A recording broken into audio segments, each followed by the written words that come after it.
Hello and welcome to IO Live. I'm Timothy Jordan, and I'm standing here with Jeff Dean, the head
Good morning and welcome back to I/O Live. It's our third and final day of our Developer Festival. Now there are still so many great sessions and sandbox demos ahead, so let's get to it.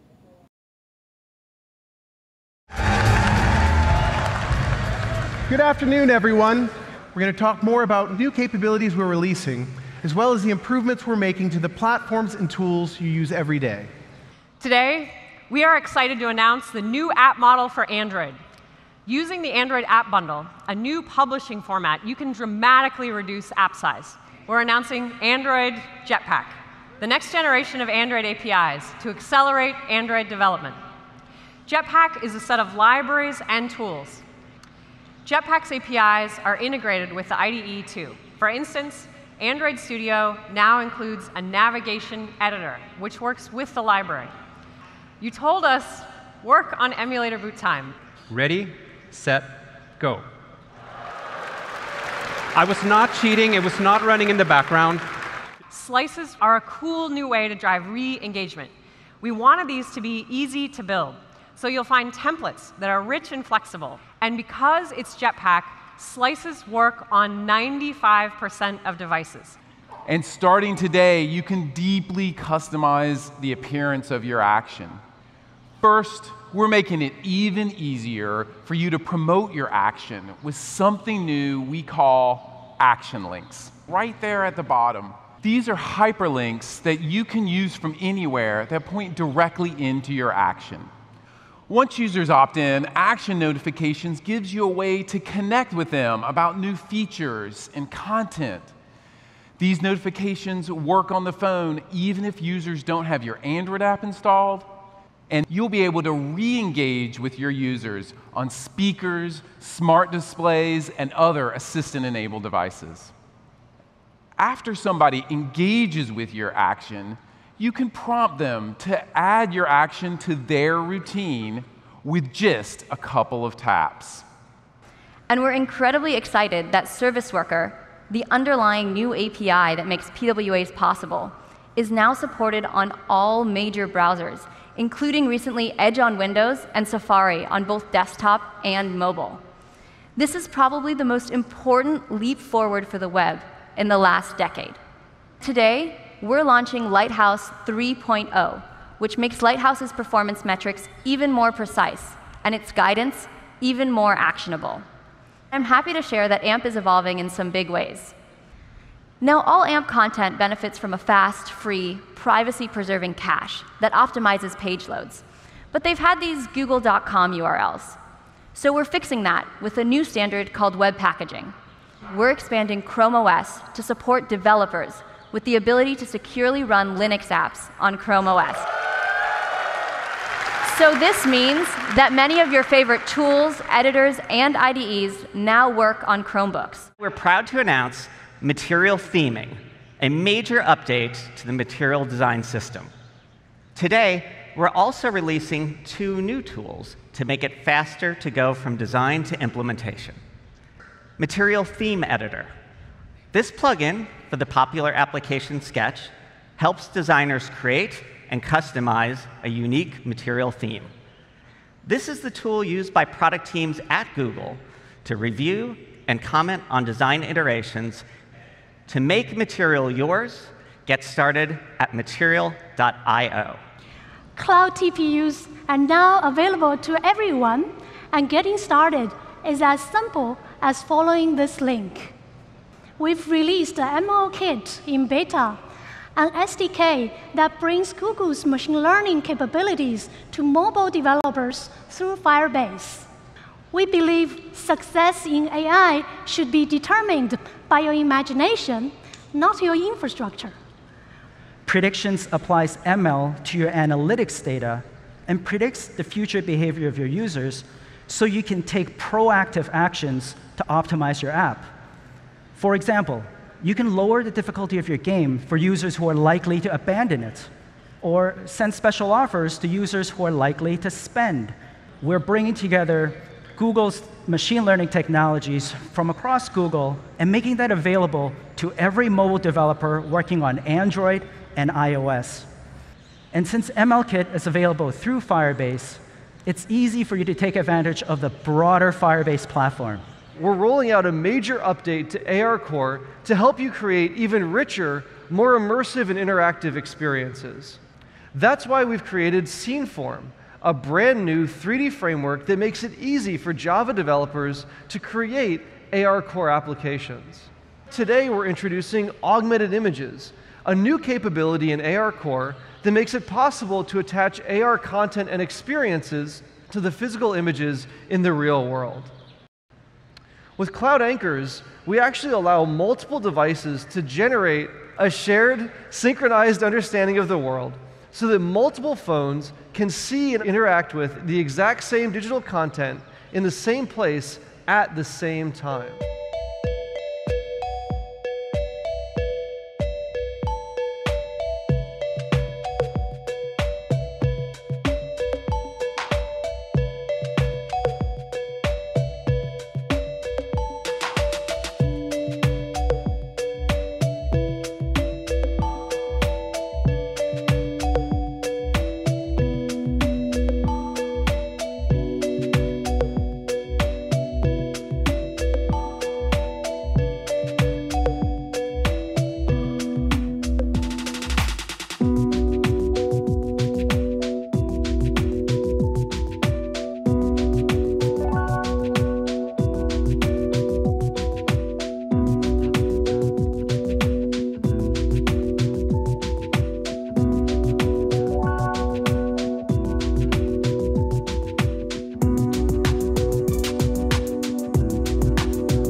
Good morning and welcome back to I/O Live. It's our third and final day of our Developer Festival. Now there are still so many great sessions and sandbox demos ahead, so let's get to it.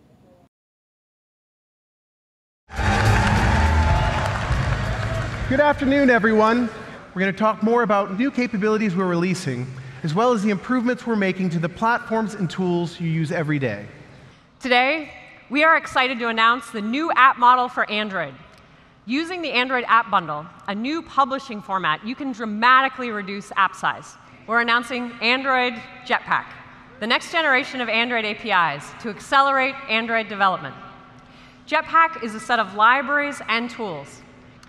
Jetpack's APIs are integrated with the IDE too. For instance, Android Studio now includes a navigation editor, which works with the library.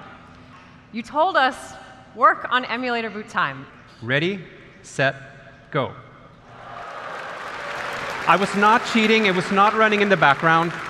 Slices are a cool new way to drive re-engagement. We wanted these to be easy to build, so you'll find templates that are rich and flexible. And because it's Jetpack, slices work on 95% of devices. And starting today, you can deeply customize the appearance of your action. First, we're making it even easier for you to promote your action with something new we call action links. Right there at the bottom. These are hyperlinks that you can use from anywhere that point directly into your action. Once users opt in, Action Notifications gives you a way to connect with them about new features and content. These notifications work on the phone even if users don't have your Android app installed, and you'll be able to re-engage with your users on speakers, smart displays, and other assistant-enabled devices. After somebody engages with your action, you can prompt them to add your action to their routine with just a couple of taps. And we're incredibly excited that Service Worker, the underlying new API that makes PWAs possible, is now supported on all major browsers, including recently Edge on Windows and Safari on both desktop and mobile. This is probably the most important leap forward for the web in the last decade. Today, we're launching Lighthouse 3.0, which makes Lighthouse's performance metrics even more precise and its guidance even more actionable. I'm happy to share that AMP is evolving in some big ways. Now, all AMP content benefits from a fast, free, privacy-preserving cache that optimizes page loads. But they've had these google.com URLs. So we're fixing that with a new standard called web packaging. We're expanding Chrome OS to support developers with the ability to securely run Linux apps on Chrome OS. So this means that many of your favorite tools, editors, and IDEs now work on Chromebooks. We're proud to announce Material Theming, a major update to the material design system. Today, we're also releasing 2 new tools to make it faster to go from design to implementation. Material Theme Editor. This plugin for the popular application Sketch helps designers create and customize a unique material theme. This is the tool used by product teams at Google to review and comment on design iterations.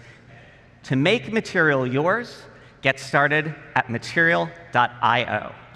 Cloud TPUs are now available to everyone, and getting started is as simple as following this link.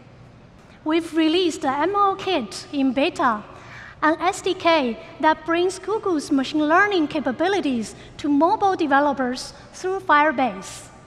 We believe success in AI should be determined by your imagination, not your infrastructure.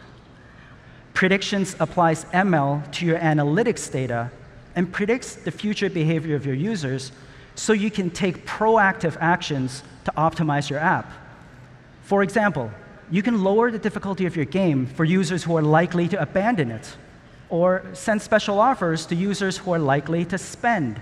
We're bringing together Google's machine learning technologies from across Google and making that available to every mobile developer working on Android and iOS. And since MLKit is available through Firebase, it's easy for you to take advantage of the broader Firebase platform. We're rolling out a major update to ARCore to help you create even richer, more immersive and interactive experiences. That's why we've created Sceneform, a brand new 3D framework that makes it easy for Java developers to create ARCore applications. Today, we're introducing augmented images, a new capability in ARCore that makes it possible to attach AR content and experiences to the physical images in the real world. With Cloud Anchors, we actually allow multiple devices to generate a shared, synchronized understanding of the world so that multiple phones can see and interact with the exact same digital content in the same place at the same time.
morning.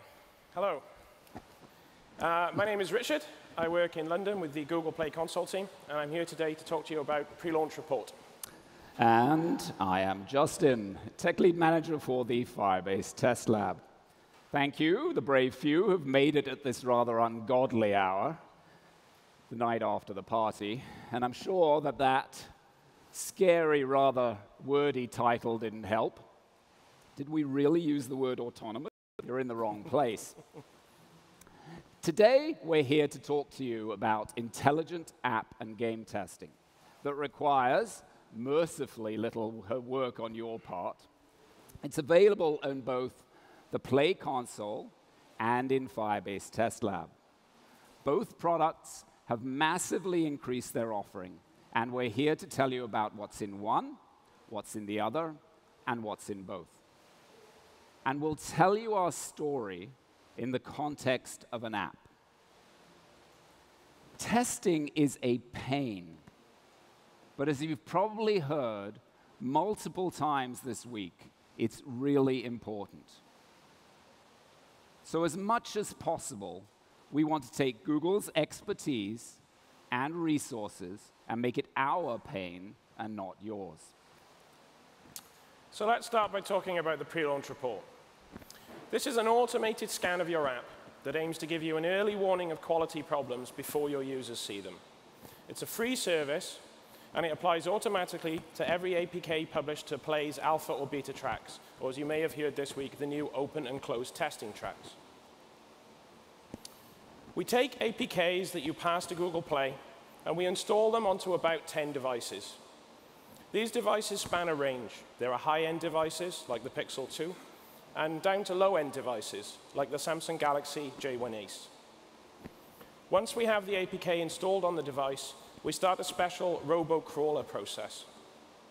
The robo-crawler explores your app, inputting taps and swipes and text as a user would. This takes place on physical infrastructure, which is part of a larger farm with thousands of different devices and a large diversity of hardware and operating systems. Your fellow developers have told us that they take Pre-Launch Report very seriously. In a recent survey, 86% said that they consider Pre-Launch Report results to be important or very important when they're considering whether it's time to launch a new app into production. When developers have ignored our recommendation and launched in something that we found problems, our data says that about 75% of the time, the problems that we found in Pre-Launch Report were later seen by real users. Those users got a poor experience. They may have left bad reviews. They may have left bad ratings. They may have chosen not to spend money in the app, and they may even have uninstalled the app. Furthermore, Pre-Launch Report test results are used internally within Play as one of a number of factors when deciding how to feature and rank apps in the Play Store. As of today, we've crawled over 1 million different apps, and if we're not already crawling yours, we'd really like to be doing that.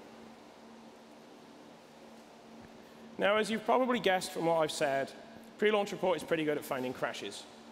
When we find a crash in your app while we test it, we give you a lot of information, stack traces, logcats, things like that. Everything you need to debug the crash and fix it.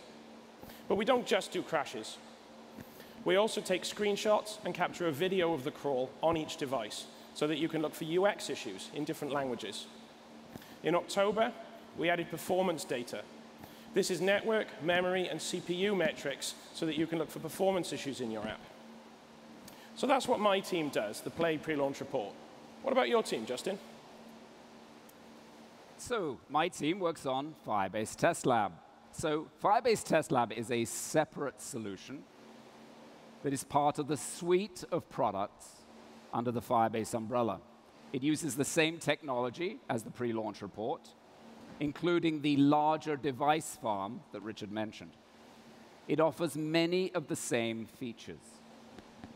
But it also integrates with a number of different tools, such as Android Studio, Fastlane, G-Cloud SDK, and of course the Firebase console, allowing developers to test their apps and games at all stages of the application lifecycle across a wider array of devices, giving you more comprehensive test results.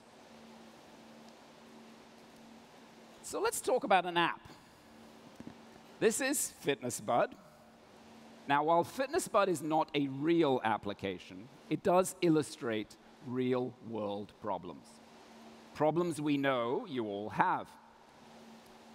FitnessBud is a social fitness tracking application built by, let's say, a small company, FB Solutions. FitnessBud allows you to log in with a Google account or a custom account, create an online fitness avatar, invite fitness buddies with whom to train, and even join a local gym. Richard and I are going to take you through how FB Solutions makes use of the many new tools at their disposal to develop, test, and release their soon-to-be wildly successful application. Thanks, Justin. Now, as my wife likes to remind me when I'm being smug about something, my body shape is best described as a potato on legs. So I really need FitnessBud to be very, very good. I need all the help I can get. So how many of you have spouses like, no, sorry, how many of you have way more time than you know what to do with and can fix every last problem in your app? Nobody? Yeah, neither do we. With all of the signals that Pre-Launch Report makes available to you, we know it can be hard to prioritize, to decide which of these issues is the most urgent that you should fix. So starting this week, we've launched a new page which digests all of the issues we found into a single launch recommendation, as you can see here. This shows up at the top of our new Overview tab. The Overview tab then displays all of the issues that Pre-Launch Report has found, prioritized by severity. This new tab makes it easy for FitnessBud to see at a glance if this new APK that they have as a release candidate is ready to be released to users or not. Now, TestLab's Intelligent Crawler does a great job of crawling the Android framework part of FitnessBud. But FitnessBud uses OpenGL for an online fitness avatar creation part. Previously, the Pre-Launch Report couldn't test apps and games which used OpenGL, but now it can. If you're a game developer, you can write what are called demo loops. Demo loops are an automated journey through your app. They can focus on a particular level or a particular game character. Demo loops are a great way. They are an intent filter that is declared in your manifest. They're not normally called as part of the normal running of your application, but our test infrastructure will detect them and run them. Demo loops launched last year in Firebase Test Lab. And starting this week, demo loops are now available in Pre-Launch Report as well. So if you choose to add a demo loop to your app, when we take your app through Pre-Launch Report, rather than the usual robocrawler, we will run the demo loop and then output the full set of Pre-Launch Report output. We'll look for crashes, and most importantly, we'll give you those performance traces, so you can use demo loops for accurate benchmarking on our range of devices. If you don't use a demo loop, we will use another new feature called Monkey Actions. When we detect that the crawler has discovered an OpenGL part of your app, we'll fall back to random input, so we get at least some crawling for you. FitnessBud really cares about keeping its users' data safe and secure. So FitnessBud requires custom login or login with Google. And if you use Firebase Auth, both of these are supported. As I was saying before, I was so rudely interrupted by that message from our sponsors. Pre-Launch Report uses an auto login feature. As we test your app, or as we test FitnessBud's app, when we see a sign in with Google button, we will use it, and we automatically have a Google account on the device ready to be signed in. Applications that don't use login with Google can choose to configure Pre-Launch Report with a username or an email address and a password that we will again use to get past the login screen when we see it. Next, let's talk about deep links. Deep links are a way for users to invoke functionality within your app that bypasses the normal entry flow. For example, a user might start off searching the web, but should be shown those search results within your app. So how many of you have deep links in your apps? Wow, yeah. how many of you test those deep links at every release of the app? 1, 2. Nice. We salute you. So FitnessBud have this problem. They use deep links to encourage users to sign up to local gyms. The user receives a Firebase notification alerting them to a special offer. They click the link in the notification, and they're taken straight to Firebase's gym sign-up to FitnessBud's gym sign-up screen. This is a very important flow for them because money changes hands. Launching this week, Pre-Launch Report will now test up to 3 deep links.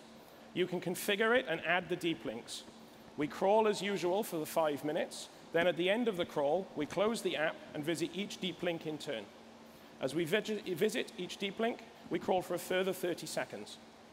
So FitnessBud and you can make sure that users who follow deep links can have the same great experience. So as we have seen from the million-plus apps that the crawler has tested, sometimes crucial parts of an application are only reached through some complicated flow, like FitnessBud's gym sign-up form. It turns out that automated crawlers, and even some humans, aren't that good at entering the correct text to bypass this form. So this is where RoboScripts come in. These are another new feature. RoboScripts provide guidance to our crawler to get past a complicated part of the app.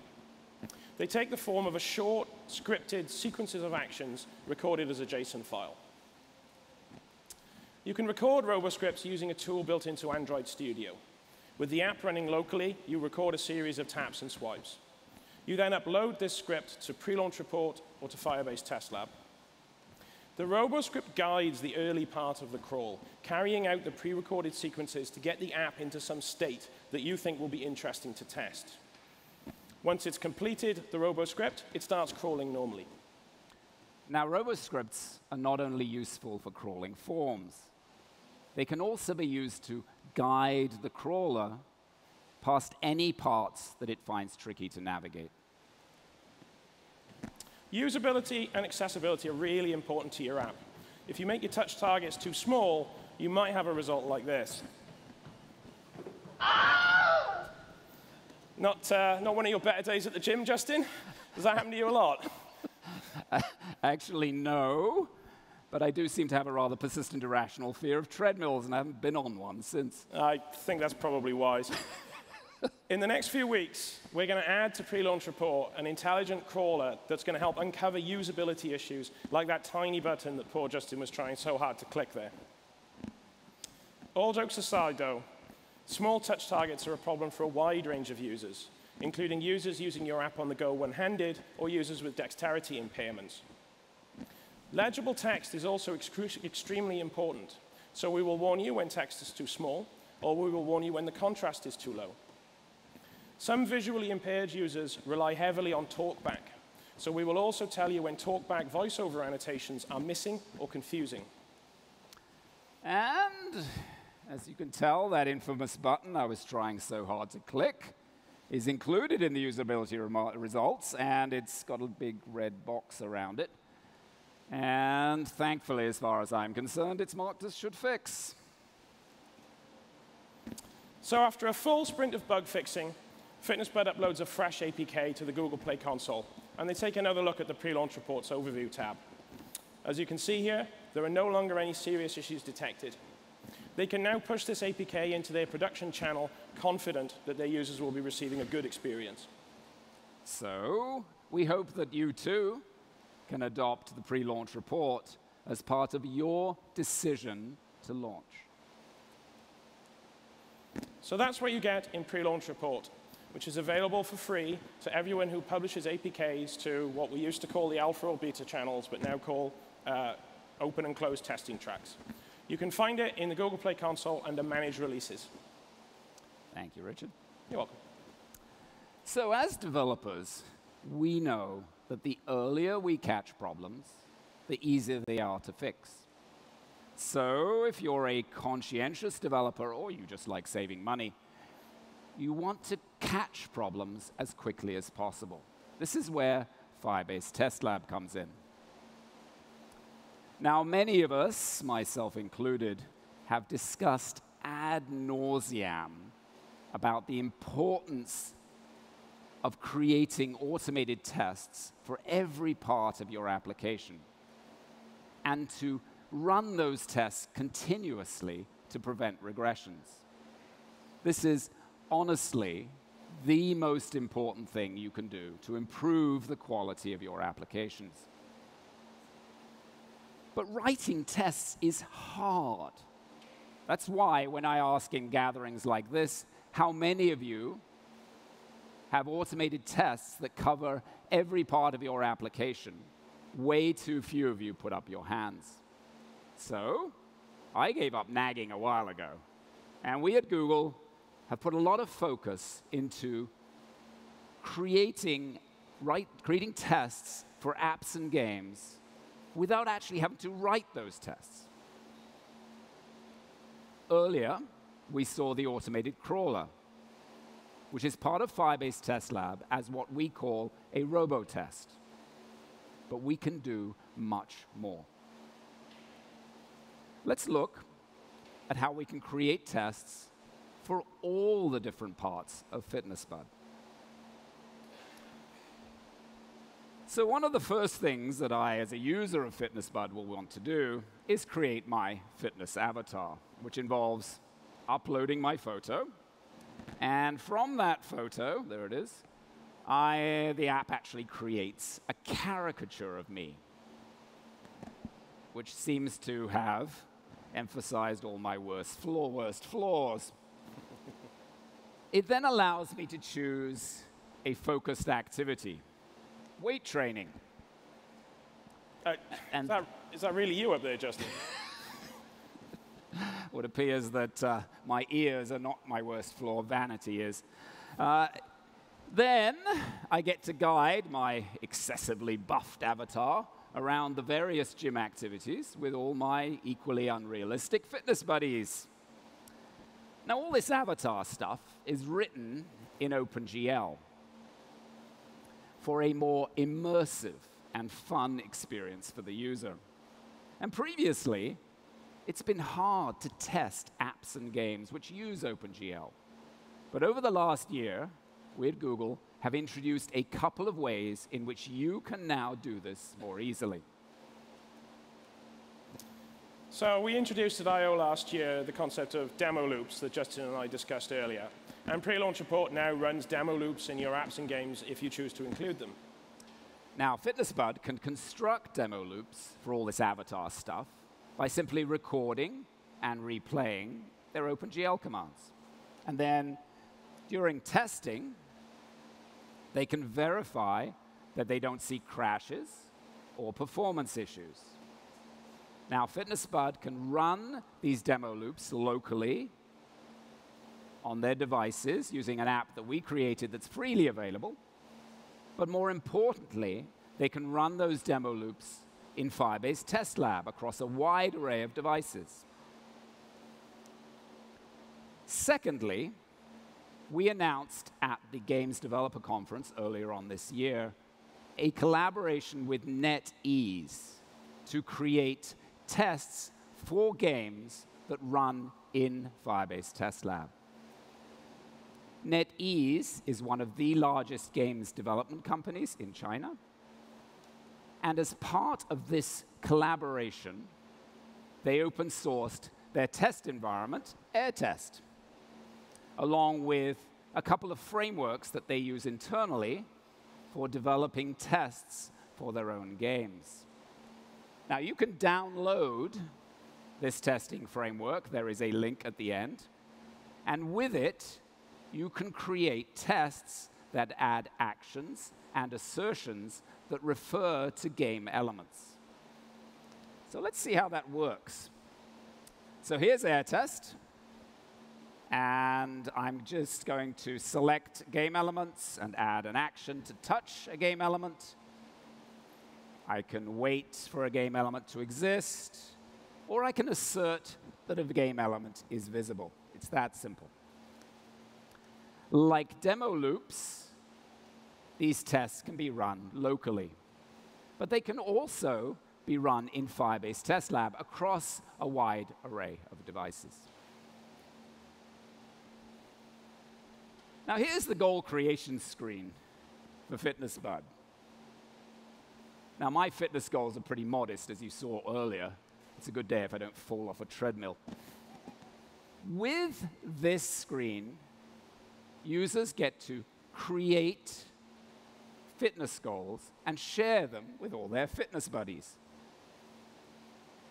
Now, obviously, FitnessBud wants to create tests that cover this part of the app as well.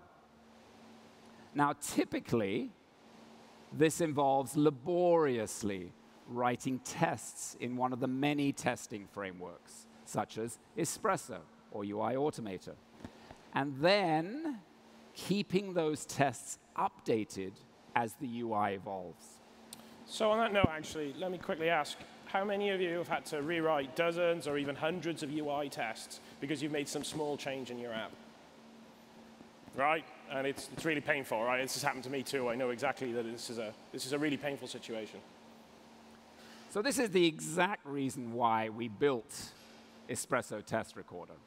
Espresso Test Recorder is part of Android Studio. And with it, you can quickly record Espresso tests by simply interacting with your device running your app locally. With it, we can create lots of tests that cover the non-OpenGL parts of FitnessBud. Now, you can create these tests in either Java or Kotlin, but the best thing is that if your UI does change, you can go back in and easily re-record those tests. Let's see how this works. All right, this is Android Studio here. I'm going to choose to record an Espresso test.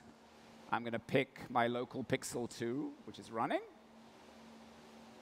Then compiles and installs my app and brings up this event window. And at this point, I get to enter my name, click on an avatar, and it records the events all there in that window. Next, I want to add an assertion. So adding an assertion involves pulling a screenshot from the device so that I can select elements in that screenshot on which I want to assert. I will do that, click on an element, and then I'm going to click OK. I get to choose Java or Kotlin. I'm going to choose Kotlin. I'm going to click OK. And there is my Kotlin test class. It's that simple. With Espresso Test Recorder, you can modularize your testing. You can create test snippets for the commonly used functions in all your tests, such as logging in or filling out a search form. And so, with all that free time, all those excuses for not going to the gym simply evaporate. So now, FitnessBud has a battery of tests. And all they have to do is add them to their continuous integration system. And now, every time they make a change, they can be much more confident, this is the beauty, much more confident that it did not break the app in some obscure way. And I mean, speaking as a developer myself, peace of mind like that is honestly priceless. But FitnessBud is going to have to run on the myriad of devices that people drag to the gym. How do they make sure that the app runs well on all those devices?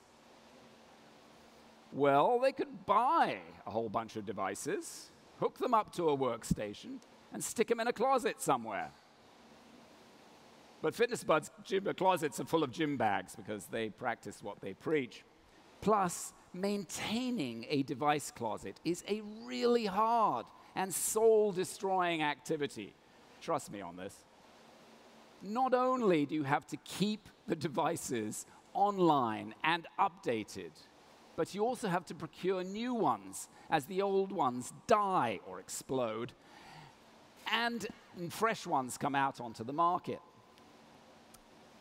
FitnessBud would much rather be cutting code or pumping iron So what's the alternative? So Justin and I have already described to you how Pre-Launch Report offers free crawler testing on about 10 devices to every APK that FitnessBud upload. But you can go much further with the Firebase Test Lab, using a broader range of devices, covering an even wider gamut of screen sizes, Android API versions, different OEMs, and different chipsets. And so to illustrate this, we recently added pre-release P devices that you can now all test on. But what I'm most excited today to announce, wait for it, is our new support for iOS. Oops, I was already up there. All right. You already knew. So you can sign up for a beta through the Firebase console. There's a link at the end. FitnessBud is a global application. And as such, it needs to be tested on a whole bunch of different languages. Both Firebase Test Lab and the Play console allow you to do just that. With Firebase Test Lab, you can run your tests on any locale you wish. And Pre-Launch Report recommends the most popular languages amongst your users. So now, there should be no reason for FitnessBud to waste all that time and energy maintaining a device closet, which gives them even more time to spend at the gym. It's kind of a wonder they get any coding done, actually. Like in the Pre-Launch Report, Firebase Test Lab also gives you comprehensive test results, like crashes and ANRs, video and screenshots, logs, performance metrics, a map of the activities the crawler found. The video and screenshots are especially important to help FitnessBud verify that their app looks good and runs well across all those screen sizes and orientations and locales. Let's look at how easy it is to quickly run a test in the Firebase console. Firstly, I want to quickly point out our new iOS support.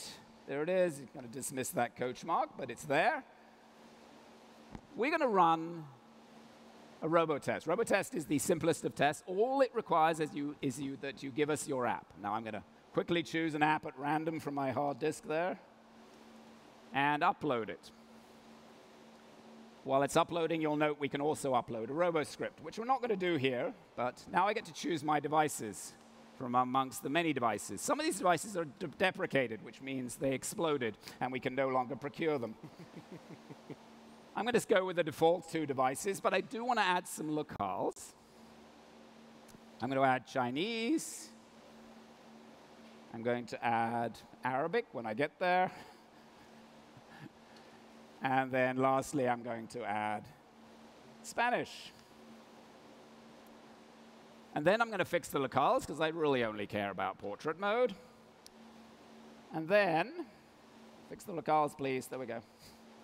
Then I'm going to start 8 tests. 8 tests because it's 2 devices times 4 locales. So now, what Test Lab is going to do is, in the background, it will allocate 8 devices. It will configure those devices, setting the locale, the orientation. It will then install my app on all those devices. And then it will run a 5-minute RoboTest, which will take 5 minutes. So, oh, thank God it's done. All right, there we go. I'm going to pick the first of these. You see we have logs, we have screenshots, we have an activity map, which is a map of the activities we visited. You have performance information, which is tied to the video. So you can see what's happening in your app at the time of the CPU spikes or the 8 frames per second drops.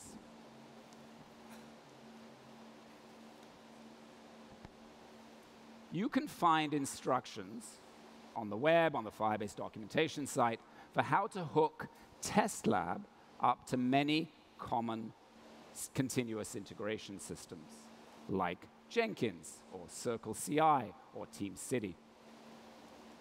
We have a number of customers who are doing exactly this, testing their app multiple times a day. TestLab is helping them find problems way before they end up affecting their users. And best of all, you can get started for free with our Spark billing tier. So it's really that simple. Justin and I hope that our talk here today can give you a renewed inspiration for your testing strategy. It doesn't have to be difficult to test comprehensively. Let the pre-launch report in the Google Play console help you discover crashes, performance issues, security vulnerabilities, and soon accessibility warnings with zero configuration required from you. Just publish an APK to the open or closed testing tracks, and a report will be generated for you. You can go further than the auto-generated report by giving us custom login credentials, robo-scripts, deep links, and demo loops to help us test your app better. And if you want to test maybe more often, maybe more comprehensively, take a look at Firebase TestLab, which, in addition to the features Richard just mentioned, also allows you to create and run your own tests. So take a picture of this if you wish. Give you a couple of seconds to do that. I think most people have already done that. We'd really love to hear more from you. So if you have any comments or suggestions, please use the link in the I/O app or come find us in person after the talk.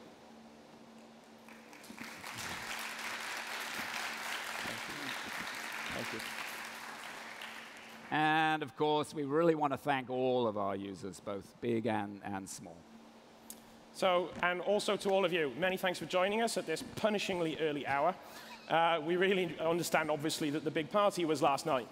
We have a few minutes left if anybody has any questions, or we can take them privately as well afterwards. OK, thank you very much. Thank you. Thanks. Whoa. Yeah, it's a newspaper, right? So I bring these words down, and eventually it's going to build up. So I got to get faster and faster at these things. Horse, riding, riding. Okay, so let's see here. We now have hamster, hamster, fluffy, fluffy, fluffy worked. Yeah, motorcycle, fast. No, motorcycle. Riding. Ride. Well, yeah, that's right. Summer, winter, hot. Summer, hot. Thanks for the tour, Magnus. You're so welcome, Timothy. And if you'd like to learn more about TensorFlow, head on over to tensorflow.org. If you'd like to learn more about any of our developer products, sign up at g.co/dev/form. See you next time. Hello, I/O Live. Todd Kerpelman here, and I am here with Jonathan Huey, who is a principal software engineer over at Nest. Hi, Jonathan. Hi. So what is this that we've got behind us here, this Open Thread stuff? What is that all about? Yeah, so Thread is an open IP-based mesh networking protocol for low-power connected IoT devices. OpenThread is an open source implementation of that protocol, and it's available on GitHub. It's an open development model. Everybody can contribute, anybody in the public, not just Nest. And so what we're showing here is a bunch of devices, 10 different platforms, running OpenThread, operating in a single IPv6 mesh network, all communicating together, right? We have a Raspberry Pi in the corner that connects this to a Wi-Fi network and communicates via the cloud. All of these devices are communicating their topology information within that mesh to the cloud, and we display that on this display here, so you can see a full connected mesh network with devices here. What we're showing here is a thread sniffer. So this is a standard Wireshark. It's capturing all the traffic operating in this mesh network that is used to maintain this topology. Cool. So if I were a developer that were looking to make a device that worked in a smart home, I could basically take any of these microprocessors here and use OpenThread as my way to make sure that my device hooks up with everything else in the home. That's exactly right. As I mentioned, OpenThread now supports 10 different radios. And in fact, many of the silicon vendors actually provide direct customer support of OpenThread on their radios. So I would encourage you, if you're already working with a favorite silicon vendor of yours, to reach out directly to that silicon vendor and ask about OpenThread. And what are some of the cool features about OpenThread? What makes it sort of an interesting networking protocol? The first is that it supports IP, and which means it's the same technology that is used to connect any other internet-connected device. And that makes it really convenient. For example, when you're developing using standard Linux, you can use standard sockets APIs to communicate with your devices.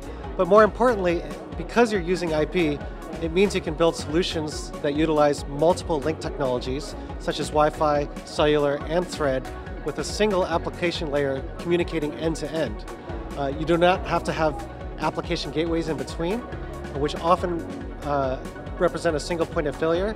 And with Thread, because there's no stateful application gateways, you can have multiple connections into and out of the network that makes it really resilient and have no single point of failure. That is very cool. And I noticed there's this QR code here behind me. What does that do? Yeah, so Thread by default requires you to have security enabled, which is actually one of the key differentiators. And because security is always enabled, you need to have a very user-friendly process of getting that device securely onto the network. And so what the QR code does is it enables a mobile app. You just turn it on, you scan the QR code, and it'll securely connect with that joining device to provide the security credentials to get that device onto the network. I think I've used that when I've set up my own Nest devices. It makes things super convenient. Exactly. It's very similar to what we do in Nest. In fact, the commissioning protocol was designed following the principles that we use at Nest, so it really does enable a great user experience. Very nice. And so what is Nest doing with OpenThread? Yeah, so if we move over here, Nest is actually enabling a number of products with OpenThread. The first is a connected deadbolt for your door. It only communicates via Thread. It's got no other connectivity technology with it.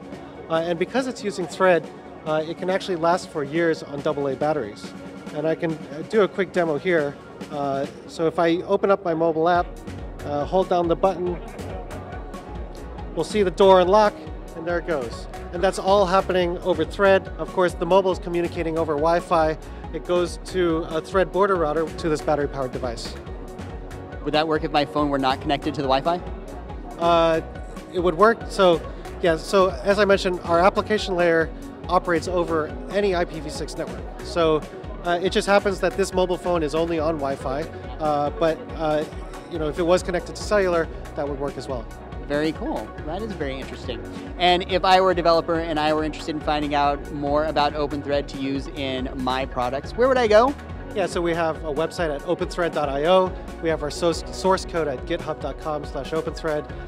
And you can reach us at Google Groups at openthread-users. All right, so if you're interested in making your own cool internet-connected device that, I don't know, does something amazing that I haven't thought of yet, go ahead on over to openthread.io and check it out for yourself. Thank you very much, Jonathan. Thank you very much. Bye, all.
first love.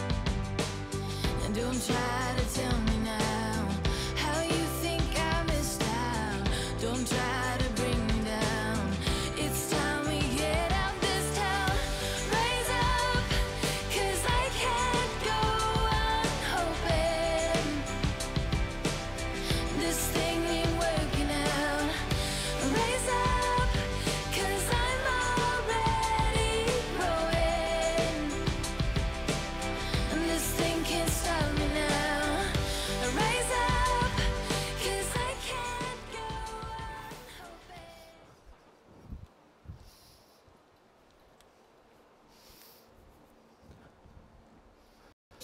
Firstly, in Flutter, all UI components are widgets. As you can see here, we have a widget that's a button. Secondly, you take these widgets and you compose them together to create complex UIs. So we're going to refer repeatedly to what we call the widget tree, and that's literally how we're building these together. Thirdly, and importantly, Flutter manages the relationship between state and UI, and it only rebuilds those widgets when their state changes. And it relieves you of having to do that task. So for example, here, when we call setState on the greeting widget, it's going to automatically redraw itself. And that's great and wonderful, but building complex apps is never easy. Apps typically have thousands of UI components, but more importantly, they have very complicated and potentially sophisticated state that's reacting with those UI components asynchronously at various different times in your app. The good news is that Flutter provides you with all the tools necessary, not only to build UI, but also to handle complex data flow and state in your app that fits in elegantly well with Flutter's reactive model for building UIs. Now, Flutter's UI patterns are well known and well documented. You can check them out on flutter.io. But Flutter's reactive strategies for handling state, not so well known. So we're going to focus the talk on how to do that. So we're going to take you on a journey. Firstly, we're going to look at the foundations of Flutter and state to show you the basis of how things work. What we're going to do then is we're going to explore how state and the widget tree can be married together. And thirdly, we're going to look at how you can use Flutter streams to elegantly manage state in your app. Now, at each of these, we're going to do some live coding. And clearly, nothing's going to go wrong. But we're going to do some live coding. And these examples will be relatively simple. But we want you to keep in mind how these can be scaled out to more complex state and larger apps. And importantly, the examples you'll see here have been derived from production apps built with Flutter, both by Google and by other parties. So let's dive in and look at managing state in the simplest app we can think of, which is the Incrementer app, which is what you get out of the box when you do Flutter Create. Flutter's reactive model is straightforward for UI and state, but it's a little different to how things are handled with Android and iOS. So we're going to dive in by looking at this app, and we're going to look at a common pitfall that typically catches people out when they initially start thinking about reactive systems in general. Philip. All right. So this is a very exciting moment for me because I'm going to break an app on stage at I/O. Which, if you think about it, that's exactly the opposite of what you normally want to do on stage.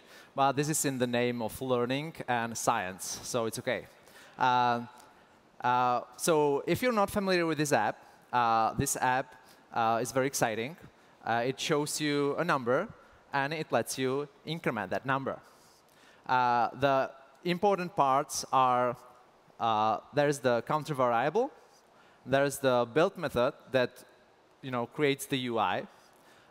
Here's the widget, which actually shows that number 4 right now.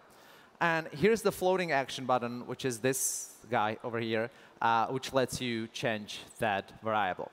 Now, imagine that this was a much bigger app, and we wanted to put a little more structure to it. And we would do that often by extracting parts of the build method into its own widget, right? So I'm going to do just that. I'm going to take this out, create a new widget called Incrementer, and I'm just going to paste the code over here, right? So we're not done.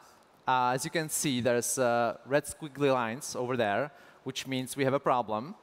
And the problem is that we cannot actually access the counter variable from here, because we're in this class, while the counter variable is in this class. Right?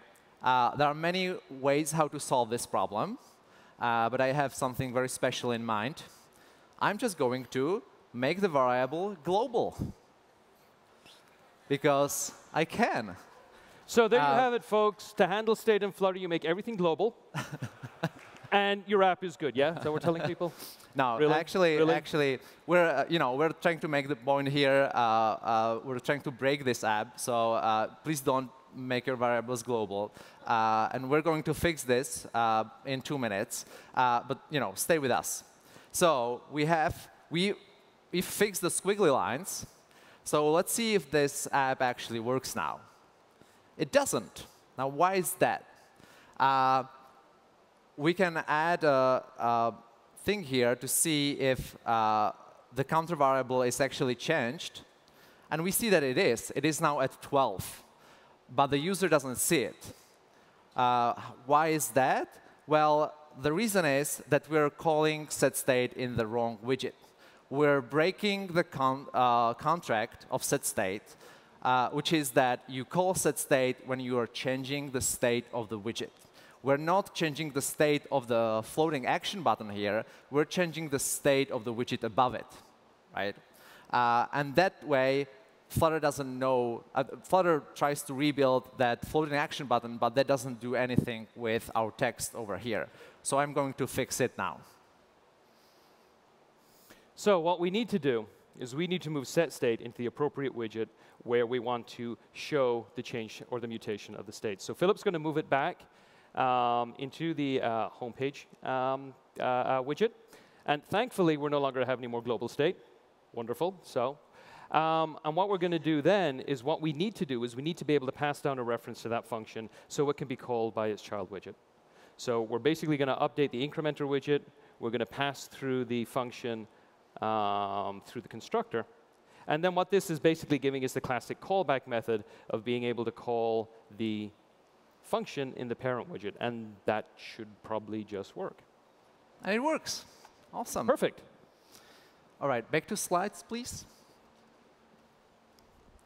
All right, so that was great, and it was pretty easy to fix. But you can imagine that if you have a much larger app with a lot more widgets, this could be a problem. Let's imagine that you have you need state over here, and you have state somewhere over here. And now what you need to do is, if you follow that pattern that I just showed you, you need to pass down the state down the widget tree.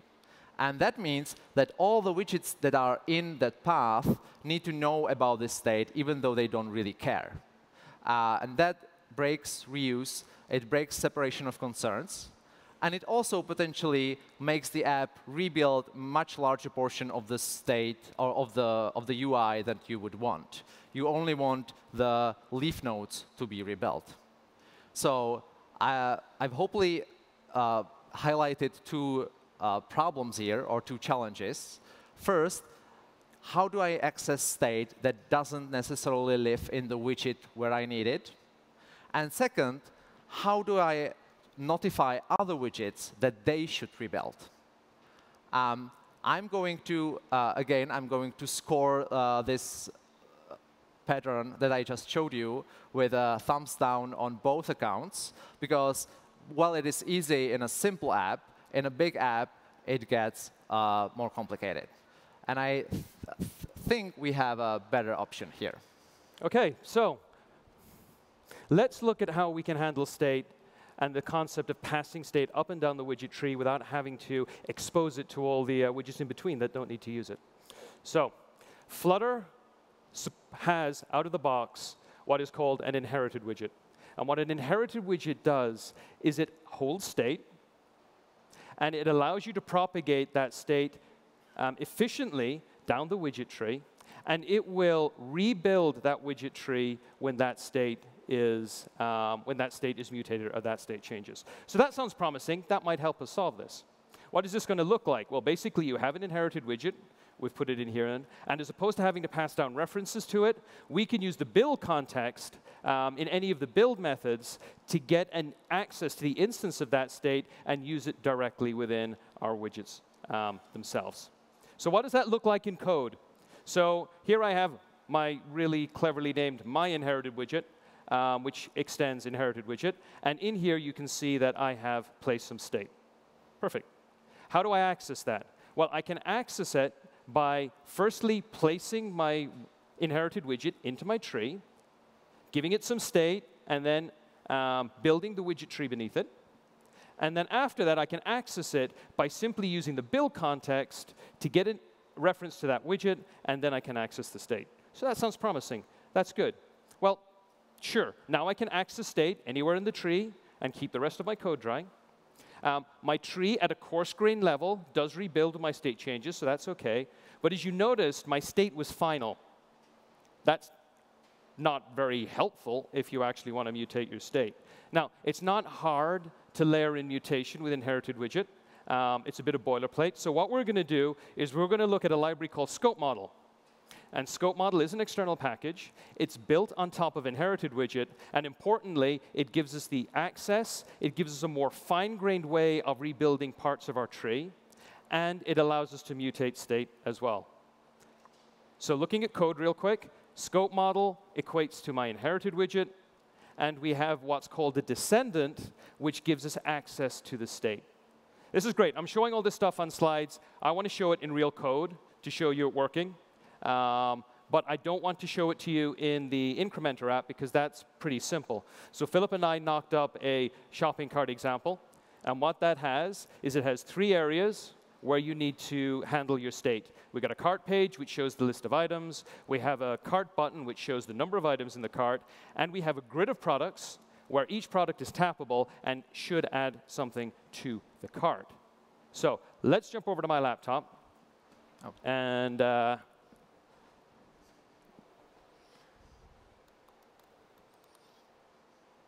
take a look at this.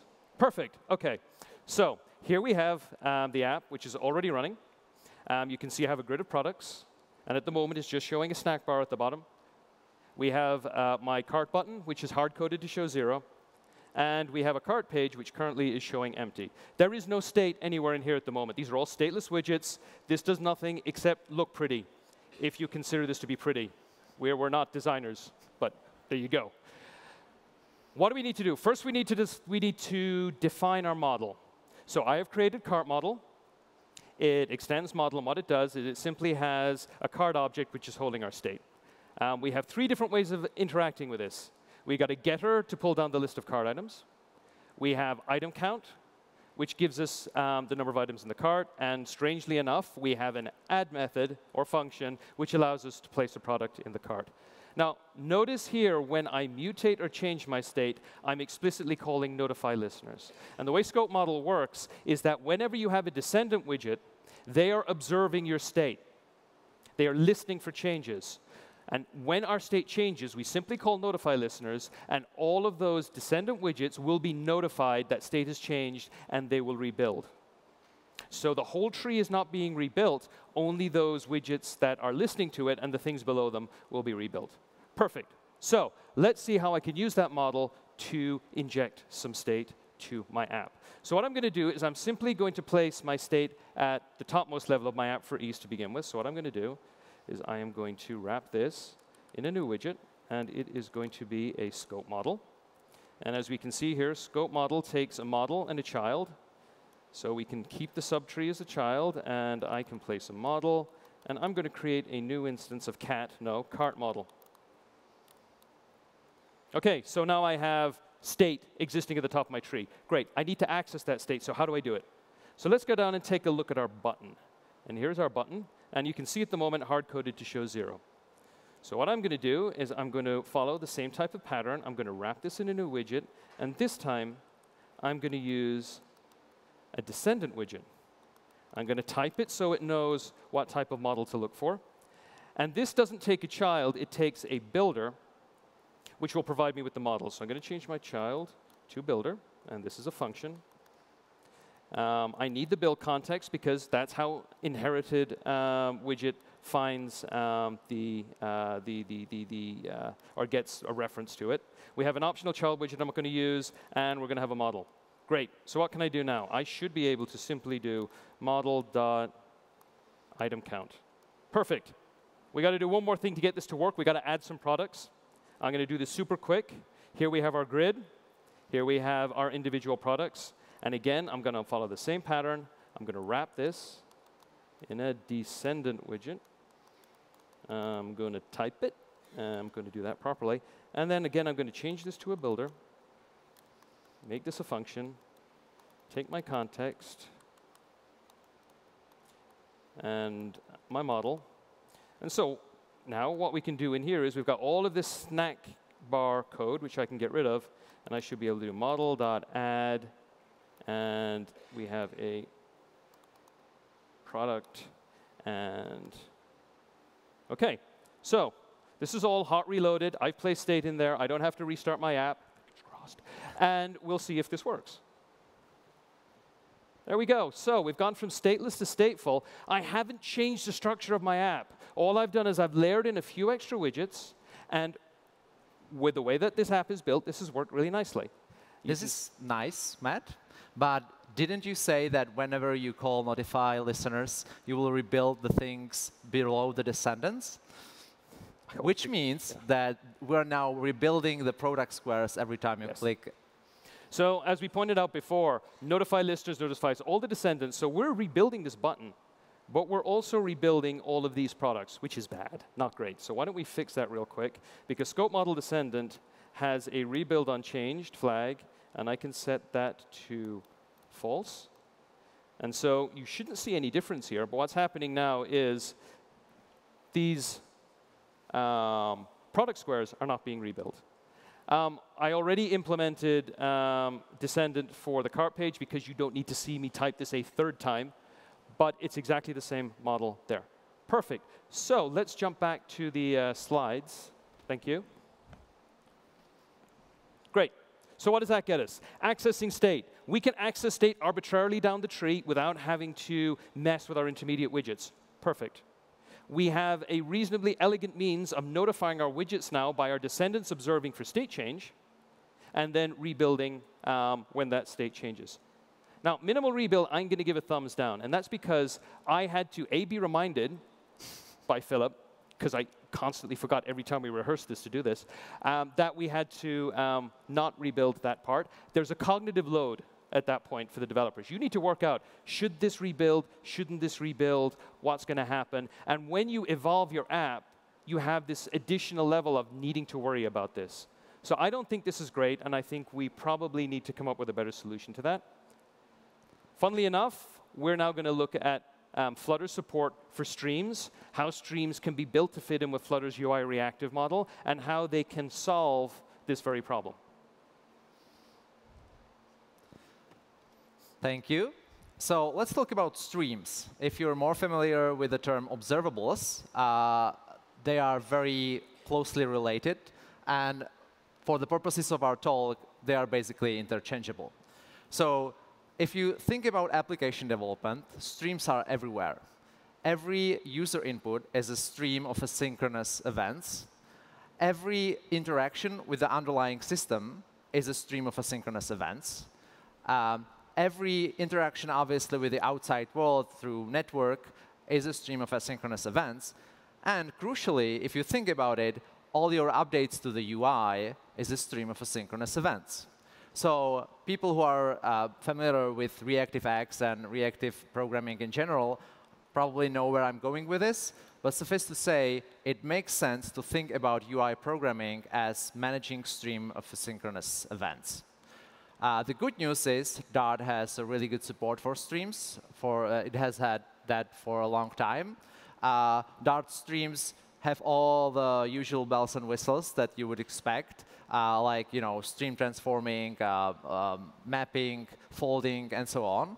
And Dart even has language-level support for streams, like asynchronous generators, the yield keyword, or await for. So we have this concept of streams in Dart, and it is used throughout the Dart ecosystem. And then we have this this concept of reactive extensions and reactive programming. On top of that, there is a package called RxDart, which builds the reactive extensions on top of the inherent streams in Dart. So this is really great. How that fits into Flutter? Well, Flutter has this widget called Stream Builder, which is exactly what you'd think it is. It is a widget that takes a stream as an input and a builder method that will rebuild every time there's a new value on the stream. So anytime you have a stream, like when you're subscribing to a Firebase database, you can just use Stream Builder to rebuild your UI. So that is already pretty cool. But wouldn't it be even more awesome if we had some kind of architectural pattern to build our apps? So imagine that you have a big app, and it has some widgets that take user input. So therefore, they have streams of asynchronous events coming from the user. And then you have other widgets that can be anywhere else in the widget tree that try to update whenever there is a state change. Now, you cannot just simply link those two together. You need something in between, and we'll call that business logic for now, right? So you need to stream the events from the widgets that have buttons and inputs to the business logic. Then their magic happens, and the business logic publishes streams of data changes to widgets that are interested in it, right? And these can then rebuild. Crucially, you're publishing separate streams. So the other widget could be interested in a completely different aspect of your data, and it will just subscribe to that stream. So it won't rebuild anytime there's any change to your model. It will only rebuild when there's change to that specific aspect of the model. So let's have a closer look. We have streams as inputs, streams as outputs. How would that look like in Dart? Well, we would have an object that has sinks of events as inputs. Sinks is the equivalent of, it is the input of a stream. You put things into it, and then you can listen to it on the other end. And then there's a stream of data as output, right? So pretty simple. Now, in our example with a shopping app, the simplest possible cart would be have a sink of product called addition, to which you would just shove your products into. And then it would have a stream of integers called item count, which would update every time the item count changes. So internally at Google, we call these business logic components. So that is block for short. Let's switch to the computer, and I'm going to implement it real quick. So this would be my computer. Yes, I have the same app. It doesn't change. It doesn't currently work, and we'll need to implement this pattern. So I already have a card provider that uses inherited widget, so that I can access card this object from anywhere in my tree. And as you can see, I'm creating this object here, and then I'm accessing it in different parts of my app, but I'm not doing anything with it yet. Also, if you look at the object now, or the component now, it is pretty empty. It only has the underlying model. So what I'm going to do is I'm going to first implement the sink of products, the input, the streaming input, right? I'm going to very quickly code it up, and then I'm going to tell you what it does. So it's going to be a sink of product called addition. This is that input stream that you can access externally. And then this is backed by a stream controller called addition controller, which is stream controller is just a basic class in the stream library in Dart, the core library. So, and that helps us, listen to the stream of things that are coming from outside. Now, how would you use it in your app? You would just go to the product squares, and wherever you are trying to add the streams of events, you would just say card block, the sync, and then we want to add to the sync. And in this case, we want to add the products. Right? Coming back, we want to also code the output, which is a stream of item count. So again, let me just quickly do that. Item count is a stream of int. And it is backed by something that you might know, behavior subject. Behavior subject is coming from ReactiveX, and it is a different kind of stream controller that has memory of its latest value. So whenever you listen to it, it will immediately give you that latest value. This is in contrast to normal stream controllers or streams, where when you listen to it, you will have to wait until the value changes. That could be sometime in the future. In our case, we want to have always the latest value the moment that we listen to a stream. Now, how would we use that? Well, now we get to use the Stream Builder class. So we have the card button here. We want it to listen to changes to the item count. So I'm going to wrap it with a Stream Builder of integers. It's going to listen to the item count stream. The initial data is going to be 0. And then in here, I can just access the snapshot of the data, which will always be the latest value of the item count. Right? So if we have this. Now, all we need to do is to merge the streams together. So that's what I'm going to do just now. So this is where Philip will make the magic happen behind the scenes, because we've got a bunch of products coming inbound. And what we need to do is we need to listen for changes on that, because we're not capturing it at the moment. We need to add those products to the cart itself. So what Philip is doing now, he's getting access to the stream, he's listening to it, and then the product will be the event coming in. And all we need to do at this point then is add that product to the cart. Great. So now we have state managed. The other thing we need to do is make sure that item count is always updated when products are added. And all we need to do there is do what we did, in the opposite direction, is to add the item count to the item count stream. And we're done? Yep, we're done. All right, back to the slides, please. So as you could see, we were able to implement this business logic component pretty quickly. It is a little more complicated, but it gives you a lot of cool stuff. First of all, it is really just streams in, streams out. Whatever happens in the component, you don't care about as a Flutter UI. Then we could add more things to this block, right? So we could add a stream of total cost. So whenever the cost of the card changes, you probably want to update your user to give it that. And then you have a stream of list of card items, which is the items that you want to always update whenever you add something to the card or remove from it. Right? So that is cool. And again, these are different aspects of our model that we want to show. Now, I have a problem with one part of this, and that is this part. We're streaming the total cost as integers, which makes sense internally in the component. It is a numerical value after all. But what it leads to is code in your views like this. You have to somehow convert or format the numerical value to some kind of string, right? Which is, if you think about it, this is business logic. This shouldn't be in views. So you can go back to your card block, and you can just change this to a stream of string that is already formatted. So whenever you want to show your total cost, you just stream the formatted one. And so you just reuse that same business logic that is inside the component now. That gives you another very cool thing.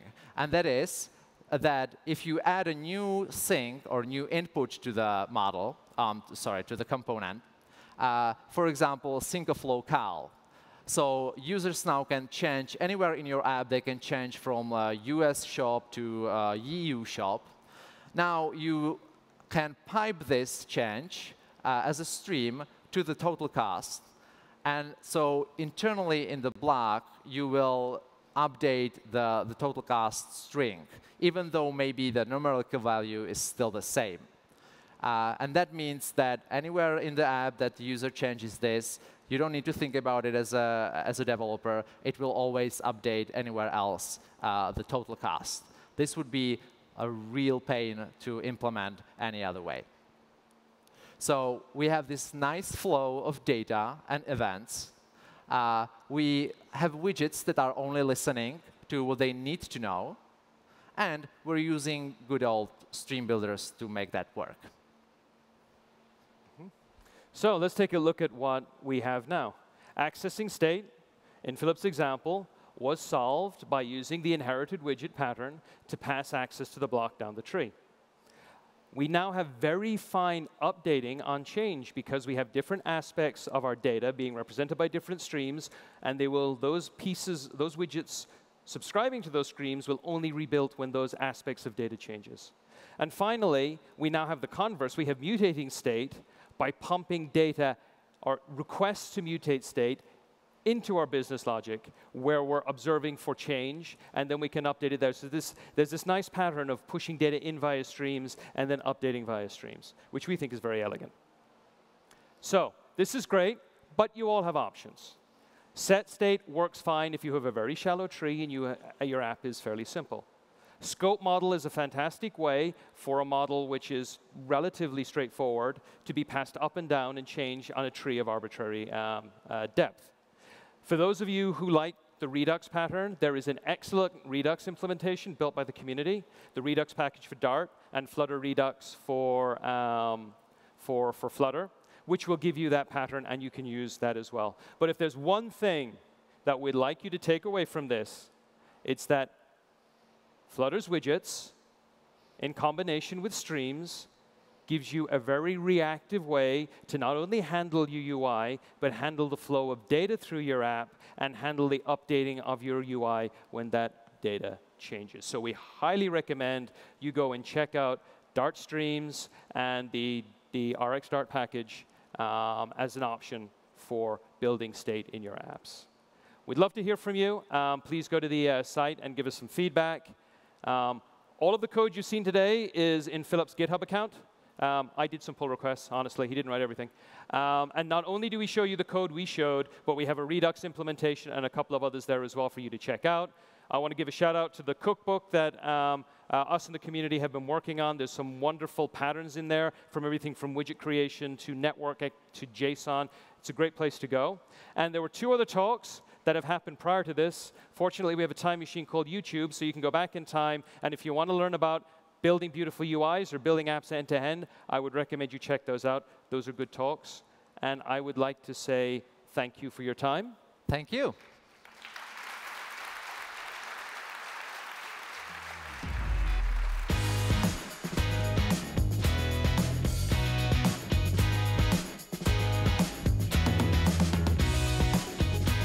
Which is a limited edition watch.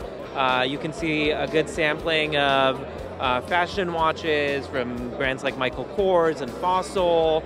And on your right, we have a bunch of more fitness-oriented watches, which have features like GPS and a heart rate monitor, and are great to use when you go out for a run or a workout. All right, very cool. So I know watches, they're like your children. You love them all equally. But do you have one you happen to be particularly fond of? So the nice thing about my job is I get to try lots and lots of these. And so I do actually like them all quite a bit. I would say that right now the Skagen is kind of my daily go-to. I really love the sort of elegant design of it, and the size goes well with lots of different things I wear. Excellent. And so what is new with Wear OS this year? So what we're looking at here behind us are these 4 displays which represent the 4 product pillars of Wear OS. One of which is the Assistant, and we launched a new UI for the Assistant that's actually rolling out to watches now as we speak. And then next to that is the productivity pillar, which is focused on things like being able to see when your next appointment is as a glance, or a bunch of new features for Google Keep on Wear. Next to that, we have the connectivity and communication kind of pillar. We're doing a lot of work on notifications, on making the watch a great way for you to be in touch with the people and things that matter to you. And then lastly, the fitness pillar, where we're also doing a lot of work on Google Fit and also focusing on third-party apps like Strava, like LiveSum, that bring a set of powerful features to Wear OS users. Excellent. Getting fit is always good. So I know you had mentioned that we have some neat new features that take advantage of the Assistant. Can we see a demo of that? Yeah, absolutely. So we've got a couple things at I/O this year that are in developer preview. We're previewing a new power saver mode for the watch, where once you dip below a certain battery threshold, we'll actually disable a bunch of the radios and different features to extend the battery life of the watch and make it easy for users to get back to turning everything on with a long press. The other preview that we have is Kotlin support for Wear OS. And the big feature that we're demoing here in the booth is the new Assistant UI for Wear, for which we can segue to my colleague Kangwan for a demo. All right, let's go take a look right now. Hey Kangwan, I hear there's a new Assistant on Wear OS. Can you show me what it does? Of course. Now it has all the actions available on the watch. So let's see it. Do I need an umbrella tonight? So it gives me the weather information. What's added is I can continue this conversation using suggestion chips, or I can talk it to ask more questions, such as what about tomorrow? These are called suggestion chips that are relevant to the context and gives me more information. These are first-party actions, and I'm going to show you other third-party actions because Google knows about the weather, but not everything. Google cannot turn on the light on this one because this is not Google product. Would you tell it to let there be light? Say. All right, I'll do that. Let there be light. There we go. Whoa, that's amazing. Yeah. Any other? Cool. Yeah. Any other third-party devices it can talk to? We actually have a robot vacuum right behind me. So let me try to start cleaning this floor. Start cleaning. Whoa! Look at it go. Go, little robot vacuum, go. Conveniently, somebody has gone. Get those chips. Get them, get them, get them. That is awesome. And is there an action that will make my kids put their dishes away after dinner? You can build your own. That's the whole point. All right. You can have your own actions. All right, that'll be available next year. Wow, that was fun. All right, so I have one last question for you. What time is it? No, I'm just kidding. My last question is, if I'm a developer and I want to find out more about building something cool on Wear OS, where would I go? So now developers can build actions on Google for the Assistant and just keep the watch in mind and make sure you test on watches. And of course, everyone should come check us out at wearos.google.com to learn about the platform and everything it has to offer. All right, so there you go, actions on Google and wearos.google.com. And hey, did you like this video? Want to see something just like it or kind of close to it? Head on over to g.co/io/guide for more videos like this. Thanks, everybody. We'll see you soon.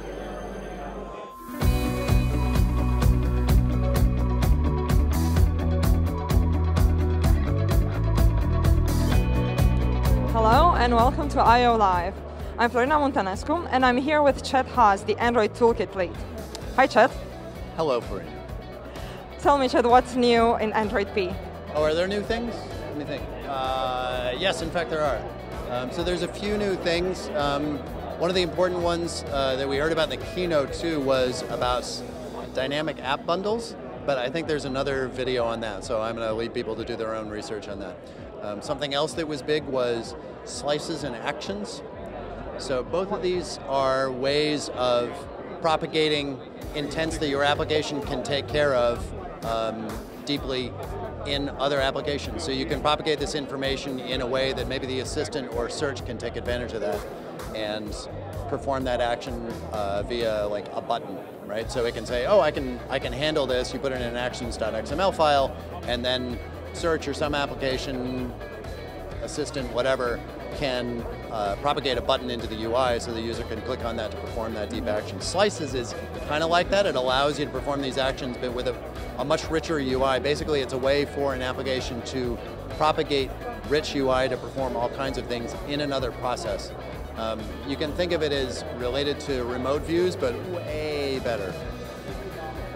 So that's exposed in limited ways right now, but we'll probably be building on that in more interesting ways. And there's APIs for developers to take advantage of that.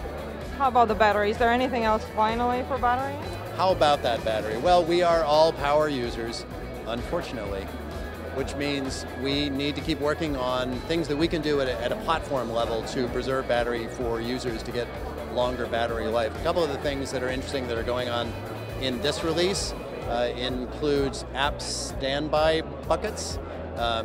So we determine the level of activity that a user has with an application, and based on that activity level, we expose capabilities of the platform to that application or not. It may not be appropriate for an application that the user hasn't actually run for a while to be taking up CPU and battery, doing this thing in the background that probably the user didn't want them to be doing.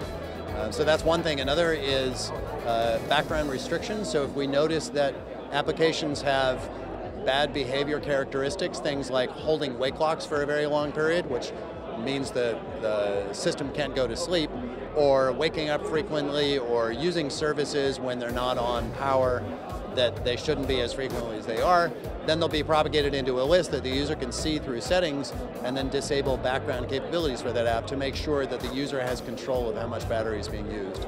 Okay, cool. So we covered slices, battery, anything else exciting in P?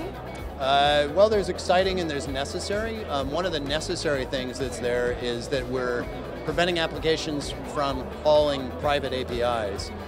It is possible now to call APIs which are not in the public platform, but through Reflection or JNI, you can get to these methods anyway, and we allow that because we didn't have a way to really stop that. You can sort of query this and go for it. Well, now in the ART runtime, we can detect that you are calling these methods from an application when they shouldn't be, and we can prevent that. So in the preview release, which we encourage everybody to pick up and play with, we have these methods in a light gray or dark gray list, which means that you're going to get either a warning in the log or a toast popping up on the screen. So if your application is calling these and shouldn't be, you're going to get a warning about it. But when that release comes out, it'll be on a blacklist, and we'll simply stop it from being called. So the call to action would be, go run with the preview release for P and make sure that your application is safe from these.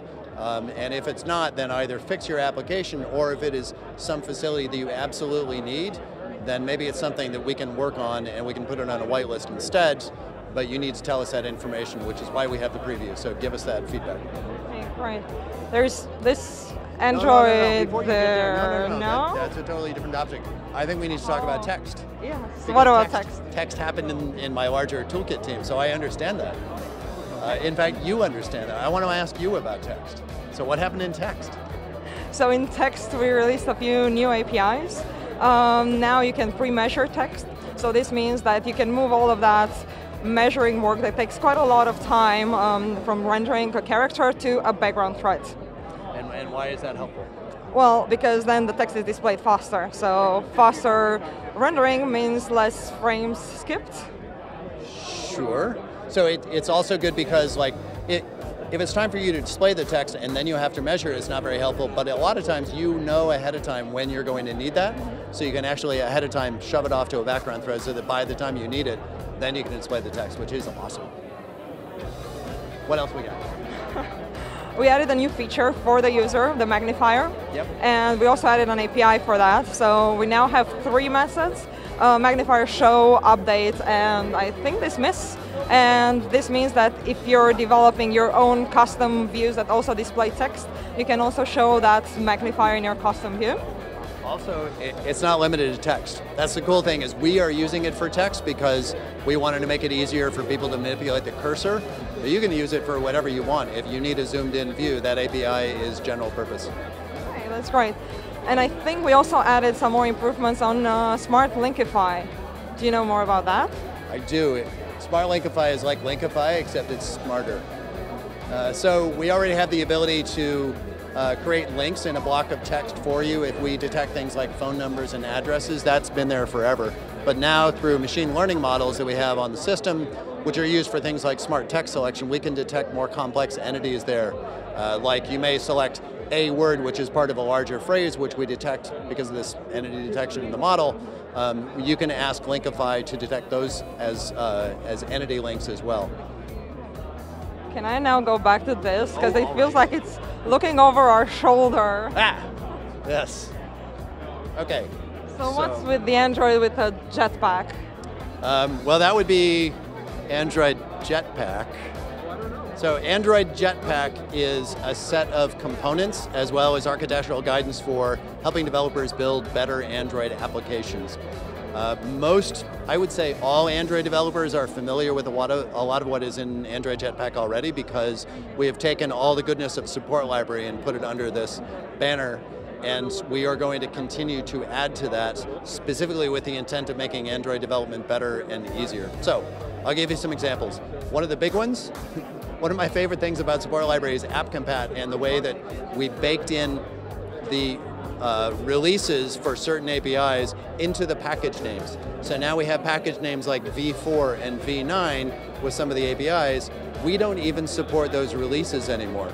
So I think all of the existing developers don't even think about it. That's just noise at the top of their file, right? It's one of those imports they never look at. But I think if you're new to Android, or if you're looking at the documentation, I think it's terribly confusing. So we're doing a major refactor where we turn all those package names into Android X dot whatever to be a little more sensible. Major effort. It will require refactoring on our side, a lot of it, but also on developers' sides, but we're giving tools in Android Studio to help with that. The other part of it is the existing architecture components are a big piece of it, things like lifecycle support and Room, view model. All of that stuff is good. Also the new paging library, which went 1.0 this week, paging in Recycler View. And we have two new things. Actually, they're to our sides here at the demo table. We have Navigation Controller and we have Work Manager. Navigation Controller makes it easier to create the links of the flow of your application. It makes things like up versus back easier. And we also have a tool in Android Studio where you can visualize this and create those links.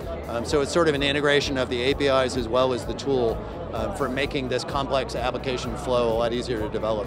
And then Work Manager is about an easier way for creating and executing background tasks. So before we would recommend, well, Job Scheduler is really good for scheduling things at particular times, you know, when Wi-Fi is there, when you're charging, whatever. And that works really well if you're on KitKat and above. What if you're on an earlier release? Well, we also have Job Dispatcher, which is in the Play Services APIs.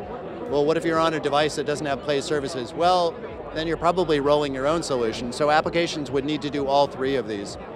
Work Manager is an attempt to have a simpler, more elegant, fluent API for doing all this stuff that handles all of that for you. Great, so lots of new things, both in Android, but also with Jetpack. Jetpack.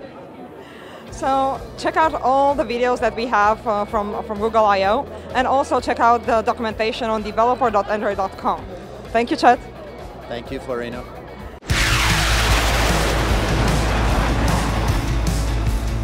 Android Jetpack is here to accelerate Android development by facilitating a modern app architecture, eliminating boilerplate code, simplifying complex tasks, and providing robust backwards compatibility.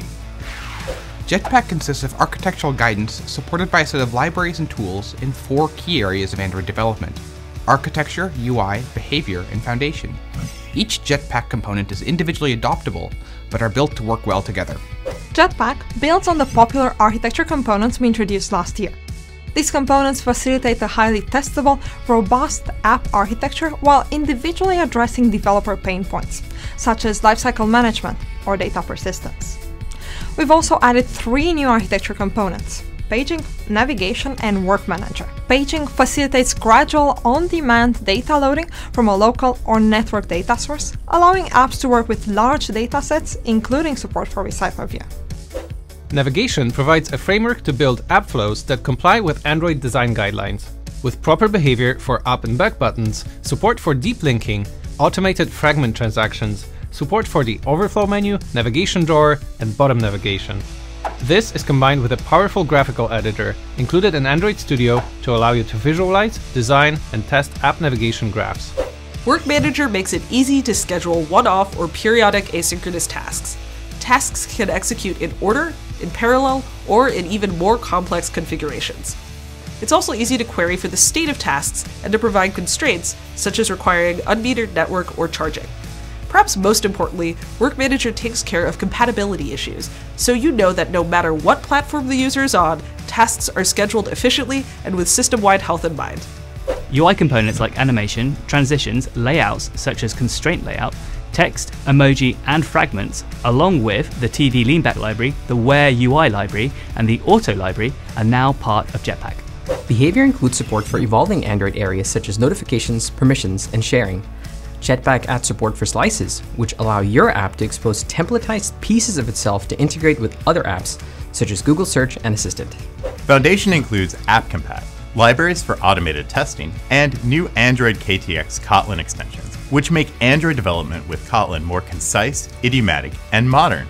And we're just getting started with Android Jetpack. We have a roadmap of useful libraries and tools in development to help your Android projects take flight. To get started, check out developers.android.com/jetpack.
Hello, everyone. Thanks for coming.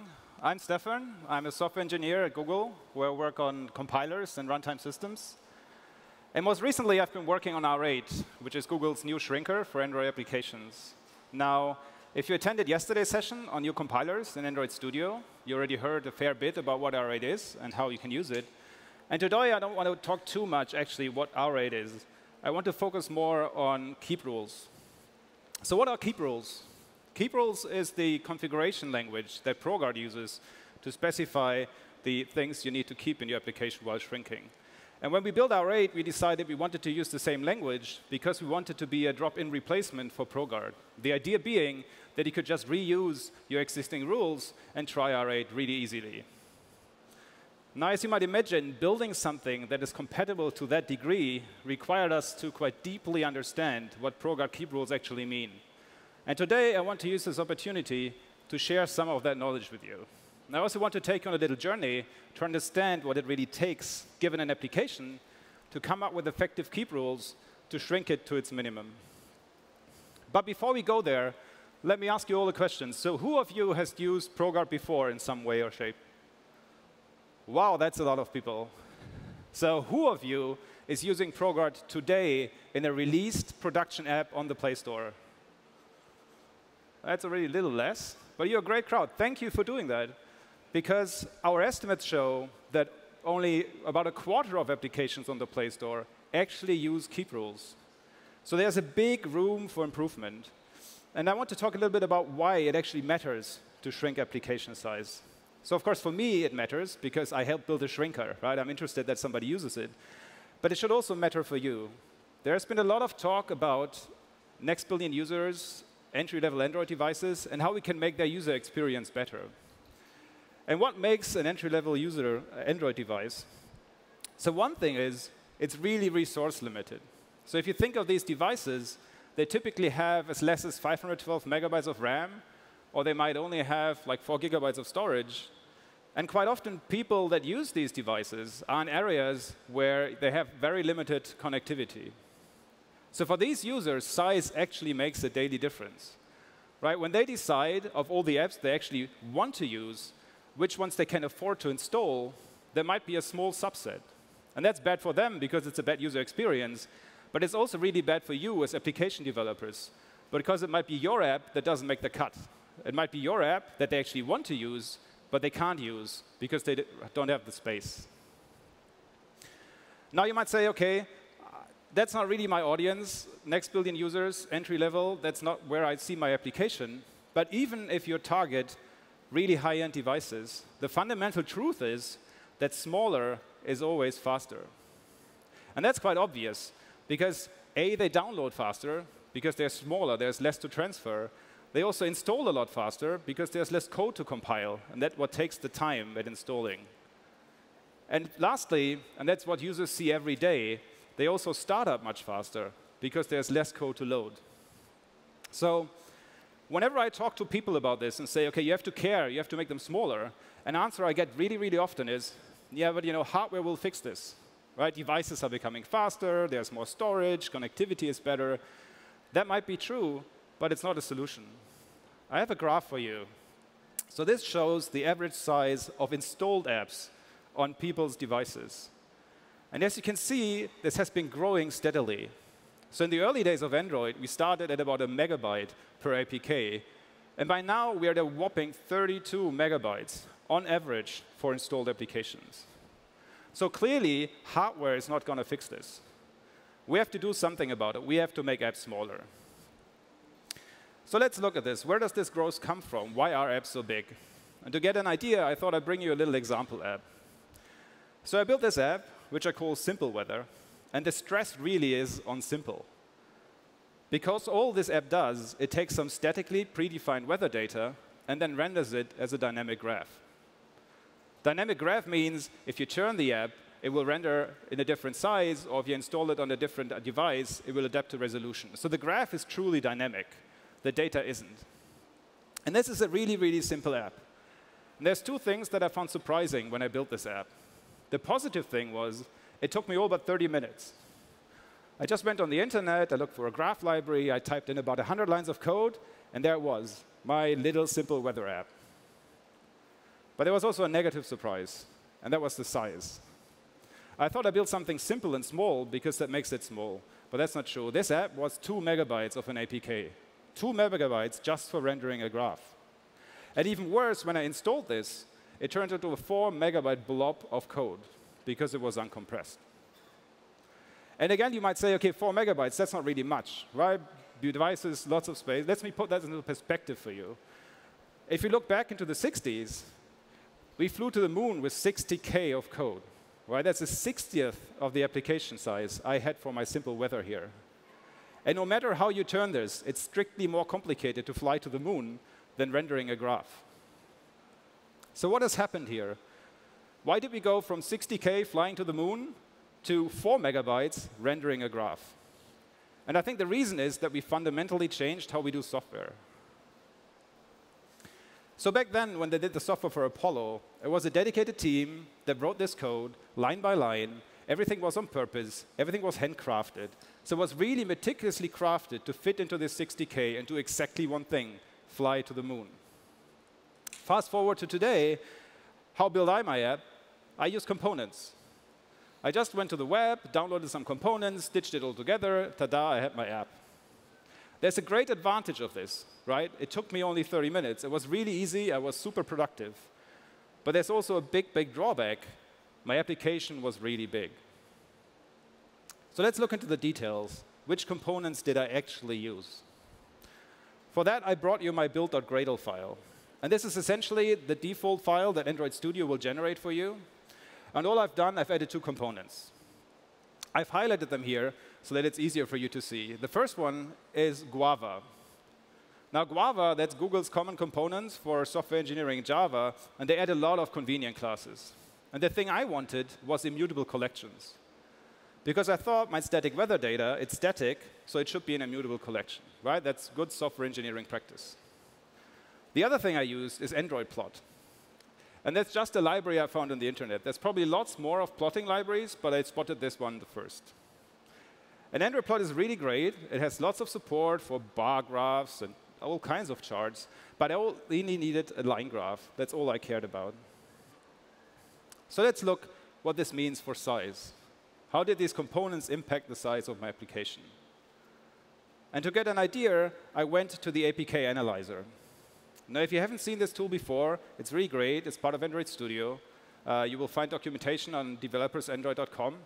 But what this does is it gives you a deep insight into what contributes to the size of your APK. It can do resources and all kinds of things, but I'm only interested here in the actual code. So I've highlighted that at the bottom there for you. There's this com Google package, which contributes 1.4 megabytes. Well, that's Guava. So I'm paying 1.4 megabytes for a immutable collection. This might be a very extreme example, but there's something that is more realistic there as well, which is Android Plot. That's the second thing you see. And that's 180K. So my plotting library takes 180K of APK size. Now, there will be something in there that I don't need. Because my actual application, that's the EU part down there, is only 35K. That's the code I wrote. You might think 35K for 100 lines of code, that's a bit much. Well, it is, because there's also auto-generated code, most of which I actually don't need. So this brings us to the question, how do I get from this, where you can clearly see that Guava and Android Plot take the majority of my APK size, and my application is really small, to something that's more tailored, that's more like the thing that they did for Apollo. Of course, we won't get to something as crafted as that without doing all the investment, but there must be some kind of middle ground. And that really is where a tool like ProGuard and R8 comes in. Because one of the things it does, it takes your application and it removes all the unused components. So the goal is to take a componentalized build that you've made into something as tailored as possible and to remove all that code. Now, when I ask you, you all said you already used this, so you will know it's really easy to enable. Because all you have to do is you have to head back to your build.gradle file and then flip this one flag. Right? If Android Studio generated this for you, then it will already say Minify enabled false. You just flip that to true, and ta-da, you have a small app. I see some people are shaking their heads already here, because of course that's not really the truth. So I did this for my application. I flipped the flag, and there it was. More than 200 build time errors. Hooray. So I looked at these errors, and I thought, OK, what are they trying to tell me? There's classes missing, classes I haven't even heard of. What do I do? How do I fix this? Well, the first solution, you search on the internet. So I did, and I found this great piece of advice, which says, just put don't want star into your ProGuard configuration, and everything will be fine. Now, technically, this is correct. You put this in there, and it will compile. But there's a problem. What this tells R8 is, no matter what happens, don't tell me about it. And that means it will mask these benign errors, but it will also really mask all the errors you actually care about, where something went wrong. So how can we improve on this? And to do that, we have to actually deep dive a bit into how R8 works. Now, I will talk about R8 here, because that's the tool I helped build. But most of this also applies to ProGuard, because it solves the same problem. So what does R8 do? It does two things. Firstly, it does minification. And minification is the process where you take very long class names and replace them by very short class names instead. Some also call this obfuscation, but it really doesn't obfuscate your code. It just makes it a little less hard to read, but it's nowhere safe for reverse engineering. So let's call this minification, right? That's one thing ProGuard does, but I don't want to focus too much on that. The other thing it does is shrinking. Now, shrinking is a great name for this from like a developer perspective, because it takes your app and it shrinks it into a smaller app. If you actually want to understand what happens under the hood, it works actually the other way around. Because what we're doing is we're doing tree growing, which takes the entry point of your application and grows that until we've seen everything that will be executed at runtime. Let's look a little at an example here. So I've created this graphics, and in essence, a box is a class. That's all you have to care about for now. There's also code in these boxes, but don't read it just yet. Another thing on these graphs is that everything on your right is library classes. That's part of the Android system. And everything on the left is your application code. And the first thing to realize here is that library classes are always live. And there's a very practical reason for this, because we can't shrink them away anyway. They're on the phone. They're part of the system. But there's also a technical reason, because for a static analysis tool, we don't know what these library classes actually do. And that is because the runtime might call into them at any point. There's very many different libraries, like different Android versions, and they also might change in the future. So from an analysis standpoint, we just have to assume that the library classes are always live. So let's assume we will start our app by calling the run method in the app class. So the first thing we will have to do to actually do this is we have to instantiate this app class, which means we create an instance of the class app, and we also call the constructor. And that leads to both of them being live. That means we cannot strip away the app class, and we cannot strip away the constructor. So far, so good.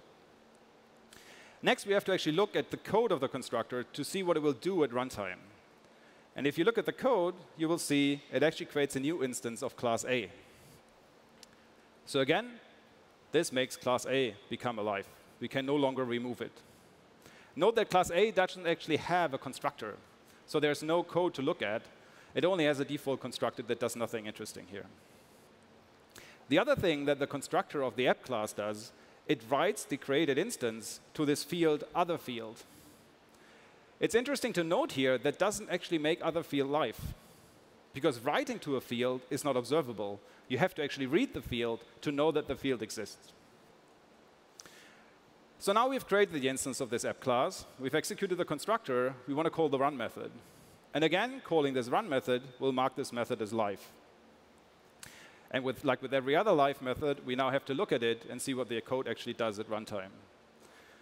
So if you look at run, you will see it first reads the field other field to retrieve the instance. And this is the moment where this field actually becomes live. And next, we will call a method on the retrieved instance. And that is where a method in class A becomes live. And now we would look at the code of a method, see what that does, and mark all those effects. So this is how the basic analysis flow works. Whenever you think about keep rules, you have to keep in mind this is what your analysis engine will do. Now, how does this relate to Android? How do we actually know the entry point of an Android application? Well, that comes from your manifest file. So this is a very simplified manifest file, but one thing it does, it tells you that the activity has the class, the graph, as its implementation. Now, neither R8 nor Progar do understand manifest files, and they shouldn't, because there's a little tool that actually helps us understand them, and that's called AAPT. AAPT, during your build, will pre-process all your resources, and it creates corresponding keep rules for you. So let's look at this keep rule. And this is the first keep rule, so I will talk a bit about it in detail. So what it basically does, it says keep. That's the simplest form. It says, OK, everything I mentioned now, you have to keep. Don't touch it. Don't shrink it. Don't rename it. And we want to keep a class. And then we have a fully qualified class name, which is my main class that came from this manifest. There's something more here. Just the class name would only keep the class. It wouldn't actually tell the system that this class is also instantiated, which is a big difference. To tell it about that, we also have to keep the constructors. And that's what this init line does. So this init, with the elided parameters, tells R8, we also need the constructors, and we will instantiate this at runtime. So now R8 knows this class is live. And as I said before, it will look at the code. Let's go there. This is the graph class. And I've removed all the function bodies and everything that's not important. But what you will see here is it actually doesn't have a constructor. So that means our analysis ends right here. We've seen the class. There's no constructor, nothing to do. Now, every one of you who's ever written an Android app knows the actual meat happens in the onCreate method. That's where the actual configuration happens. So how does R8 know? The keep rule never told it to actually look at onCreate. Well, the trick here is that the graph extends this emp-compat activity class. And if you keep on following this, you will see that eventually that extends activity. Now, activity is a library class. And as I said before, all library classes are always live. Hence, this onCreate method is also live. But as this onCreate in the library class is live, all its overrides in live subclasses also become live. And that's another thing of the analysis you have to keep in mind if you want to understand how it actually works. So this is what marks onCreate live. Let's take a look. This is my onCreate method. And it looks like a standard onCreate method. It first does some setup, delegates to the superclass. I want to highlight only two things here. The first is this find view by ID. This calls a library method. And what it does, it at runtime dynamically returns an object somewhere from your view based on your layout. Again, R8 cannot really understand this, because this ID is, again, defined in an XML file somewhere. This is my layout. And you can see it says this XYplot class is in my constraint layout, and it has this ID plot. How do we figure this out in R8? Again, AAPT comes to the rescue. And this keep rule might look quite similar, but what it tells R8 that your layout uses this XYplot class, and it will instantiate it at runtime. So it's always the same principle. Another thing I want to highlight here is that during this add-plot series, where we set up the plots, we used another R identifier, which is this r.xml. Now, r.xml is different. These are free XML files you can just put in your XML directory in your resources. There's no requirements on their contents, so AAPT cannot actually understand them. So when you use this r.xml somewhere, you are responsible for all the keep rules that may require. Just keep this in mind. We'll come back to that later. So this is the basic analysis flow. This is how this basically works. Now you might ask, OK, 200 error messages, how does that relate? What went wrong there? I mean, this analysis looks reasonable. Why does it fail? And the reasons is that the analysis that we do is different from what the VM does. And one difference is annotations. Now, the Android VM doesn't really care about annotations at all. They have no meaning at runtime unless you use reflection. So if an annotation class is missing, the Android VM will still just execute that code because it doesn't even look at them. In comparison, R8 has to understand annotation classes because they might be part of a keep rule. So R8 has to find these classes and it has to understand the hierarchy. And if R8 can't, it will warn you about it. So that's a very common source about these warnings is missing annotation classes. The other thing is code R8 just can't understand. Here's an example, which is class value. So class value is a concept from Java 7, but that's not available on the Android platform. So this code will actually fail at runtime. When the Android VM tries to execute it, it will tell you this class is missing. Why does this still work? Because the creators of Guava use this nifty trick here to hide the missing class. What they do is they load the class via reflection, and if that fails, they fall back to some alternative implementation. Now, the Android VM will understand this at runtime. It will just throw an exception, the exception gets caught, and the alternative is executed. But R8 cannot understand this code. It's just too complicated to analyze statically. And to fix these errors, you just really have to look at all these examples and find where they came from. And ultimately, that distills to these 5 keep rules or warning rules that you have to add. Now, the first 3, they just disable warnings about certain annotations from the checker framework and Aura-Prone. And those are just static analysis tool frames that are not used at runtime at all. The bottom 2 are 2 classes that are not readily available on the Android platform. And they are typically used via some reflective wrappers to make this work at runtime. So adding these 5 rules, we get our application to compile. That wasn't bad, right? So we looked a bit at it, we added 5 rules, and ta-da, we have a small application. Unfortunately, the runtime behavior of my application has changed just ever so slightly because now it crashes. And that's the other problem you typically see. Again, what happened here, right? I explained to you how the analysis works. That looked all fine and reasonable. The typical problem is reflection. Because by its mere nature, reflection is about using a dynamic runtime value to load a method or a class. And static analysis just can't understand this. Dynamic values are the enemy of static analysis. So how do we fix this? Well, we have to somehow figure out how to tell R8 about these cases of reflection and make R8 understand them. And that's really what keep rules do. So what did I do? I went to the internet. Unfortunately, the developers of AndroidPlot put up this rule on the internet, which says, keep class, OK, we want to keep some classes, com AndroidPlot star star. And what this means is it tells R8 to essentially not touch AndroidPlot at all. Again, this will fix the problem. It will run again, but it will no longer shrink. So this cannot be the point in using R8. So how can we improve on this? And there's really no clever way doing this other than going on some forensics investigation.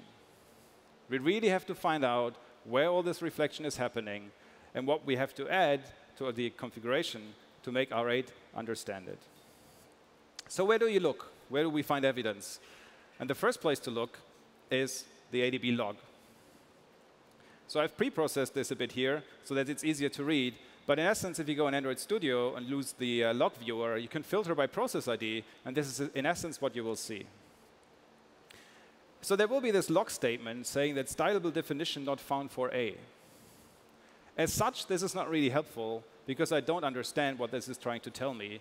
But it is really great because it gives me a place to look in the source code. So this is a big piece of advice. If you write these kind of libraries and you do reflection, put in logging statements.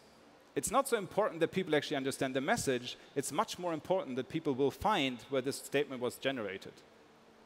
Because I have this logging statement there, I can now actually look at the code and see what it's doing. So here's plot Java, and as you can see down there, it says log.d, stylable definition not found. So what is going wrong here? As you can see, this does reflection. There's this stylable class .get field, and stylable class is a class object. And get field will get a field from that class given the name stylable name. So this is an example of reflection on a class. How is stylable name defined? Because that's clearly where it's going wrong. It's trying to find a field called A that seems a strange field name. This is how stylable name is defined. It's defined by means of getClass.getName. So again, we have to understand what this does. What does getClass do? That's again a reflective invocation. It will return what's called in Java the current class. Now, if you're in this plot file and in the plot class, the current class can be the plot class itself, but it can also be any of its subclasses. Because at runtime, this method might run in different contexts, depending on how the virtual dispatch worked. And then we get the name of this class, and this seems to return A. Why did they name their class A? Well, they didn't. The problem is minification. Right? R8 went ahead, saw this class, and thought, well, plot is a long name, let's call it A. So to fix this, we have to prevent R8 from renaming this class or any of its subclasses. And this is the corresponding keep rule. So again, what does it say? It says keep class com_android_plot.plot. And that means R8 should keep the class, not rename it, not optimize it. But as I said, we also have to keep all the subclasses. So we have to say keep class star extends com_android_plot.plot. This will keep all subclasses of plot and the plot class itself. But is this actually what we want? If you think again what getClass does, it at runtime returns the class of the current object. Now, you can only be the current class if you've actually been instantiated. Right? If a class never gets created, there's no way of getting it via getClass. So our keep rules do not actually have to keep extra classes. All we want is we want to prevent them from being renamed. And that's where modifiers come in. So here's a modifier for you. What this now does, it still says keep, but it says allow shrinking. So it tells R8, if you see this plot class, you're allowed to remove it if nobody uses it. But if you keep it, don't rename it, and don't optimize it. And this will fix our problem, because now the plot class at runtime will actually still be called plot, as will be all the subclasses. So that was not too bad, right? You look a bit at the code, you come up with 2 keep rules, and your application will run. Or not. So it's still not working.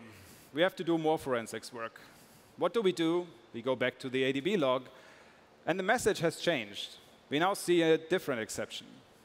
Again, it's not really clear what this is trying to tell me, but I have an exception I can look for. So this says error while parsing key line paint.stroke_width. OK. Why does this happen? How do we find out? We look at the code. And here's the corresponding method. And I've highlighted the reflective views in there for you. So again, you can see we take a class, and then we get all its methods. And next, we compare the name of this method against some given name we're looking for.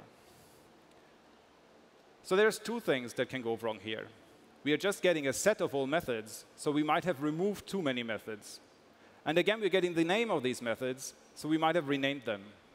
So these are the 2 error conditions we now have to check. What are we removing, and what are we renaming that we shouldn't? Now, I have to admit, it's kind of hard to figure out what this code really does, unless you're the library developer. So the person who wrote this code initially knows perfectly clearly what this is doing. And at that point, it would have been really easy to write these keep rules. So what does this do? Do you remember these? So when we do this add plot series, we configure what these series are supposed to look like. And Android Plot has this really great feature where you can tell it to configure your graph based on some XML file. And this is what this XML file looks like. And as you can see in there, you will find this linepaint.strokewidth. And what this library will do, it will take this XML file, it goes through all the attributes in there, and then it will call corresponding getters and setters on an object it's trying to configure. So we'll take a graph object, and then it will call the getLinePaint getter, and then set the stroke width property. This is a very standard pattern of configuring something at runtime, and it's a really great feature. But if R8 sees this, it cannot understand this, because R8 cannot make the connection between this XML file and the actual classes. Also, as this is freeform XML, we don't have AAPT to help us. Instead, we have to do this ourselves. And this is the corresponding keep rule. What do we need to do? We don't want to keep any extra classes, because again, what we're trying to do here is we're trying to take an object at runtime that already exists, and then we try to configure it by calling getters and setters. So that's why we use keep class members. That doesn't keep any extra classes, but it tells R8, if you're already keeping a class in the COM Android plot package, also keep these members and don't rename them. And what members do we want to keep? First of all, we want to keep getters. And what do getters look like? They return some result. That's the 3 stars. They start with get, and they typically have no arguments.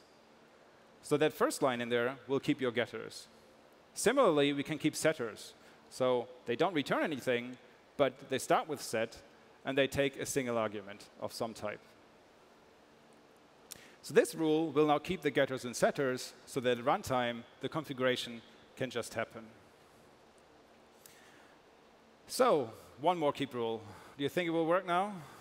Let's take a look. And yes, we made it. So we added a couple of keep rules, and now our application is actually running again. But was it worth it? Because this was a bit of an investment, right? We had to look at the code. We had to figure out what it actually does. Was this journey worthwhile? Let's go back to the APK analyzer. And here you can see the results.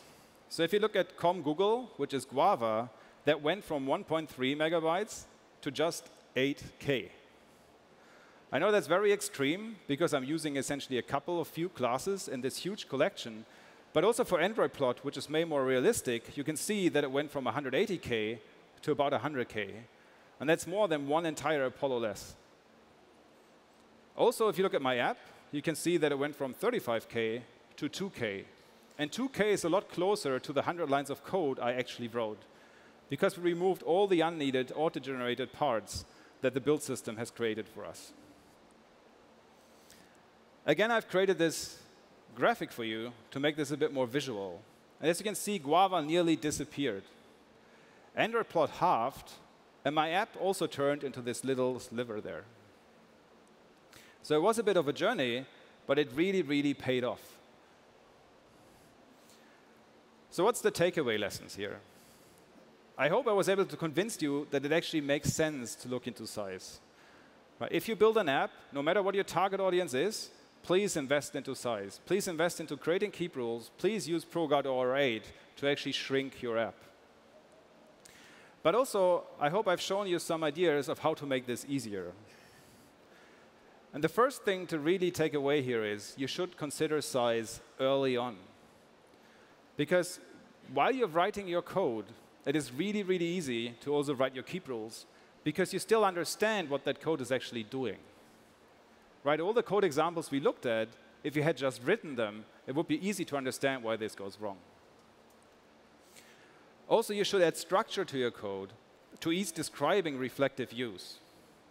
You remember this getters and setters example I had, where I said, OK, all classes in Android plot keep the getters and setters? These kind of things are much simpler if you actually have some kind of interface that allows you to tighten these up. So if you had an interface, say, runtime configured object, you could just say in a keep rule, every object that extends runtime configured, keep these getters and setters. And then it's independent of the actual application, then it can just be part of that library. And lastly, and this sounds obvious, but it's really important, you should continuously test an optimized build. Again, the earlier you find regressions in your build, the easier it is to fix them, because you will still remember what you actually changed, and that will make it easy to come up with keep rules. If you're a library developer, you should really, really carefully provide keep rules. Because there's this multiplier. If you make precise keep rules, all the users of your library will benefit from it. And a lot of apps will become smaller. Don't make this an afterthought. Invest into keep rules while you build your library, while you design your library. Publish them somewhere where people can find them, because that's typically what we all do. We will search the internet for rules to use. So put them on your homepage, put them in the README file, make it visible. And lastly, consider using consumer ProGuard files when you're shipping via the IAR system, because this makes it completely transparent to your library users. When they enable ProGuard, they will automatically get your keep rules. Lastly, please give us feedback. So we've built our RAID, we've tested it, we believe it's a drop-in replacement, but only you can actually find that out. So if you're using ProGuard today, give our RAID a try, tell us how it worked for you. If you're not yet using ProGuard, try out our RAID and see how far you can get with shrinking and how good our diagnostics are. File bugs. We have a really responsive team, and we really care about your feedback. And lastly, after this talk, you can also see me at the sandbox or find me outside if you want to have a chat. More immediately, you can also file feedback about this session by going to Google.com/IO schedule. And with that, I want to thank you very much for your attention.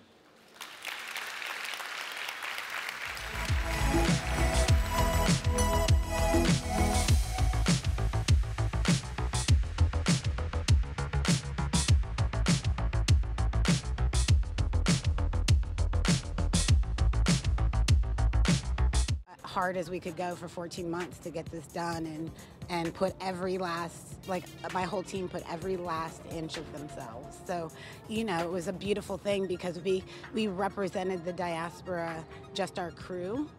So it was a micro version of the macro that we were building in Wakanda. And I lived that every single day for a little over a year. All right, I want to ask you about what's next, but it doesn't have to be specific projects. But it's like, where do you go from here with everything that you've talked about, right? Like the production design itself, but like the bigger themes and ideas that you're working on. You know, challenging myself, I think, to try to continue to do things that are out of my comfort zone. Something I learned from Ryan Coogler, who has taken me from Fruitvale Station to a boxing movie, Creed, to a comic book movie, Black Panther. I want to continue the trend on my own and not just be in a place that I feel comfortable. My next project with Melina Matsuko, who is a director for Insecure, I'm just working on the pilot for Why the Last Man, which is a graphic novel. Yes, I've read the entire series. Okay. So good. So I'm going to be designing the pilot. We're working on that currently. I can't really say much more than that, but it's super exciting. The script is phenomenal. And our approach to it is going to be, I think, something really cool. So I'm really super excited about that. Worked with Beyonce again. That's all I can say about that. And the future is wide open. And if Denis Villeneuve is listening, I'd love to do Dune. Yes. I throw that out every opportunity I can get. Denis? Yes. Hannah, thank you so much for joining me and sharing your story and all the work that you do. Thank you so much. It's super exciting. I'm so happy to be here, and I think I'm going to learn something today, too. So, you know, it's all about soaking in all this greatness. So, fabulous. Thank you. Thank you. I'm Timothy Jordan, and this is I/O Live.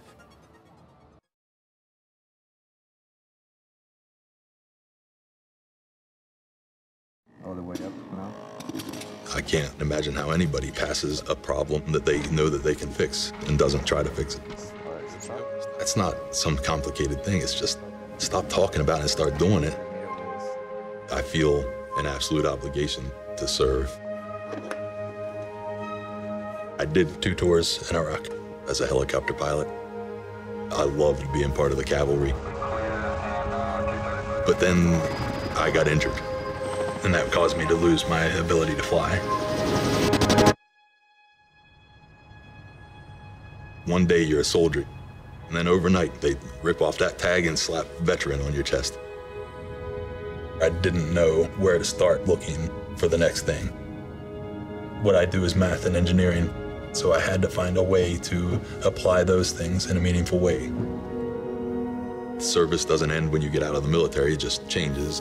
And I started reading about the research that they were doing at the Human Engineering Research Lab. And I thought, man, I gotta go be a part of that. HURL's mission is to help people with disabilities increase independence and quality of life. I prepare the software to support the research that we do. One of the big things that I've done is help us transition to using Android tools. They make things really accessible. Anybody can sit down and start using these technologies and perform the tasks that we hope that it'll be useful for. That's the right thing to do, is to make things not just able to be used, but to be used with the same sort of joy or ease as I do. A big part of why open technology is so attractive to engineers like myself is there's such an active community of people designing and innovating. Welcome to Pittsburgh. All three of my children have a disability. The fact that my son has autism is just one little part of him, but almost his entire existence is defined by that autism. There was part of me that hoped someday I'd be able to help my son be able to live independently and give him a future. That's part of why I became an engineer, is part of why I got into this field. There's going to be a time where someone like my son will have gotten a better opportunity, a better swing at this thing. I'm not going to sit around and wait for somebody else to fix the problem. There's not a minute to be wasted thinking about anything but the good things that we can do.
Hello. Okay. Who's interested in AI? Woo! Me too. Me three. Okay, so I'm the moderator today. I'm Diane Green, and I'm running Google Cloud and on the Alphabet board. And I'm going to briefly introduce our really amazing guests we have here. I also live on the Stanford campus, so I've known one of our guests a long time because she's a neighbor. So let me just introduce them. First is Dr. Fei-Fei Li, and she is the chief scientist for Google Cloud. She also runs the AI lab at Stanford University, the Vision Lab, and then she also founded Sailors, which is now AI for All, which you'll hear about a little bit later. And is there anything you want to add to that, Fei-Fei? I'm your neighbor. That's the best. And so then the other, so now we have Greg Corrado, and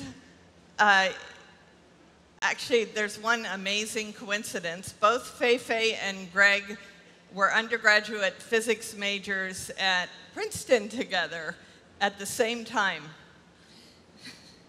and didn't really know each other that well in the 18-person class. We were studying too No, hard. it was kind of surprising to, go to undergrad together and then neither of us in computer science, and then rejoin later, only once we were here at All Google. paths lead Yeah. to AI and neural networks and so forth. But anyhow, so Greg is a principal scientist in the Google Brain Group. He co-founded it.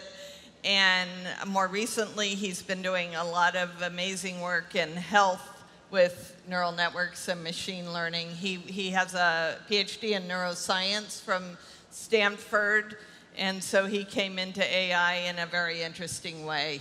And maybe he'll talk about the similarities between the brain and what's going on in AI. Would you like to add anything else? Or? No? Yeah. Sounds good. Okay. So I thought, since both of them have been involved in the AI field for a while, and it wasn't, it's recently become a really big deal, but it'd be nice to get a little perspective on the history, yours in vision and yours in neuroscience, about AI and how it was so natural for it to evolve to where it is now and what you're doing. And start with Fei-Fei. I guess I'll start. So, first of all, AI is a very nascent field. In the history of science, of human civilization, this is a field of only 60 years of age. And it started with a very, very simple but fundamental quest, is can machines think? And we all know thinkers and thought leaders like Alan Turing challenged humanity with that question, can machines think? So about 60 years ago, a group of very pioneering scientists, computer scientists like Marvin Minsky, John McCarthy, started really this field. In fact, John McCarthy, who founded Stanford's AI lab, coined the very word artificial intelligence. So where do we begin to build machines that think? Humanity is best at looking inward and ourselves and try to draw inspiration from who we are. So we started thinking about building machines that resemble human thinking. And when you think about human intelligence, you start thinking about different aspects, the ability to reason, the ability to see, the ability to hear, to speak, to move around, make decisions, manipulate. So AI started from that very core foundational dream 60 years ago, started to proliferate as a field of multiple subfields, which includes robotics, computer vision, natural language processing, speech recognition. And then a very important development happened around the 80s and 90s, which is a sister field called machine learning started to blossom. And that's a field combining statistical learning, statistics with computer science. And combining the quest of machine intelligence, which is what AI was born out of, with the tools and capabilities of machine learning, AI as a field went through an extremely fruitful, productive, blossoming period of time. And fast forward to the second decade of 21st century, the latest machine learning booming that we are observing is called deep learning, which has a deep root in neuroscience, which I'll let you talk about. And so combining deep learning as a powerful statistical machine learning tool with the quest of making machines more intelligent, whether it's to see or is it to hear or to speak, we're seeing this blossom. And last, I just want to say, 3 critical factors converged around the last decade, which is the 2000s and the beginning of 2010s, which are the 3 computing factors. One is the advance of hardware that enabled more powerful, capable computing. Second is the emergence of big data, powerful data that can drive the statistical learning algorithms. And I was lucky to be involved myself in some of the effort. And then the third one is the advances of machine learning and deep learning algorithms. So this convergence of 3 major factors brought us the AI boom that we're seeing today, and Google has been investing in all 3 areas. Honestly, earlier than the curve. Most of the effort started even in early 2000s. And as a company, we're doing a lot of AI work from research to products. Yeah. And it's been really interesting to watch the divergence and exploration in various academic fields, and then the reconvergence as we see ideas that are aligned. So it wasn't, as Fei says, it wasn't so long ago that fields like cognitive science, neuroscience, artificial intelligence, even things that we don't talk about much more like cybernetics, were really all aligned in a single discipline. And then they've moved apart from each other and explored these ideas independently for a couple of decades. And then with the renaissance in artificial neural networks and deep learning, we're starting to see some reconvergence.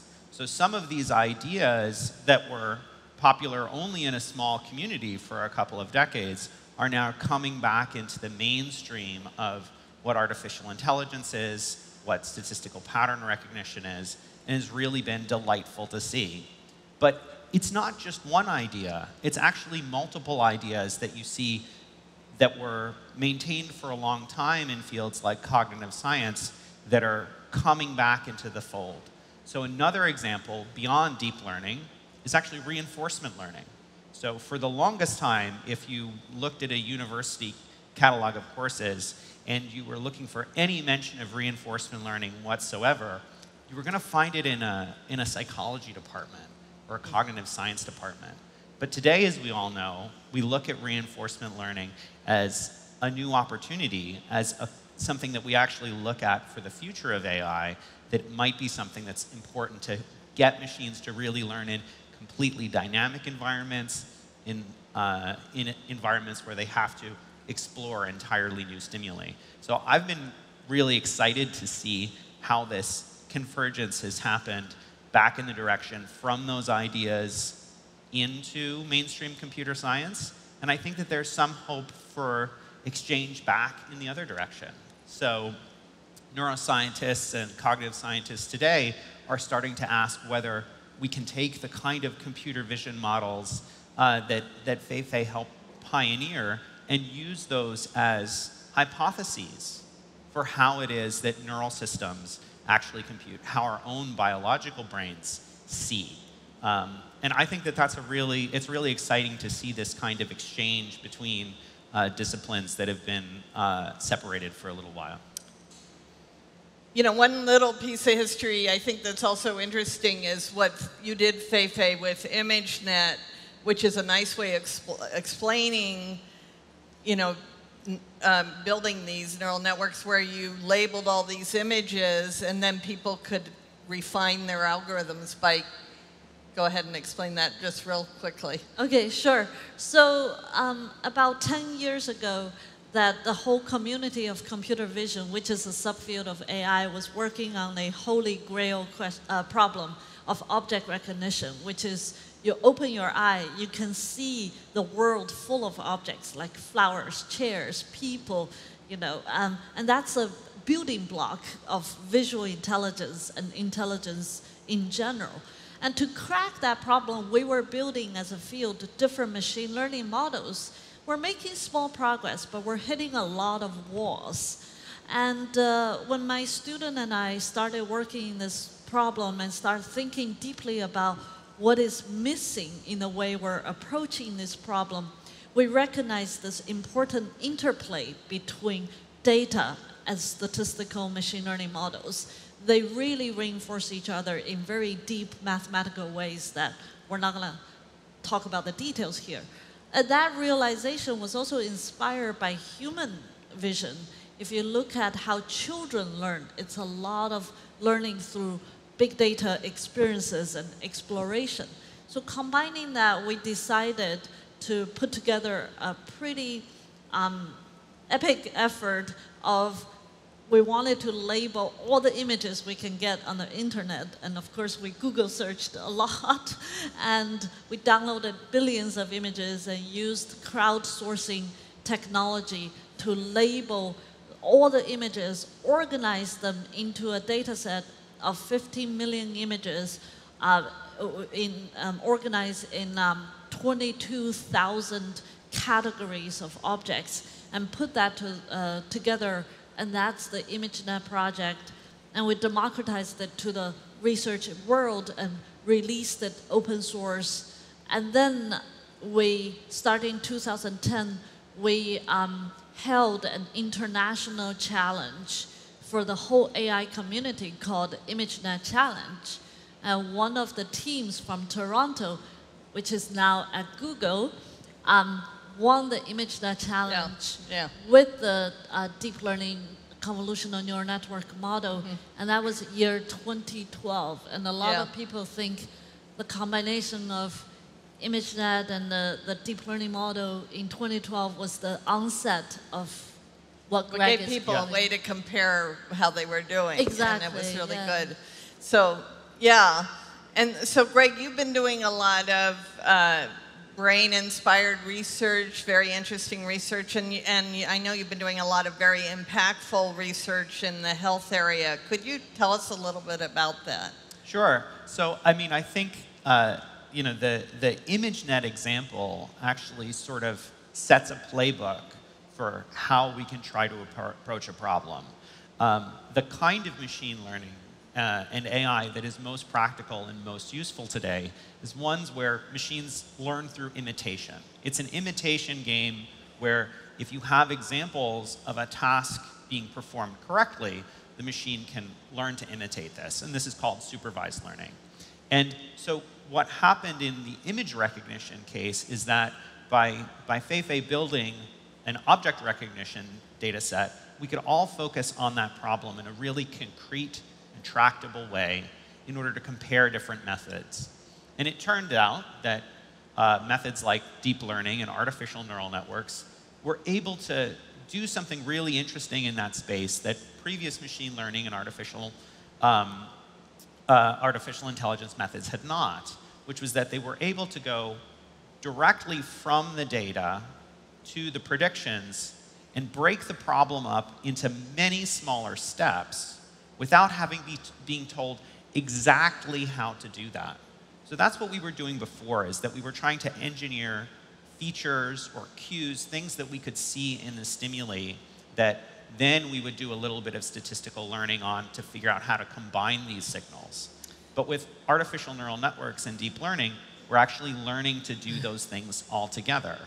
And this applies not only to computer vision, but it applies to most things that you could imagine a machine imitating.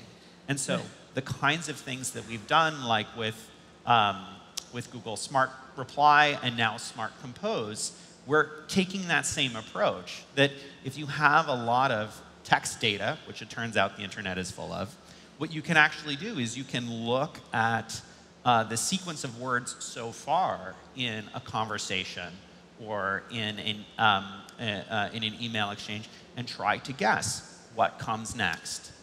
You know, I'm going to interrupt here a little bit and get a little more provocative here. All right. So you're talking about, neural-inspired machine learning and so forth.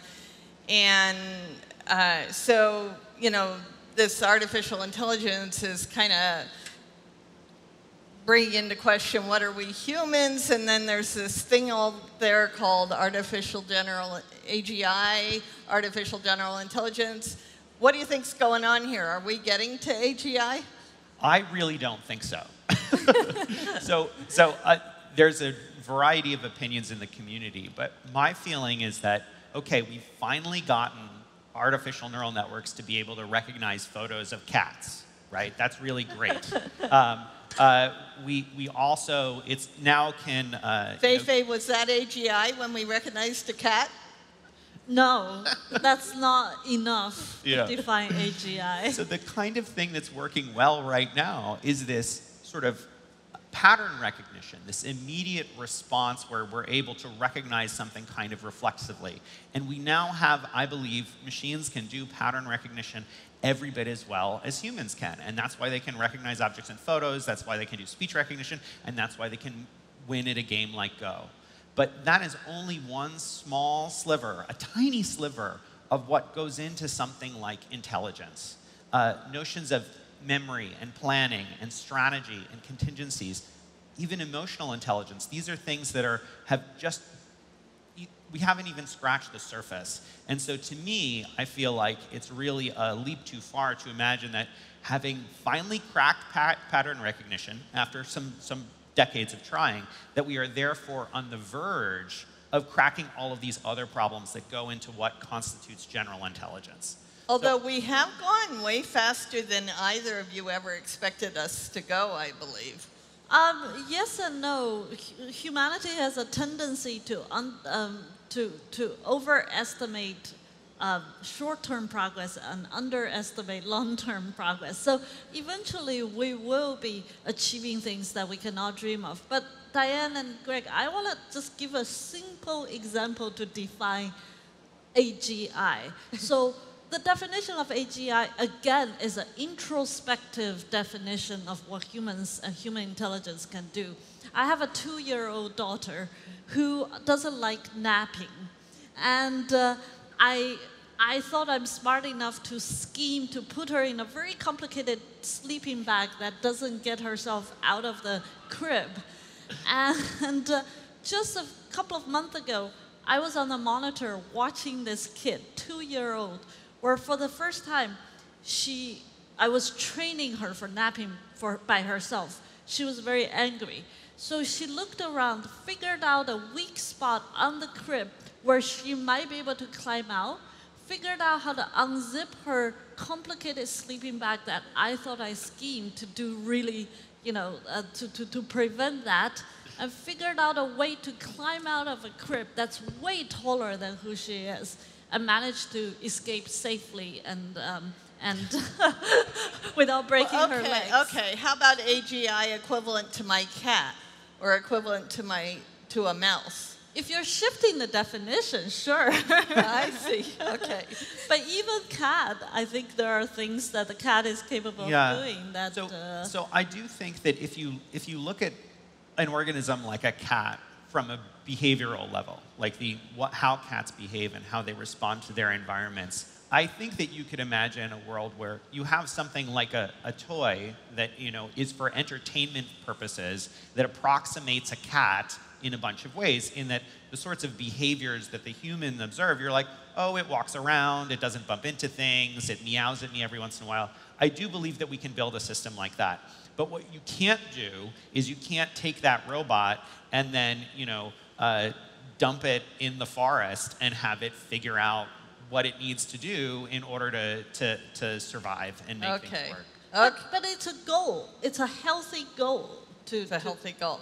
And along the way, like you both, at least we all three agree that AI's capacity to help us solve all our big problems is going to outweigh any kind of negative, and we're pretty excited about that, I guess. Like in cloud, you're kind of doing some cool things with AutoML and so forth. Yeah, so we talk a lot, Diane, about the belief of building benevolent technology for human use, right? Our technology reflects our values. So I personally, and I know Greg's whole team is working on bringing AI to people and to the fields that really need it to make a positive difference. So at Cloud, we're very lucky to be working with customers and partners from all kinds of vertical industries, from healthcare, where we collaborate, to agriculture, to sustainability, to entertainment, to retail, to commerce, to finance, where our customers bring some of the toughest problems and their pain points, and we can work with them hand in hand to solve some of that. So for example, recently we rolled out AutoML, and that is the recognition of the pain of entering machine learning. It's still a highly technical field. The bar is still high. Not enough people are trained experts in the world of machine learning. But yet, our industry already has so much need to, tag pictures, understand imageries, just as an example in vision. So how do we answer that call of need? So we've worked hard and thought about this suite of product called AutoML, where the customer, we lower the entry barrier by relieving them from coding machine learning custom models themselves. All they have to do is to give us provide the kind of data and concept they need. Here's an example of a ramen company in Tokyo that has many shops of ramens, and they want to build an app that recognizes the ramens from different ramen stores. And they give us the pictures of ramens and the concepts of their store 1, store 2, store 3. And what we do is to use a technique, a machine learning technique that Google and many others have developed called learning to learn, and then build a customized model for the customer that recognize ramens for their different stores. And then the customer can take that model to do what they want. I can write a little C++, maybe some JavaScript. Could I do AutoML? Absolutely. Absolutely. We're working with teams that they don't have not even C++ experience, and we have a drag and drop interface, and you can use AutoML that way. Because I really believe that there are so many problems that can be solved using this technique that it's critical that we share as much as possible about how these things work. I don't believe that these technologies should live in walled gardens, but instead we should develop tools that can be used by everyone in the community, and that's part of why we have a very aggressive open source stance to our software packages, particularly in AI. And that includes things like TensorFlow that are available completely freely, and it includes the kinds of services that are available on cloud to do the kind of compute, storage, and model tuning and serving that you need to use these things in practice. And I think it's amazing that the same tools that my applied machine learning team uses to tackle problems that we're interested in, those same tools are accessible to all of you as well to try to solve the same problems in the same way. And I've been really excited with how much how great the uptake is and how we're seeing expanding to other languages. Mentioning JavaScript, quick plug for TensorFlow.js is actually really awesome. Yep.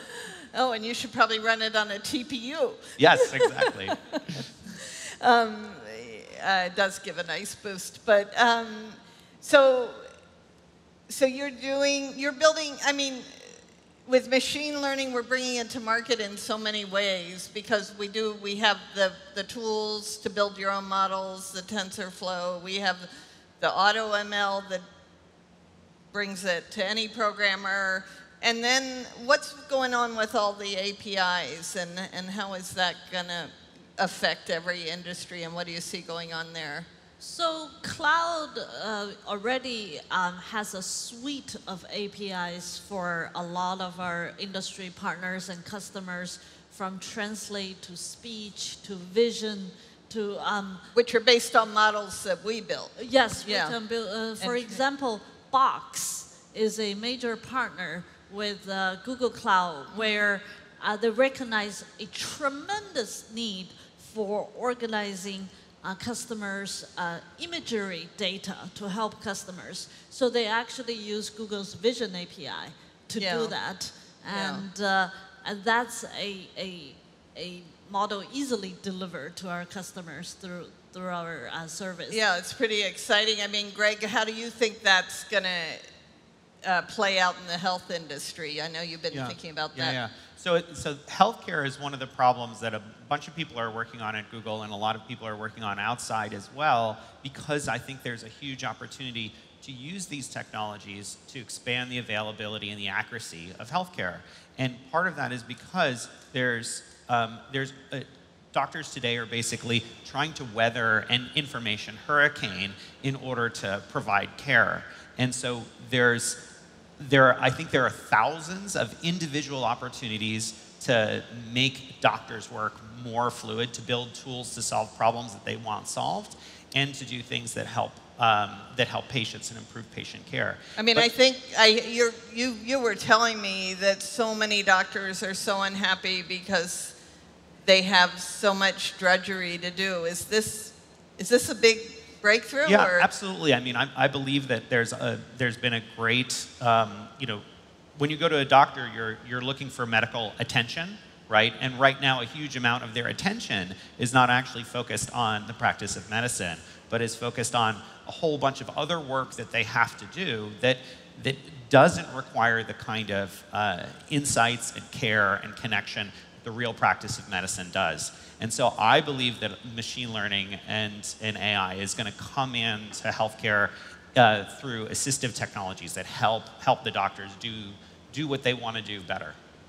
By understanding what they do and assist them. No substitute for the human. No, I don't think so.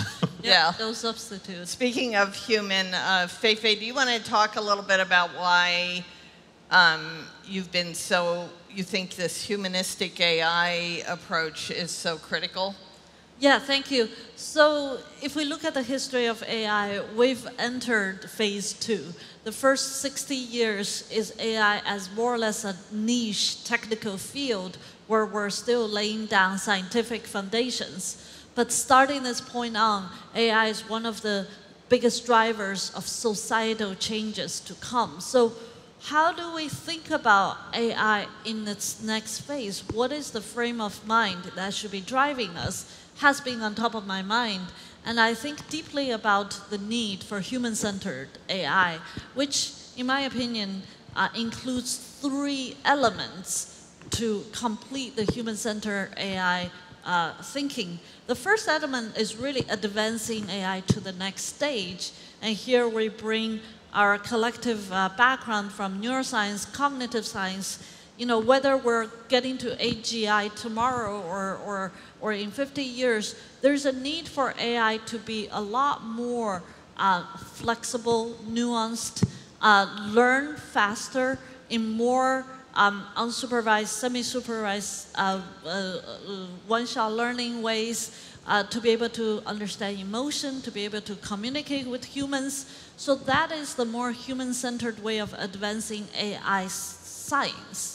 The second part is the human-centered AI technology and application, is that I love what you're saying, that there's no substitute for humans. This technology, like all technology, is to enhance humans, to augment humans, not to replace humans. will replace certain tasks, will replace humans out of danger or tasks that we cannot perform.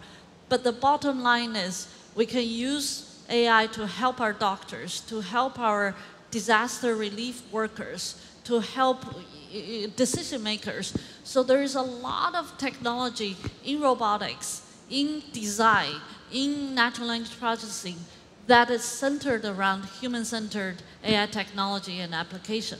The third element of human-centered AI is really to combine the thinking of AI as a technology as well as the societal impact. We are so nascent in seeing the impact of this technology, but already, like Diane said, that we are seeing the impact in different ways, ways that we might not even predict. So I think it's really important, and it's a responsibility of everyone, from academia to industry to government, to bring social scientists, philosophers, law scholars, policymakers, ethicists, and historians at the table, and to study more deeply about AI's social and humanistic impact. And that is the three elements of human-centered AI. That's pretty wonderful, and I think we at Google here, Alphabet, are working as hard as we can to do humanistic AI. You know, you mentioned you know, what we need to be careful about out there with AI and regulatory. What are some of the barriers to, you know, I think every company in the world has a use for AI in many, many ways. I mean, it's just exploding in all the verticals. But there are some impediments to adoption. For example, in the financial industry, they need to have something called explainable AI. And could you just talk about some of the different barriers you see to being able to take advantage of AI? We should start with healthcare.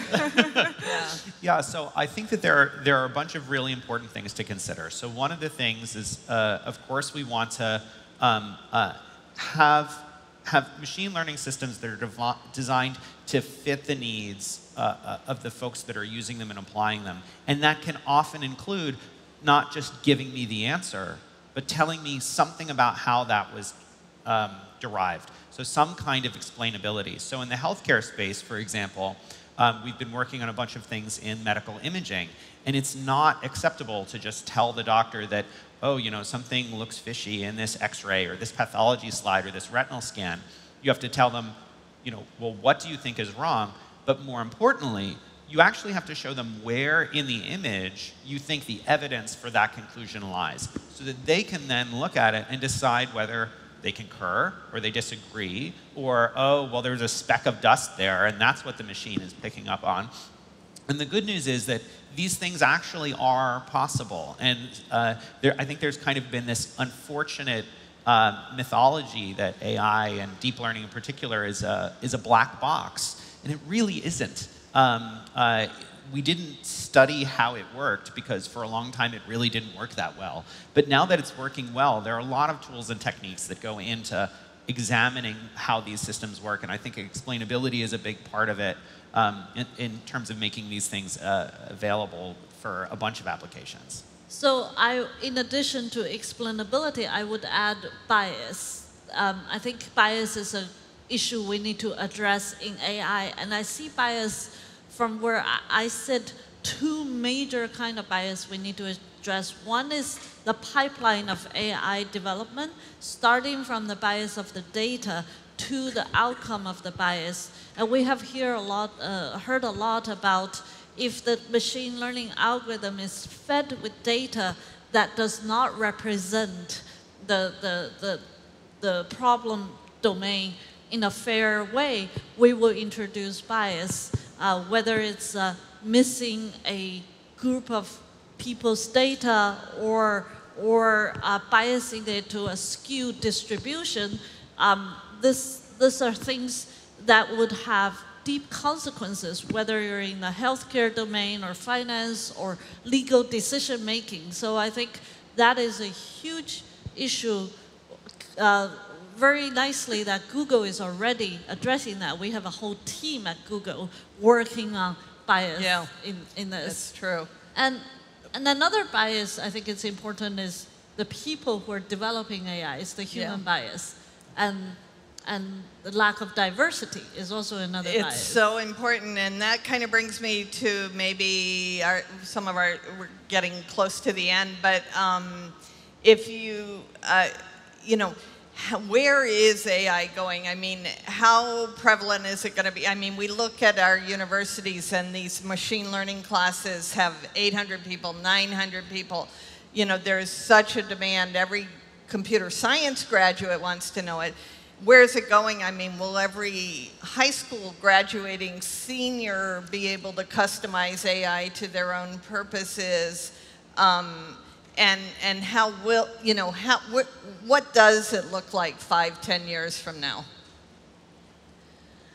So from a technology point of view, I think that because of the tremendous investment in resource, both in the private sector as well as in the public sector now, many countries are waking up to invest in AI.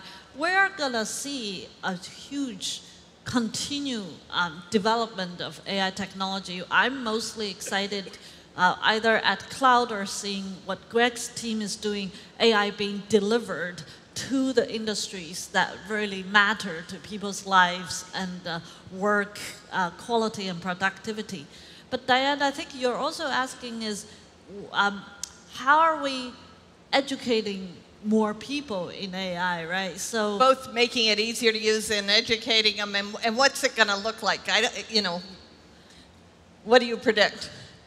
So, that's a really tough question, because at the core of today's AI is still calculus, and that's not going to change. So I think that from the tech industry perspective, or from the computer science education perspective, I think that we're going to see AI and ML become as essential as networking is, right? Like, no one really thinks about, oh, well, I'm going to write some software and it's going to be standalone on a box and it's not going to have a TCP/IP connection, right? Like, we all know that you're going to have a TCP/IP connection at the end of the day somewhere, and everyone understands the basics of the networking stack, and that's not just at the the level of engineers, that's at the level of designers, of executives, of product developers and leaders. And the same thing I think is going to happen with machine learning and AI, which is that designers are going to start to understand, how can I make a completely revolutionary kind of product that folds in machine learning the same way that we fold in networking and internet technologies into almost everything we build. So I think we're going to see tremendous uptake and it becoming kind of a pervasive background part of the technologies. But I think that in that process, the ways that we use AI are going to evolve. So I think right now, you're seeing a lot of things where AI and machine learning adds some spice, some extra little coolness on a feature. And I think that what you're going to see over the next decade is you're going to see more of a core integration into what it means for the product to actually work. And I think that one of the great opportunities there is actually going to be the development of artificial emotional intelligence that allows products to actually have much more natural and much more fluid human interaction. We're beginning to see that in the assistant now with speech recognition, speech synthesis, understanding dialogues and exchanges. But I think that this is still in its infancy. We're going to get to a point where the products that we build, they interact with humans in the way that the humans find most useful, just out of the box. And I spend a lot of time with high schoolers, because I really believe in the future. You know, we always talk about AI changing the world, and I always say the question is, who is changing AI? And to me, bringing more human mission thinking into technology development and thought leadership is really important.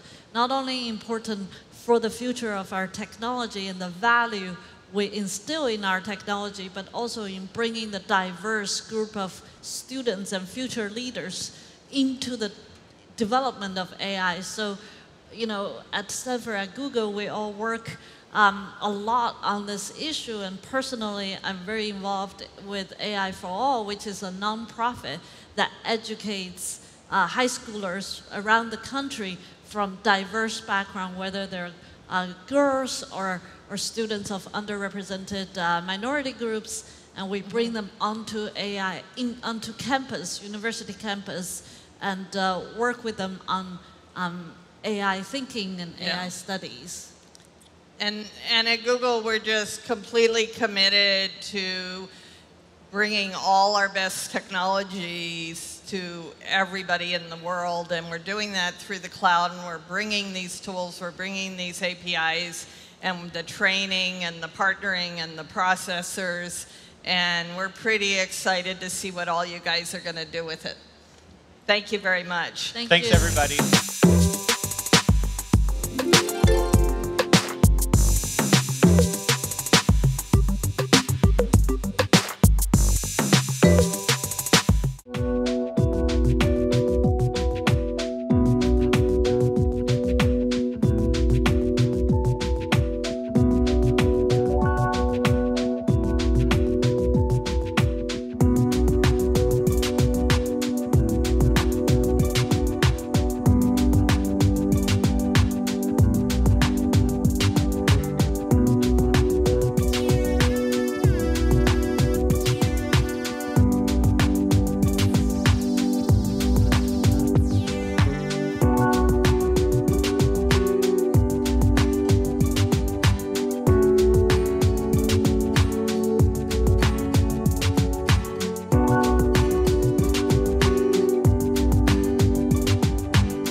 Hey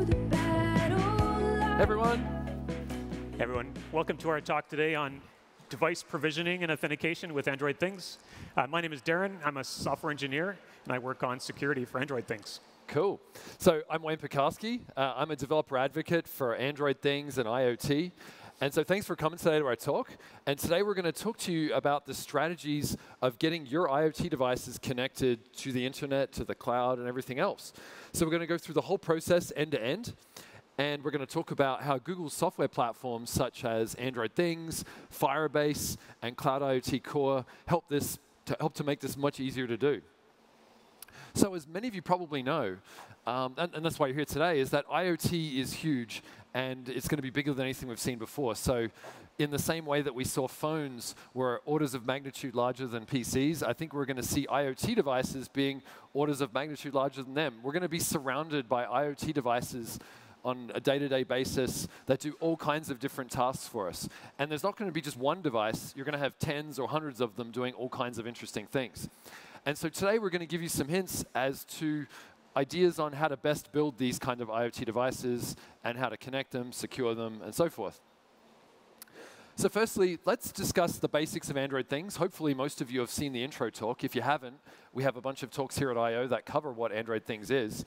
But the core concept of Android Things is that it's based on a system on a module, which is shown in the image over there, which is the little small board. And so the SOM contains the CPU, the Wi-Fi, the memory, and it's supported by what we call a board support package. And this provides the drivers, the kernels, the libraries, and everything, but it also provides updates and security from Google.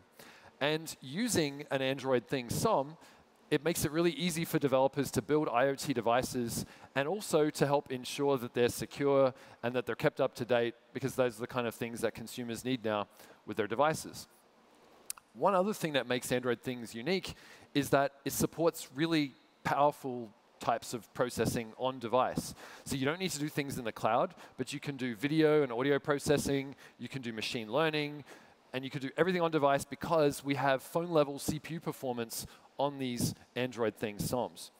And the other thing is that it's based on Android, so you can use all of the familiar developer tools that you're used to, such as Android Studio and all the existing code that you have if you're an Android developer. And so you'll be right at home using Android Things if you've done Android development before. So there are lots of other talks at I/O that you can go to learn more about that. But what we're going to focus on today is how we can take advantage of all these things that come with Android Things to make your IoT devices easier and better for you. So with that in mind, let's get into an example that we're going to use throughout this talk to sort of explain what we're talking about. So we're going to build an IoT washing machine, because why not? And everyone's excited about using machine learning and TensorFlow, so therefore we probably should be using a washing machine that does machine learning on board. It should have a camera that looks at your laundry, and then while it's washing your clothes, it does machine learning algorithms to analyze how clean it is, and it can also allow you to see how your laundry is being washed when you're at work, in case you're interested in seeing this kind of thing happen. So I guess we could call our new product TensorWash. So when we build this TensorWash washing machine, most washing machines still have a control panel on the front because you still want to control it manually. Now, because Android Things supports really powerful devices, you could actually have like a screen on the front. It could run OpenGL. You could have videos and audio playing. So that's one option that you could build, maybe in the deluxe model of the machine. However, if you want to reduce the cost to make a cheap IoT washing machine, then you probably want to get rid of the display. And so we're going to leave that out for this example. So the machine is going to be IoT enabled. It's going to have a few buttons on the front, but pretty much everything's going to be controlled via a phone, which we're going to talk about in a bit. So the real magic of a machine like this is when it's connected to the internet. And so you can monitor the machine remotely. You can view what the camera sees. You can trigger off a wash cycle when you're at work, when you're driving home, whatever. So the user is not in the house, and they could be potentially anywhere in the world. So we don't want to restrict it to just being controlled from something that's close by in the house. So we really need to have an internet cloud-based connection with some kind of cloud solution behind that. And we could add all kinds of fun features by having cloud support. So we could have it awarding points for not washing your clothes or not wasting water too much. It could report faults to a service department. And in order to support all this, the machine needs Wi-Fi. And we're not going to cheat by just plugging in an Ethernet cable into it. So we have this washing machine. we need it to connect to the cloud. We need to share state with the cloud so that a phone could control the device. So there are many possible cloud services. We'll talk about a few of them today. But firstly, in order to make this kind of thing work, we need to firstly get the device onto the network. And so many devices these days are Wi-Fi based. So the device requires an SSID and a passphrase to join the network. Many devices don't have a keyboard or a display, like in the case of our washing machine. So everything needs to be handled by the phone. And if we use a phone, then the device needs to spin up a Wi-Fi access point of its own. The phone connects to it. It sends all the login details over. And then the device reconnects to the network and uses that information. And if anything goes wrong for any reason, the phone has no way of knowing what happened. And so it's a very delicate process. And so it can be problematic for some phones or Wi-Fi networks. And so many developers find this challenging to get right. So we're going to go through some hints on how to make this better. And, oops, what happened? Oops. And next, the device needs to know who the owners of the device are. So you want to make sure that the device is viewed and controlled only by the owner of the device and anyone else that they trust. So we need some kind of authentication token that needs to be issued by a server that the user then uses to control this token. We put it on the device, and then that's what the device uses to contact the internet and the cloud.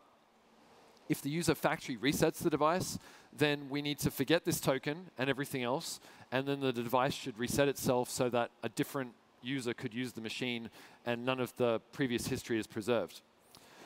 So now our TensorWash is all connected and ready to go. So when the phone, device, and cloud all communicate, we do that over a TLS connection, such as HTTPS. So it's very important that it's secure in that way. We don't want to have eavesdroppers in the middle.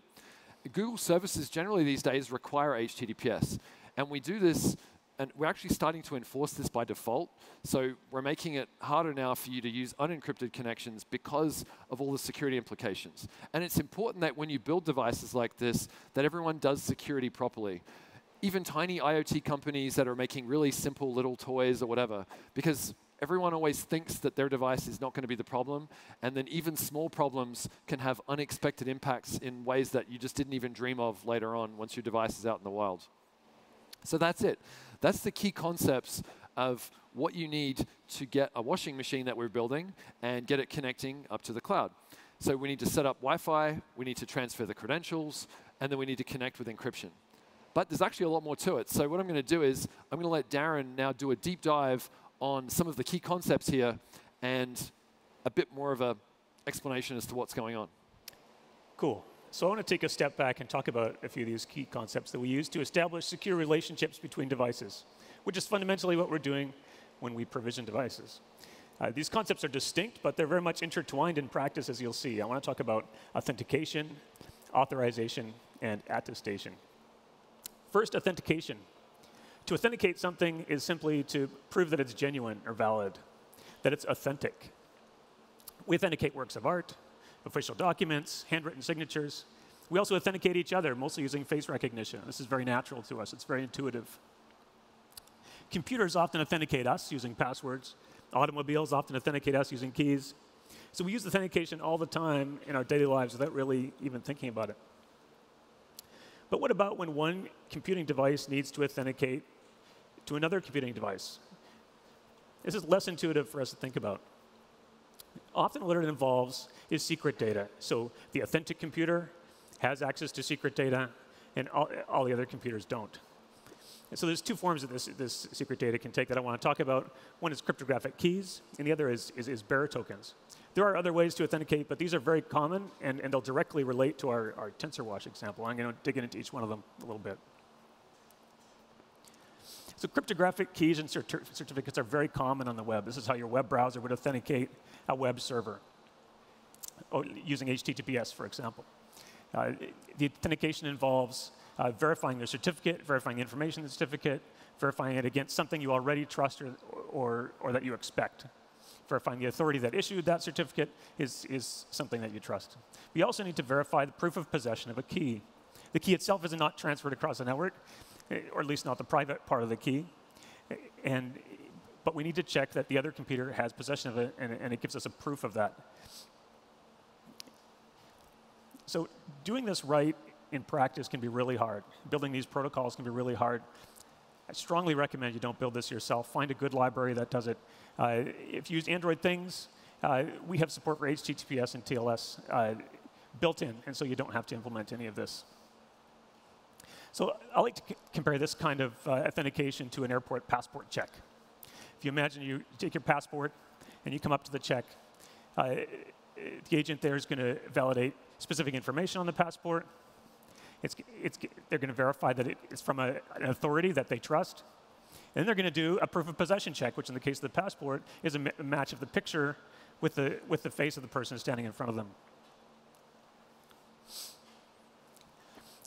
I also want to talk about bearer tokens. These work a little bit differently. They're passed from one computer to another in order to verify them. They're often opaque to the computer that sends it, but meaningful, of course, to the computer that verifies it. Authentication to the sender or bearer of the token is implied by the authentication of the token. The verifier looks at the token and makes a decision as to whether it's an authentic token or not.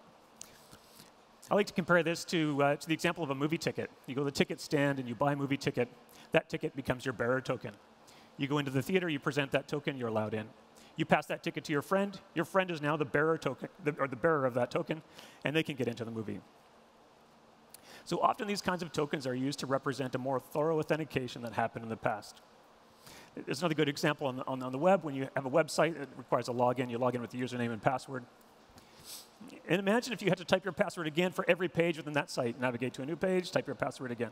It wouldn't be usable. And so often what happens under the hood is a web server will issue your browser a bearer token. And it'll live for a certain amount of time, and it'll have access to your account, whatever that means, on that website. And so you don't have to keep entering your password all the time. And it works the same way with an IoT device. You can authenticate it thoroughly once, issue it a token, and you get a much lighter authentication mechanism from that point forward. So let's think about authentication in the context of IoT. There's a few aspects that are worth calling out. One is that the authentication needs to go both ways.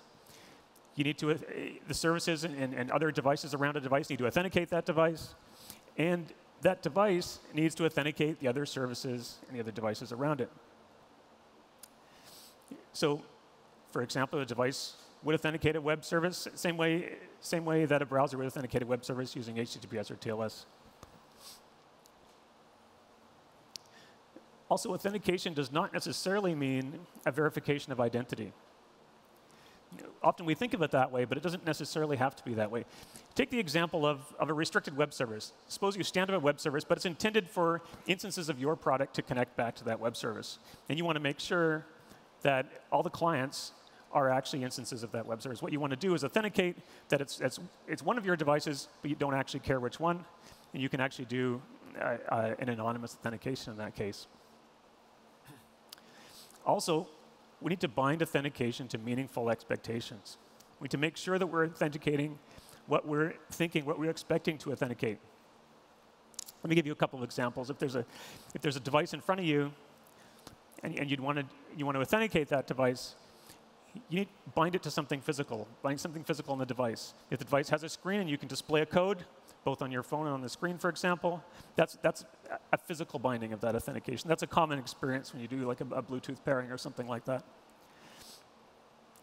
But you can also use like a sticker on the device or a barcode, and we'll talk about that a little bit more.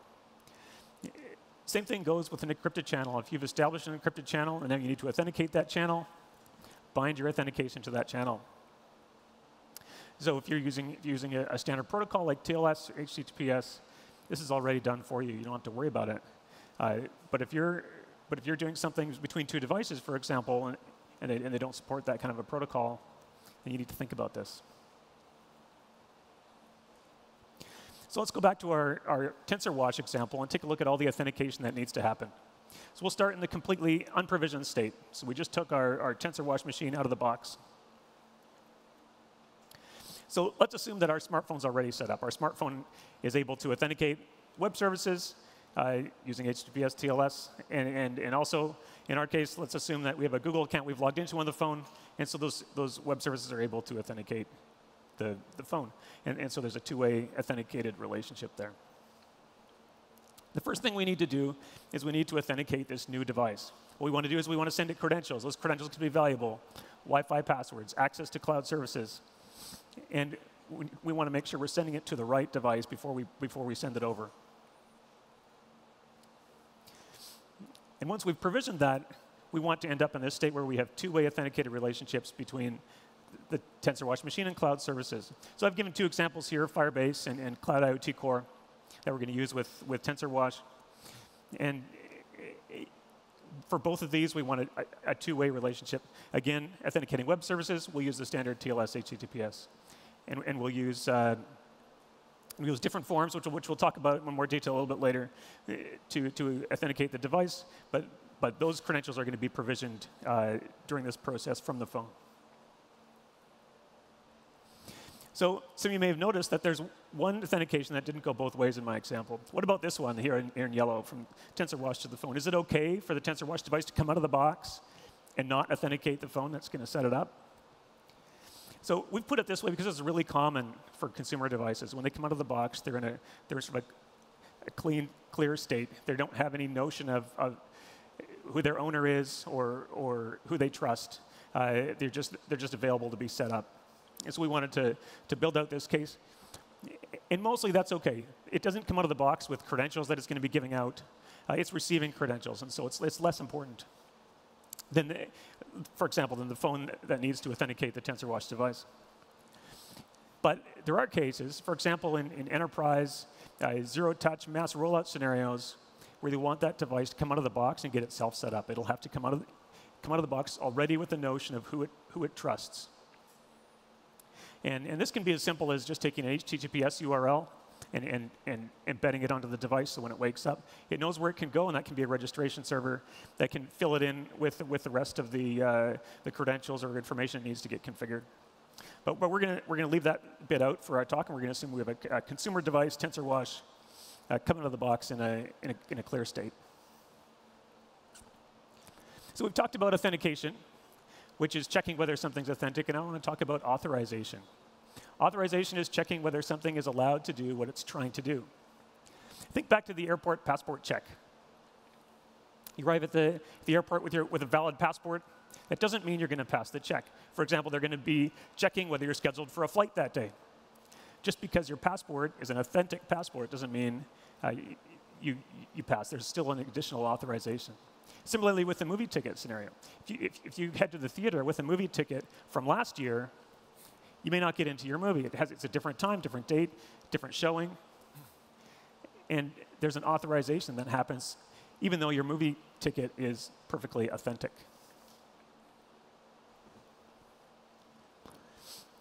So I want to use the example of OAuth 2.0, which is a very commonly used authorization framework for the web. It's built for the web. It may or may not work for a given IoT use case.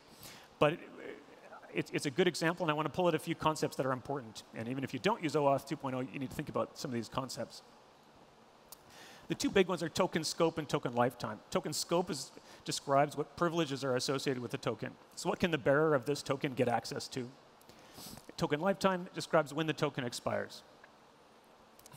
And there's this notion of refresh tokens versus access tokens. Access tokens will be used to access the actual resource you're trying to get to, the protected resource. These tokens are often short-lived, narrowly scoped, and they can be self-contained. So the decision on the resource server is actually can be optimized and quick, and it doesn't need to do any kind of back-end lookups. It just looks at the token that it received, and it can make a decision with the information there. Refresh tokens, on the other hand, are used to get new access tokens when the old access token expires. These tokens are often long-lived. They're more widely scoped, so you may want to go and get access tokens for a variety of different scopes. And they're not self-contained, specifically. And what this enables is the authorization server that's making the decision as to whether it should give a new access token based on a refresh token. It can decide if there's been a revocation of that authorization. And that's what you want to have with IoT as well. You want to have that passive expiration. So if it's revoked, once the current set of access tokens expire, there's no more access. There's no way to go get another access token. You don't want to be in the situation where you have to pull an unused IoT device out of a closet, hope it still boots up, and do some kind of factory reset in order to deauthorize it. You want to be able to do that passively. So this is a snippet from the OAuth spec, RFC 6749, depicting the refresh token flow. You can see in the middle, the access token is used to access a protected resource, the resource server. In steps E and F, that's where the access token's expired, and you'll get an error back. And then down at the bottom, G and H, you can see the refresh token is used to go get another access token from an authorization server. Hopefully that helps you visualize that a little bit better. So let's think about authorization in the context of IoT or of an IoT device. We talked about that authentication needs to go both ways. Authorization needs to go both ways as well, or at least we need to think about it in both directions. We need to think about who has access to a device, who can send commands from the device, who can read data from the device, and so forth. We also need to think about what does a device have access to? What rights does it have when it connects to a web service, for example? We want to use the principle of least privilege. We don't want to give more privilege than necessary. And this is a really common problem with IoT, and I think it's because it's so easy. It's so easy to just give the device total authorization for the service it's connecting to, because then you won't have any more problems. You won't have any authorization errors, and everything will just work. The problem is, if the device is only using 10% of that authorization, if your device gets hacked, now the attacker has access to all of it, even though you weren't using it. You also want the expiry. I talked about the passive expiration. You also want to be careful when you're passing your tokens. Tokens are, of course, made to be passed for specific purposes, verification, for example. But you want to make sure that you've authenticated the recipient before you send your token. If you're sending it up to a web service for verification, make sure it's over HTTPS. If you're sending it to, if you're provisioning a new device, like our TensorWatch case, authenticate that new device before you send over the token. As you'll see in a few minutes, Google services like Firebase on Android Things, the Firebase SDK will manage tokens for you. You don't have to worry about this token management, which is great. So let's go back and look at authorization in our TensorWatch scenario specifically. We start in this state, where we assume the phone is already authorized to set up new devices with these cloud services. And the phone is implicitly authorized to set up the TensorWatch device because it doesn't have any policies about that. And where we want to be after we provision is we want to have a two-way authorization with Firebase. So we're going to use the Firebase real-time database, and it can sync down to the device. It can also sync data from the device up to the cloud. And when it syncs down to the device, we can actually use that to issue commands to the device. And so there's an authorization where Firebase is authorized to give commands to the device, and the device is authorized to push data back up into Firebase. For Cloud IoT Core, we've put the arrow in just one direction because what we're going to be using it for is metrics. So as the device is working, it's pushing metrics up into the Cloud IoT Core project. It needs to be authorized to push into that particular project. So we're going to show you the details of how you set this all up. First, I want to talk about one more key concept, and that is attestation. Attestation is really proving the integrity of a computing device with state, so including the current operating state of the device. So it's really a special kind of authentication. In order for this to be possible, the device needs to already have some kind of a credential that it can use to prove itself. Often this is provisioned in the factory, so when the device comes out of the box, it can already prove that it's a genuine instance of that particular product. It's also worth mentioning that attestation is often bound to a cryptographic key. So instead of the attestation assertion from the device saying, I'm a genuine device running in a secure mode, it's a bit more like, this particular cryptographic key is securely held by a genuine device running in a secure mode. And this is useful because it allows us to bind the attestation to something else that uses the key, some other kind of authentication, for instance. And you'll see in the example later that we use a key like this to connect to Cloud IoT Core. So in Android Things specifically, you can attest various properties. You can test that it's an authentic Android Things device. You can verify that it's an instance of a particular product. You can verify device identity if you need to do that.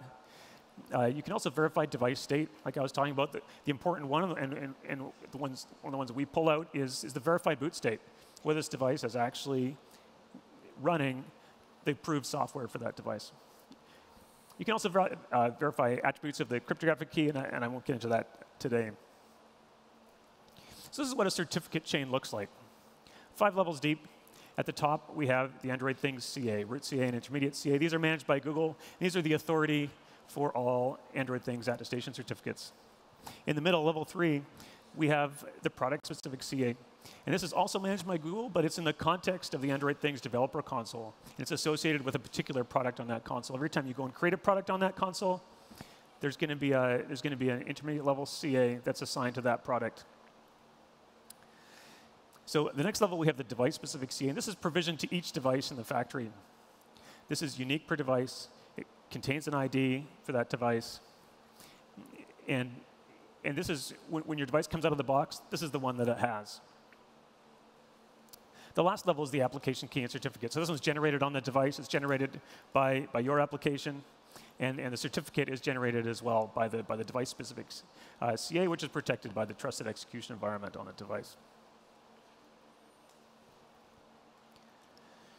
So back in our TensorWatch example, the attestation happens here with the arrow from the TensorWatch device up to the phone. So when we do that verification, you remember the phone is going to verify, is going to authenticate the device.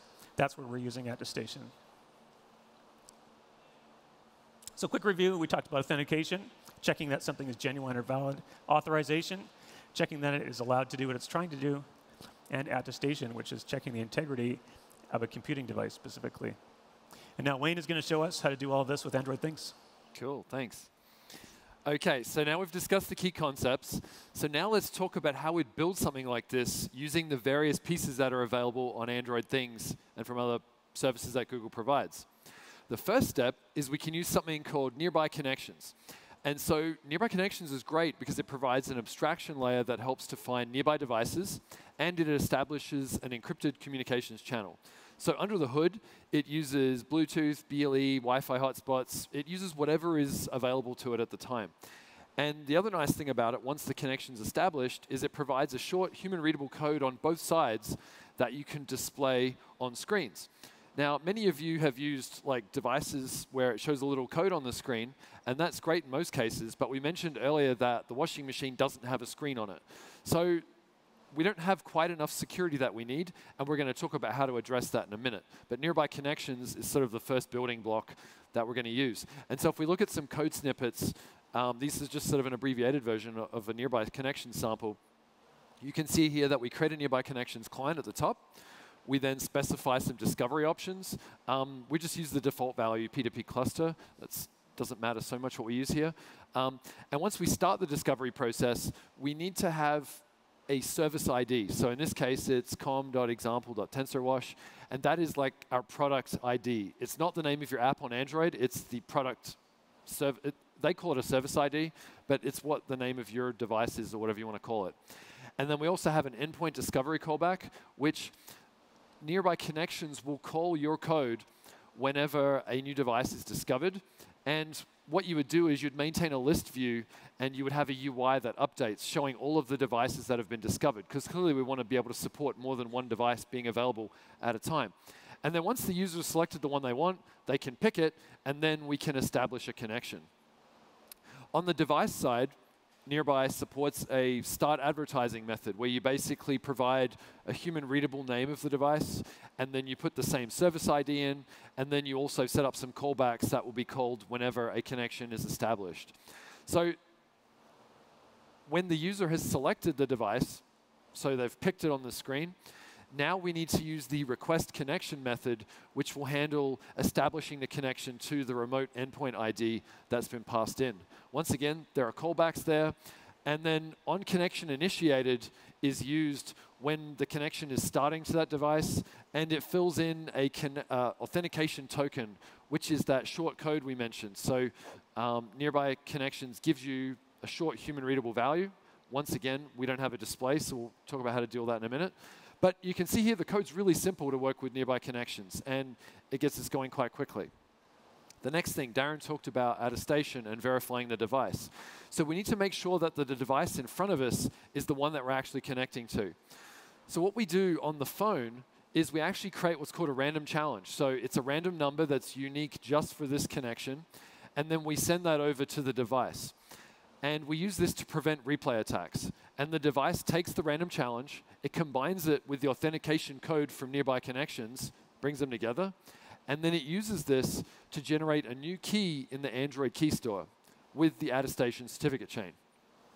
This certificate chain is then sent back to the phone, and the phone can then check it, which we'll talk about in a minute. And even though we're using a random challenge, the auth code from nearby is important because it helps to bind it to the encryption channel that we're using right now. And another thing is that it's also important to rate limit failed connections. So what you don't want is for someone to be able to constantly connect to your device and try random codes and try to get it to generate some keys. You're better off rate limiting that to prevent people attacking your device. Here's some of the code that does that. Don't worry about it too much. I just wanted to sort of show you some bits and pieces of what there is. But on the device, we have the authentication token from nearby. We take in the random challenge that we got earlier. We combine it together. We use this code to generate the signing key here. And the interesting part about when you generate something in the Android key store is that it's done in a trusted execution environment. So we don't actually keep the key in our app. We actually keep it in the trusted execution environment.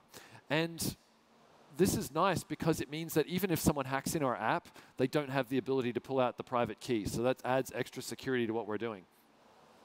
So anyway, we put all this stuff in. All those purple values are all just standard constants that you use, so don't worry about capturing this exactly. Later on, we're going to release a sample that has all of this in it, but I just wanted to sort of walk you through a bit of it. But at the end, you end up with, you extract out the certificate chain, and that is what you then pass back to the phone for it to check it and do whatever it's going to do. So Darren mentioned earlier the concept of a certificate chain. And so the factory provisioned attestation key also comes with a certificate chain from this leaf all the way back to the Android Things root certificate. So now we have a full chain for the key we just generated. So right on the bottom, that's what we just created, and it links all the way back to the Android Things root. So now TensorWash has generated its custom attestation key and certificate chain, and we've sent the chain back to the phone. So the phone needs to verify that this is a legitimate device that's untampered with, and that it's also the one in front of us. It's actually a pretty tedious process. It has a number of steps, and it's probably something that we should put in our library in the future. But the gist of what you need to do is you need to verify that the certificate chain is connected correctly. You need to verify that the root is the trusted root from Android Things. You need to verify that it's your product ID. You can verify a 128-bit UUID for the device. This is something that at the factory you could actually take and print on the box with a code so that the user can verify that they've actually matched it up against the one in front of them. You can verify the boot status. When the key is signed, it's sent over with a flag indicating if the bootloader has been tampered with. You verify the attestation challenge, which we'll talk about in a bit.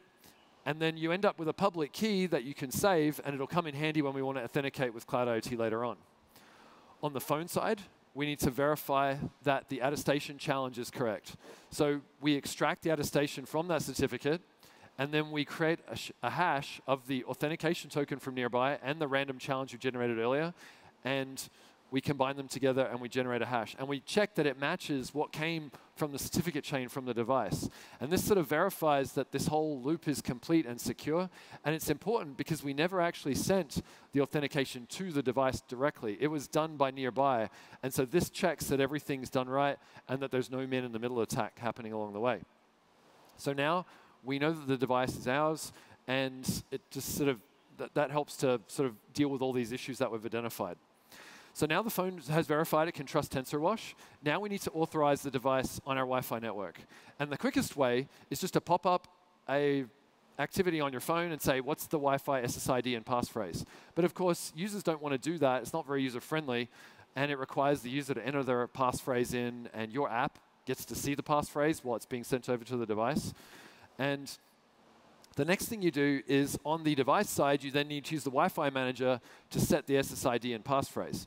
So this is sort of a little code snippet that does it. However, Wi-Fi manager is a little bit more complicated. So if you look at the actual sample, this is the code you need to write to talk to the Wi-Fi manager. So this is something that we're working on, that we want to make a small code library that you could use that skips all this to make it so that you don't have to write that kind of code.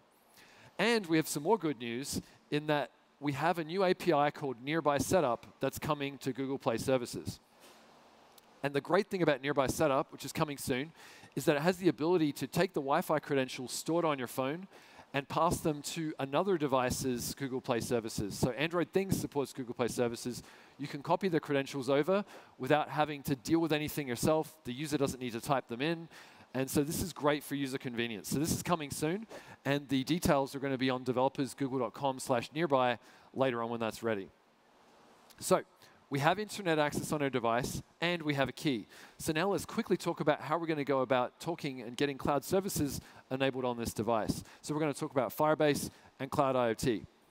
So the first thing we need to do is, on the phone side, we need to set up Firebase. Firebase is great because it works on Android, iOS, and web.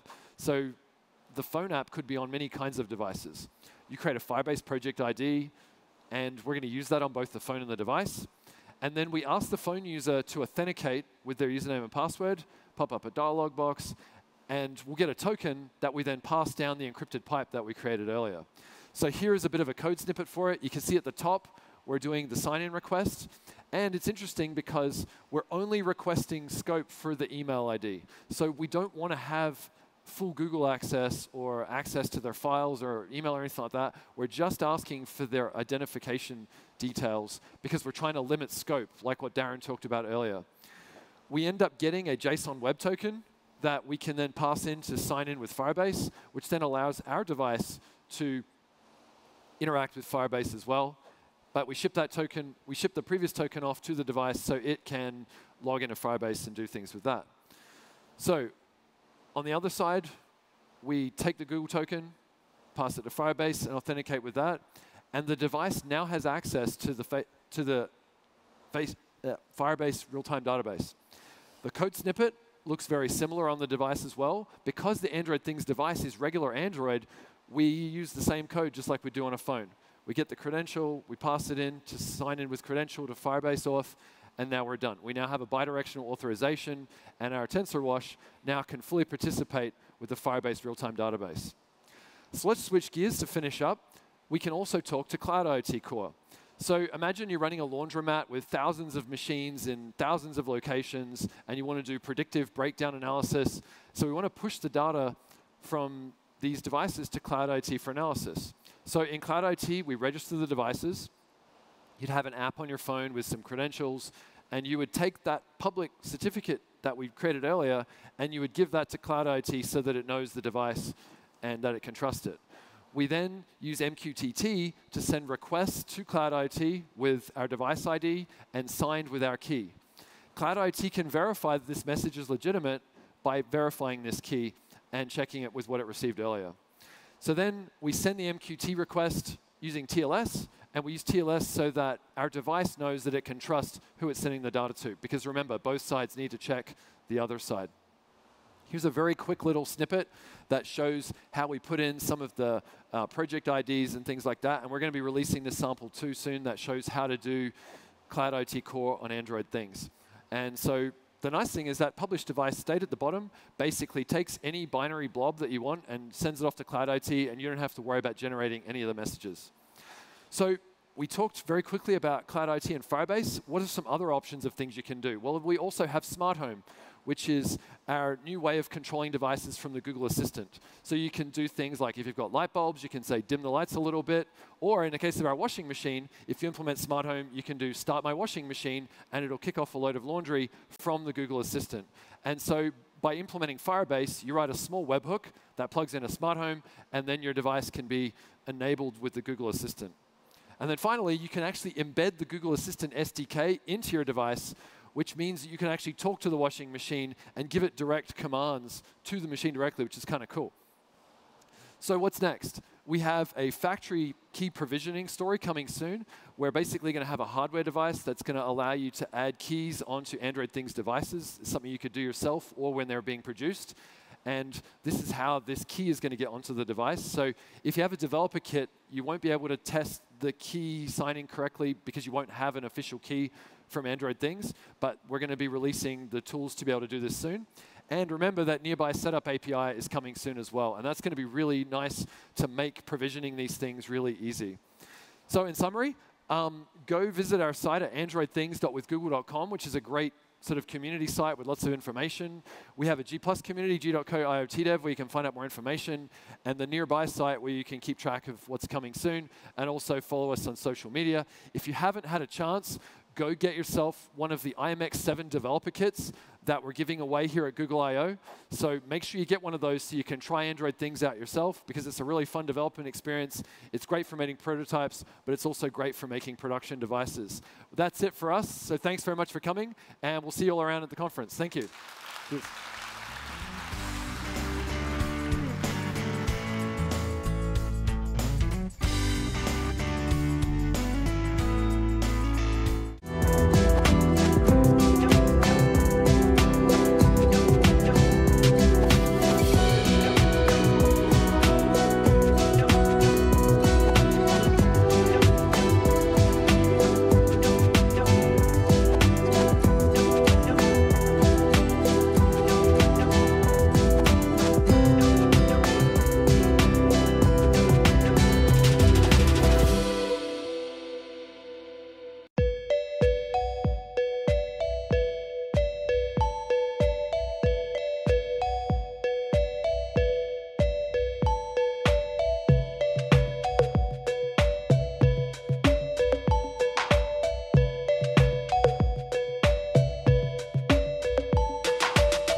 This is I/O Live. I'm Timothy Jordan, and I'm at the Community Lounge. This is where anybody can swing by, meet up with old friends, or make new ones. I'm going to go find some certification alumni to talk to them about the program. Hey, Marga. Hi, everyone. How you doing? Doing good. How are you? Awesome. Really great. I'm sitting here with Henry, Ashesh, and Somya, and they're all alumni in the certification program. I'd like to ask you just a few things about the program, if that's okay. Yeah, sure. Let's start with, how did you get involved? Like, what made you want to get certified? Okay. So, actually, before in Indonesia, they have like a scholarship. So they give out the 500 scholarship for the people to take with the Udacity and certifications. And I registered on that one, and I got it. And then after that, I tried the certifications, and yeah. So your path was some scholarships to certification? Yes. Ashesh? Okay, so if you see the reason I went for the certification, in our professional life, we strive for a few things. One of them is to prove the worth to ourselves, and second is to prove our worth to others. So to proving worth to ourselves, we go for a benchmark, right? We try to achieve it. So for me, that certification was a benchmark, a milestone achieved. And once I've achieved that, there's only one way, that is to go for something higher, right? So this was one reason to prove myself the worth, so that I can, go for more higher things. So certification was a commitment to me, to myself, to go for in search of more knowledge. And second thing is to prove worth to others. So if you see when you go for the job, there are various phases. There are interviews, there are tests and everything. But the first phase is always the qualification. What degrees do you hold? What certifications do you hold? If you don't cross that door, there's no point. I mean, you might be a very good programmer or something, but to have a certification, you always have a key to open a door. So that was the other thing which I went certification for. So in short, to gain confidence and to be job ready. Right? Thank you. And Soumya? So I've been working on Android since 2010. What pushed me to do the certification was probably that, you know, like Ashish said, you know, there's a benchmark or there's a standard with a certification. And after working for so long in Android, worked on various kinds of applications, how do you differentiate yourself from the others? Thank you. Can you each tell me one thing that has been helpful in your career because of certification? Sure. So actually, in my current organization, we now have a team of about 20 mobile developers, mobile team more or less. And what I noticed was we had the support of the management for conducting various certifications and things like that. But when we did the certification, and I told my team that, see, I did this, and it was cool, and it gave a validation to the team also that how we are doing this. And after that, very quickly, we have almost 10 team members now who are certified already. So that was a big boost, energizer to them too, you know, from a team lead to the rest of the team saying that, oh, you should do this. And then that has worked out very positively for them. I work for Paradise Publisher saying we're into ebook publishing. So we provide a platform to indie authors. For that, we have an app, Android app. So the thing is that we had outsourced it to some other company. So when we outsource something, we have to engage our resources. And not being a large company, this could be a problem, right? So we had to talk to them about exposing our internal APIs, and then our boss had to sit with them. So this was the one thing which motivated, like when I was getting into Android, that point of time, I thought, okay, I will try to make the Android app in-house for my company. But the certification was not there, so I was also a little hesitant to ask my boss that to give this job to me, because you know the app matters as such financially. Once I got the certification and I told my boss, he was very happy about it, and of course he was quite confident. So till now I have developed 2 Android apps for my company that is in-house. So we have more control over the app, especially since I'm working already, I know the backend and everything. And our consumers also get a more robust and something, you know, more user-friendly app. So this certification has helped me to gain the confidence with my boss and to move my career in Android app development. Before I took the certifications, it's like whenever I apply to a company, I always choose the Android developer job. And then they always give me the interview for iOS developer job. So, and then I try the certifications, and then after I get certified, it's naturally, it just knocked them to their senses that, okay, I'm certified by Google. So then they give me more chance. They give me chance for interview, for the test. Yeah. Otherwise, before that, no one, they just give me the test for iOS. Thank you all so much for sharing your story with me today. Thank you, thanks a lot. If you'd like to learn more about certification, head on over to g.co/dev/certification. I'm Timothy Jordan, and this is I/O Live.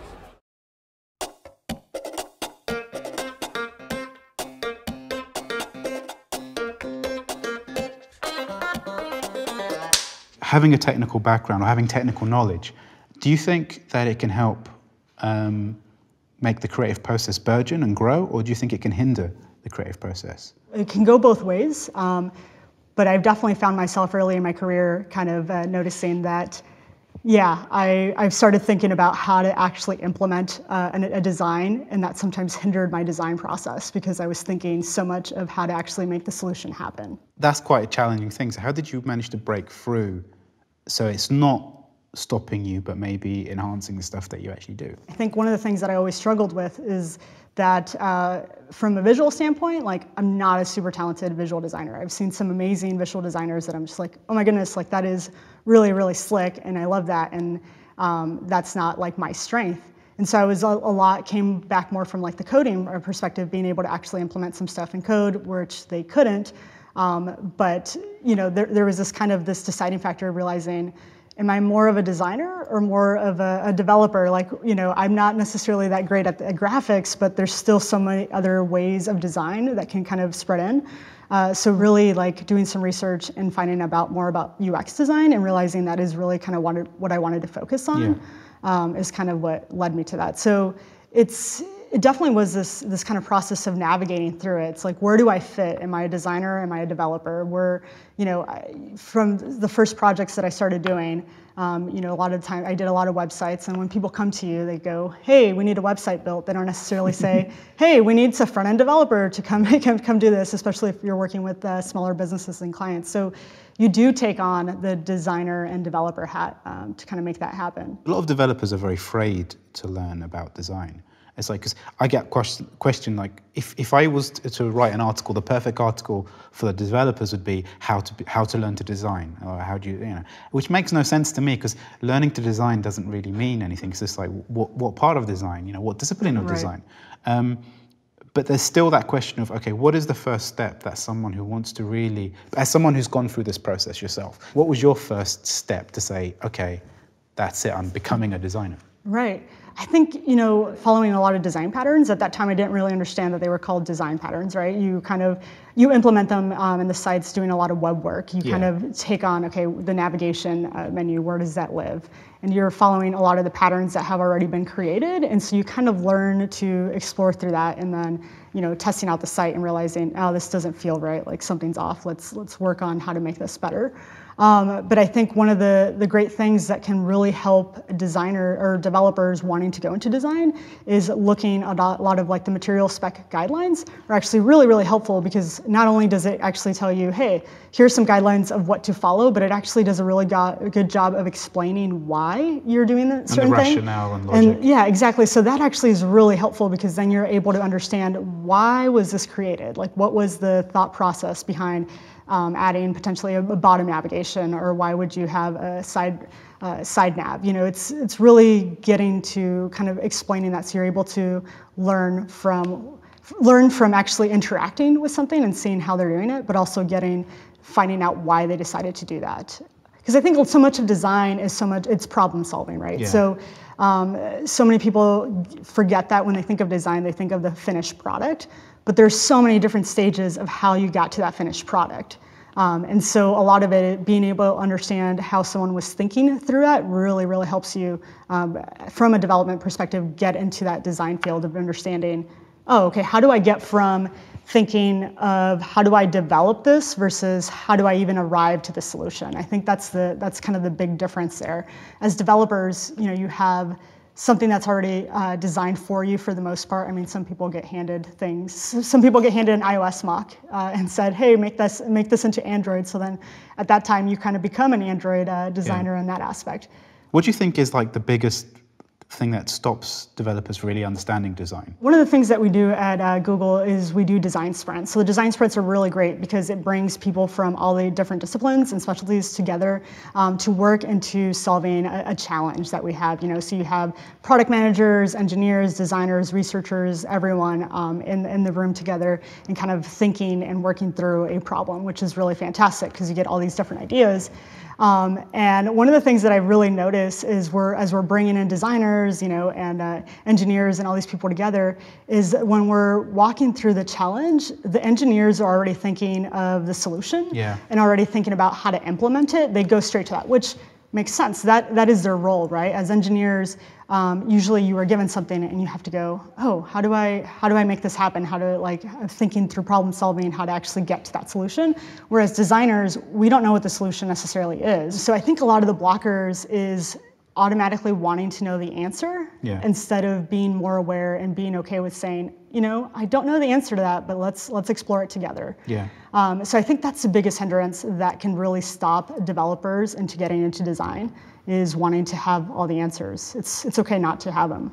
I mean, and what do you think developers can actually do to get past that? I mean, because I find, like, for me, it's always sketching and just experimenting. Right. So I suppose it's how does the developer maintain that kind of playful space where they're not thinking, right, here's the library we're going to use to do like a whatever widget or a fab or whatever, but what can they actually do that allows them to to not thinking about like the end result or breaking from that cycle? Yeah, you actually bring up a great point with sketching. That's probably one of my favorite exercises when I'm working with different people to get them thinking of solutions. So it's particularly if you're developing an app or so is, hey, let's get some sketches out there, get a Sharpie, and just start sketching out through some ideas. Because you can really get some ideas on paper and not be married to them, and not feel like really connected because you spent all this time developing the solution and realizing, oh, it doesn't really work.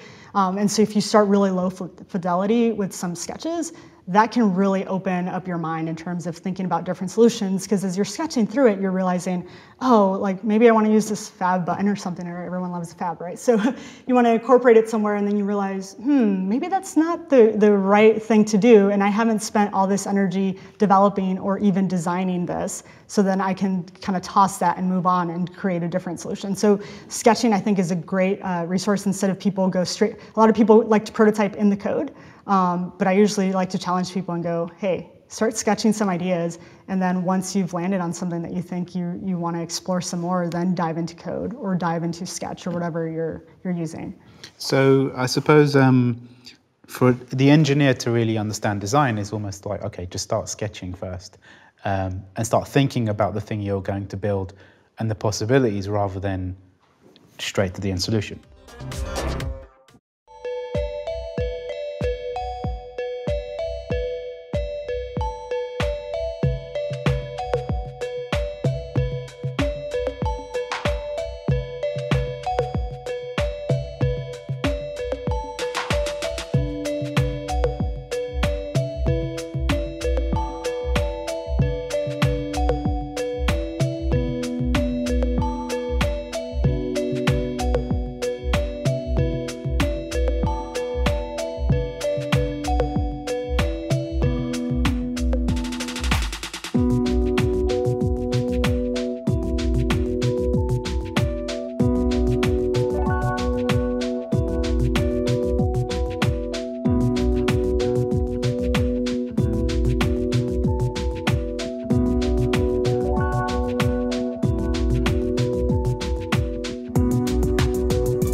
Hi, and welcome to How to Make Better Products with Android Things.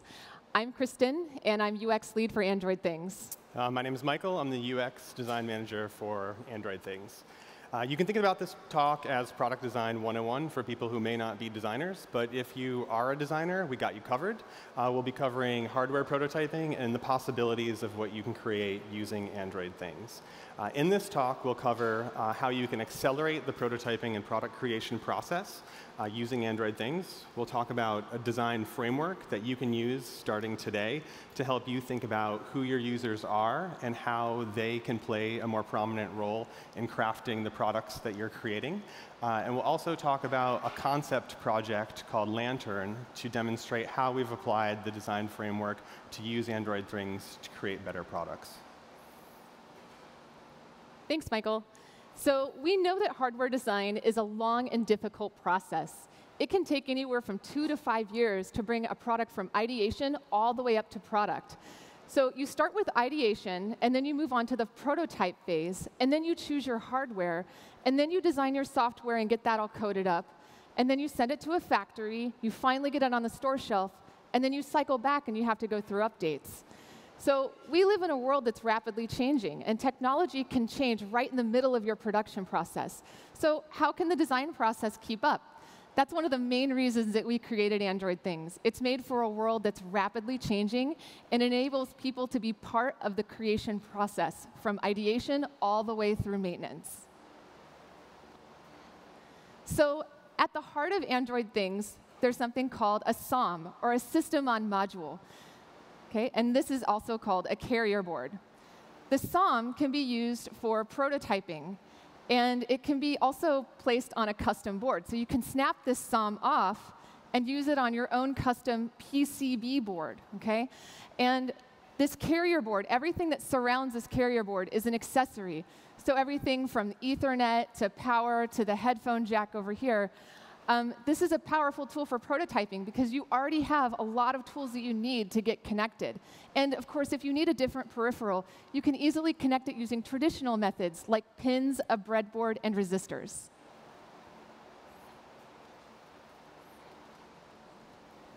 So Android Things offers a number of tools for you to get started easily. There is the kit, which has an IMX7 developer board, a touchscreen, and a stand. So for those of you who have gotten your kit already or maybe been to some of the code labs, the kit assembles into a useful stand that you can use to prototype right on your desk. In addition to the kit, we offer the Android Things Toolkit app to help you get onto Wi-Fi really easily. One of the pain points that we heard from developers in the code labs at DroidCon, for example, was provisioning the devices onto the Wi-Fi network was difficult. So with the Toolkit app, you can get it onto Wi-Fi in a breeze.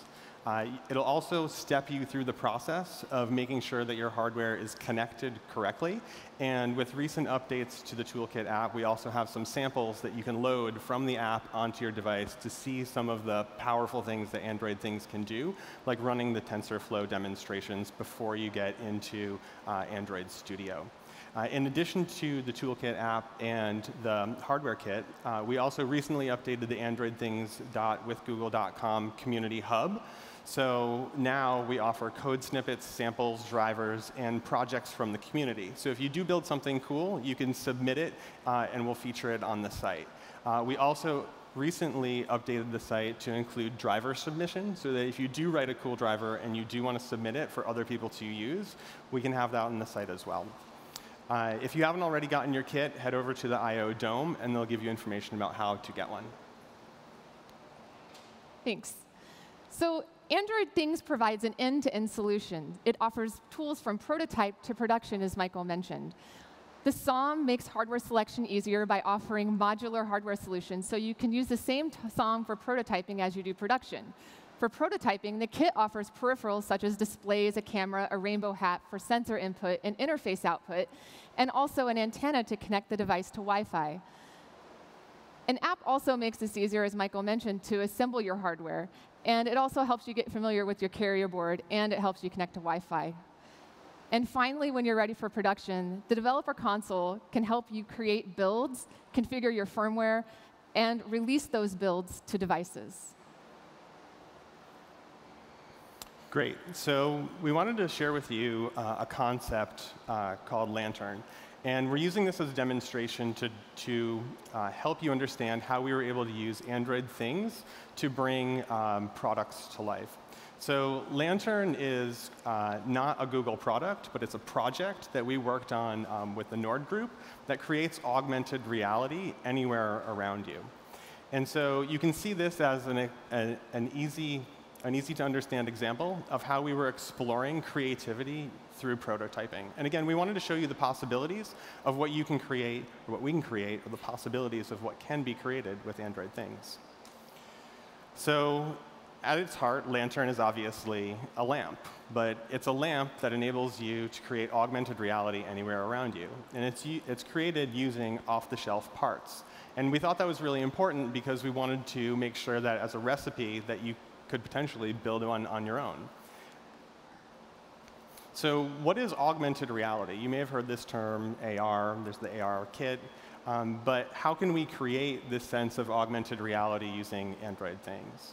So using Lantern and Android Things, we wanted to project onto everyday objects interesting pieces of information and content that may be trapped inside the phone or on the web, but that may enhance the world around us.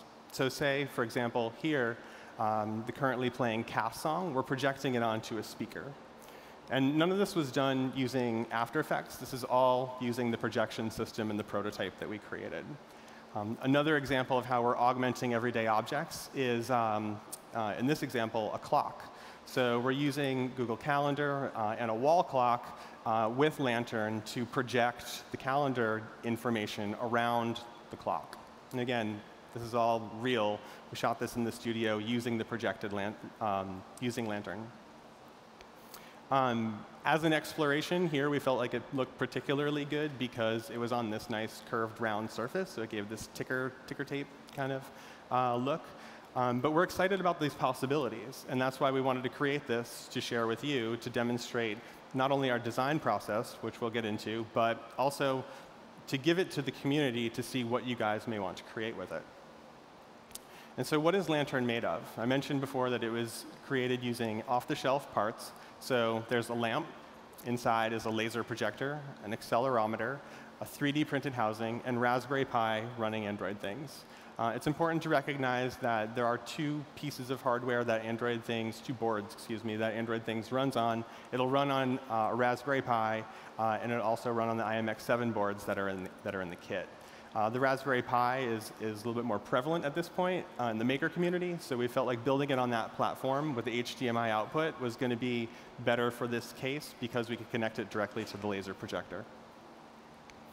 And so once it's assembled, it looks like this. You may have seen it over in the IoT Dome. We have one running over there as an example. And we really believe that this is only now possible because of the democratization of design, hardware, and prototyping, and access to these kinds of tools that we're talking about today. So it was really difficult in the past to, say, print a 3D form like this and assemble it into a hardware shell because hardware was expensive, 3D prototyping tools were inaccessible, and tools like Android Things were not easily, readily available for you to access to create new hardware prototypes. And so Lantern can also be assigned content to its particular context, so it's aware of its orientation. And so using that accelerometer in Lantern, we can change its base position and then project different content onto different surfaces. So say we wanted to project a star chart on the ceiling, or in the examples that we saw earlier, you could see the calendar information projected onto the wall. This code is available today at github.com/nordproject/lantern. If you want to check it out, download the source code and build your own. So we didn't set out to create Lantern. So where did Lantern come from? You can see a number of sketches that we created. And if you're designers, you may be familiar with ideating through sketching. But we had an inclination that projected systems would be interesting when we started prototyping using Android Things. But we used design to turn our idea into a real thing. And today we want to share with you the process that we went through and the frameworks that we used to create amazing products so you can too. Thank you. So as Michael mentioned, design helps create better products. How many of you, with a raise of hand, have created something that was used by another person? Go ahead and raise your hands. Oh, that's awesome. So when we design things, you might know that we use common principles to ground our work. A lot of the things that we design can be carried over from software into hardware, from a banking app, for instance, to a theater app is another instance. So we use these processes and principles to ground our work, but then we use the design process to move forward as well. And then we continue iterating. With Android Things, we're taking some of the software UI design concepts and applying them to hardware. So what is design? Design is the creation of tools for people in a context to help them achieve a goal. If any of you are familiar with the development process, this is very similar to a user story. So for example, as a dog owner, I want to connect a dog feeder so that I can feed my dog from work.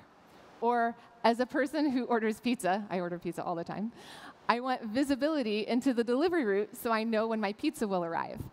Or something like a simple story. As a knight, I want a stronger sword so that I can defeat the dragon. Now, taking the knight example, we framed out that the knight wants a stronger sword. This is a tool that the knight uses to achieve his goal of defeating the dragon. We call this tool an interface.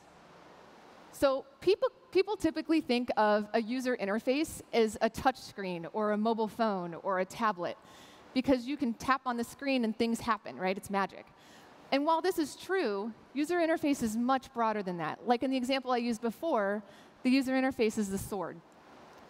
But we can see here from this slide that a button can be used to build upon an interface to create a joystick, which can be used to create a game that shoots down aliens from the sky. And then there could be feedback on top of that, where there's LEDs inside of a breadboard that light up when you push the button, right? So all of these are an example of a user interface. But one of the most simple user interfaces that we use to design things is simple as a piece of paper and a pen. And admittedly, a design is iterative, and sometimes it feels like this, right? Like the hamster in the wheel. That's OK. The truth is that you're never done. Teams need to collectively learn through the experience of observation and iteration. That being said, Android Things enables you to iterate faster by allowing you to work through many design issues by using the design kit as a base for your prototype phase and allowing for early over-the-air updates using the developer console. So design is a process that can be used to create better products for everyone. And we know that design is agnostic of medium, time, trend, or technology company.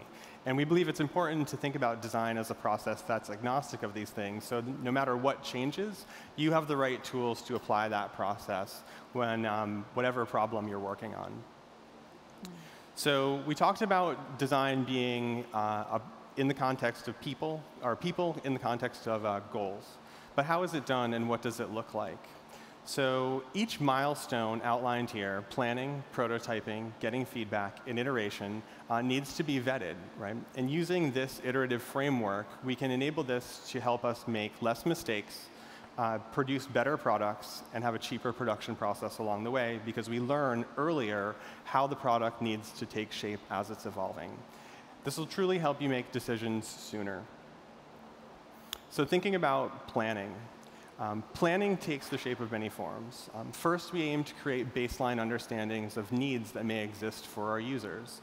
So we may begin by talking to people about pain points or getting inspiration from pain points that we have ourselves. We may look at competitive products to think about how they are solving specific problems and how we may want to do things differently. If you're familiar with design for software systems, you may be familiar with creating user personas to get an idea of how you can gain empathy into the mind of somebody who's actually using your product. We also create things like wireframes, storyboards, to begin to tell the story of how we're seeing the product's use unfolding over time. We then create something, right? So based on what we know and the hypothesis of how something should work, We begin by creating medium fidelity designs. So we saw those really preliminary sketches, right? We may create something like a video simulation to think about how it might look and feel before it actually works. We might make something on a breadboard to get an idea of what it functionally might do, or what some of the key characteristics of that functionality might be like. And then finally, getting feedback. So it's important to get feedback in this cycle because we need to understand how people are actually using things. So qualitative feedback, understanding the user's perception of how they feel about a particular feature or what you're proposing. Quantitative research, we can be used to gain data to understand how specific features are being used or not used.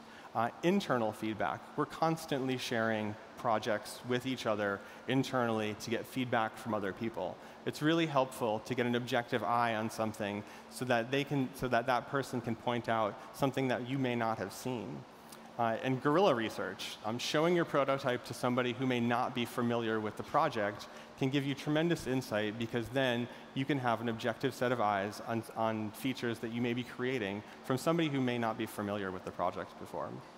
And finally, in later stages, you may employ something like a lab study, more formally to ask participants to use your prototype to see in a controlled environment, side by side, what different variations may be like.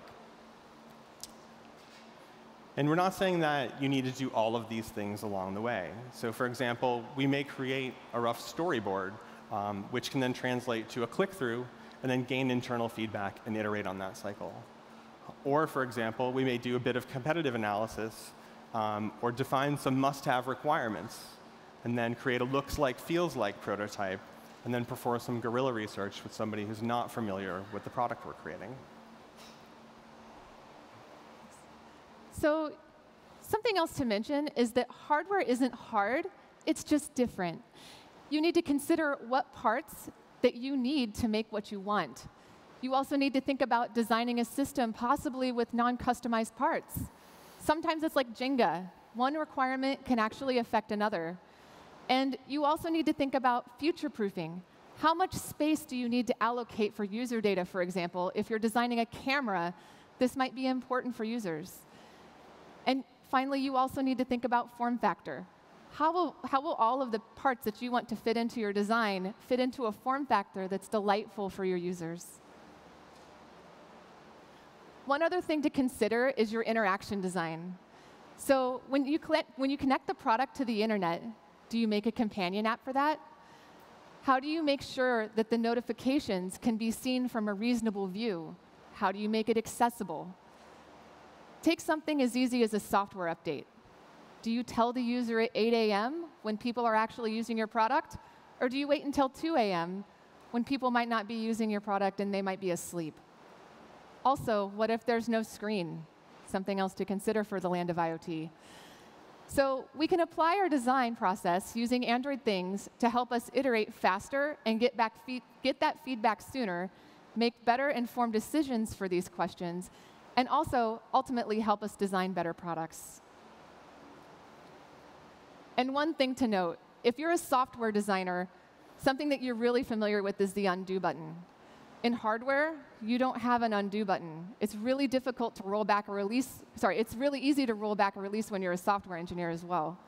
But when you're designing for hardware, it's a lot more permanent. So you need to have a strong iteration cycle, because each time that you move forward in your design cycle, the more expensive it gets to move backwards. For example, in 1966, NASA's budget was over 4% of US spending, and the undertaking was mammoth. Now, for example, we can shoot 3D printers into space, assemble technology up there, update it from your laptop, and reuse the rockets, all at a fraction of the price. We can shoot cars into space simply because it's fun and because we can. One other thing to note here is the design process. So with the Mercury, Gemini, and Apollo missions, they were all built to get us to the moon. Mercury put a man into space, Gemini to extend the capsule stay from hours into days, and the Apollo to get us to the moon. These were some pretty big iteration cycles, but you know they were really onto something. You may also notice that even today, some hardware design is actually based on a waterfall process. It requires everything to be perfect and is expensive in end-to-end cycles. So for example, you start with your requirements, you hand those off once those are done to the designers who finish the designs, and then they hand that off to the engineers for implementation. Once the implementation is finished off, then they hand it off to the QA engineers for verification, and then you cycle back through a maintenance cycle, and you do that over and over again. And if you make a mistake or you decide that you want to change, if you're late in the process, you have to go all the way back up to the requirements section. So on the right, you'll see something that looks a little bit more like the process that Michael was talking about, only except we have a few more milestones sprinkled in there. So each one of these is an iteration cycle. You plan, prototype, feedback, and iterate. And you keep continuing to do that throughout your process. Iteration is flexible, and it helps keep costs contained and the users included in the process.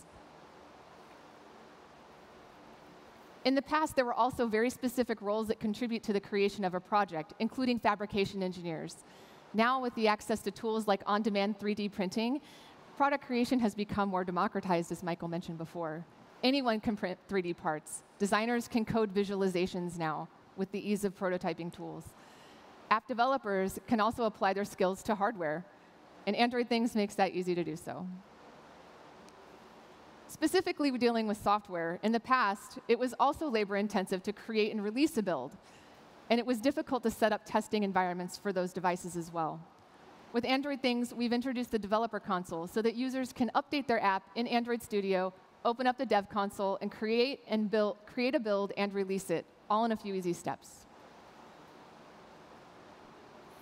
So now that we've talked a little bit about design and process, we want to bring this back to the Lantern project that I mentioned earlier. So how were we able to use the process of planning, prototyping, getting feedback, and iterating to help us improve this concept? We were able to think about people, context, and goals, and then apply this to the simple idea. So as a designer, sitting at my desk, I'd like to bring my room to life through projections. Simple idea that connects people, context, and goals. We started by sketching, but what happened next? We began to create a looks like, feels like prototype. So before we were even assembling hardware or putting together the housing, we started to think about what would a time rendering look like as a projection if it was sitting next to me?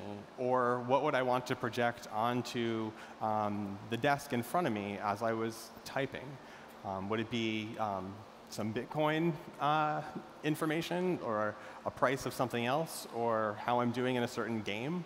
A looks like, feels like prototype can help you understand how something exists in its end state without actually having to get there through the full creation process. So again, we went back to sketching to think about how the housing may come together. Right? If we were thinking about a lamp and thinking about the parts that needed to go in it, well, as I mentioned earlier, we'd need the Raspberry Pi board, we'd need some sort of projector, and it would have to start to fit inside of this specific shape. And this was one of the first prototypes that we created using foam core and some of the parts. So once we knew the parts that we needed, we began to put them together and assemble them not into a 3D print right away, but just using foam, creating slices, cutting them out, and making the form so that we knew that they would fit into the lamp. And before we put everything together, we started to prototype what some of these content simulations may look like functionally. So on the left, what you're seeing is an accelerometer test showing how we could change content based on orientation. And again, it's really simple. We had the projector, we had the Raspberry Pi connected to an accelerometer running Android Things, and we just said, can we show you the direction or show us the direction of which way the object is pointing, so does it know if it's pointing up, down, or sideways? And then on the right-hand side, these were some of the initial tests that we did looking at how we could get the currently playing song off of the Wi-Fi when you're casting to a nearby device and just projecting it onto a notepad to see, is that even possible using the hardware that we think we want to use? Looking at physical prototyping, here's Joe with the first assembled prototype, looking at the accelerometer, changing the content based on the orientation of the physical prototype. And here, it flips up at the ceiling, And then you can see the content start to come to life. So again, we built these pieces up individually and then started to put them together into their final form. So one tool that I wanted to mention that the team found highly beneficial in creating this project was processing. And so if you're a designer, you may already be familiar with processing as a lightweight IDE that enables you to quickly create visualizations. For designers like me, it helps me because I can create visualizations independently. And there's a really nice library that was recently released from the Processing Foundation called Processing for Android. And what that enables you to do is write processing and then test that on an Android device. You can test that on your phone. You can test that on your Wear device. But you can also use that on Android things, which is really nice because you can work on a visualization and then load that onto your hardware independently. What this enabled us to do was work with the visualizations, get them to a place where we wanted them, and then integrate them into the hardware. A few gotchas. When you're moving from processing, you can export an Android Studio project. However, you'll need to upgrade the minimum SDK version in the Gradle file in order for you to work with Android Things. So Android Things requires a slightly higher Android build number. And once you do that, you'll be able to connect your processing visualizations to hardware to manipulate them through the standard Android Things GPIO inputs. And so thinking about our iterative process, how did we go about getting feedback on Lantern? So first, we started asking team members around us to use it. We couldn't really go out to the public because this was a private thing that we were working on. But we were able to find other people inside of Google who are not familiar with the project. Team members such as the ML team on Android Things who thought it was pretty interesting. But one thing that we had really kind of pushed away from was the idea of integrating interactivity into our MVP, or our first iteration of the project. We were specifically adverse to incorporating interactivity because we wanted to prove that we could project content in different ways. Interactivity adds another layer of complexity. So again, we wanted to simplify this into its basic form so that we could prove that the independent interactions were working. However, when we shared the prototype with the ML team, they were really keen on integrating a camera. And so because we were working with Android Things and working with 3D printing, we were able to make some modifications, integrate the camera. And the Nord team happened to be working in London, and the Mountain View team was over here. And it was really an interesting story of how this evolved because, again, never before have you had access to tools like this, like 3D printing from the web. We were able to actually build prototypes in 2 physical locations and collaborate on them and build them up simultaneously, which is really cool. And again, Android Things made it really easy to integrate new hardware like this and connect it to the visualization pieces in a snap. And so with the camera in place, we now had the possibility of a greater range of interactivity and interactive input. And so this led us to creating QuickDraw Pen and Paper Edition. So for those of you who were at I/O last year, you may have seen QuickDraw, which is a Creative Labs project from Google that prompts you with a word, and then as you draw it on a tablet, on the web, or on your phone, it starts to guess what you're drawing. And we thought that would be really cool to do in the physical world now that we had this projected AR system. And so what we did is we did just that, right? So previously, it was limited to screen-based inputs, but we thought, wouldn't it be cool if we could use just a pen, paper, capture that input, feed that into the QuickDraw engine, and then have an interactive game that you could use in the physical world. This is an example of the demonstration that we have set up over in the IoT Dome. If you haven't visited the Dome, you can check it out, and you can try it out for yourselves. We've got a Lantern set up, and it works great. So you're prompted with a word, and as you start to draw with the pen and the paper, it starts to guess on this projected interface in front of you. So again, thinking about this as a mixed reality surface. And there you go. So now we've gone through one cycle, right? We've planned, we've prototyped it, and we've got feedback, and we've iterated on that cycle. We made some improvements. And so we're done, right? We're ready to ship the project. No. We're not going to ship our product yet.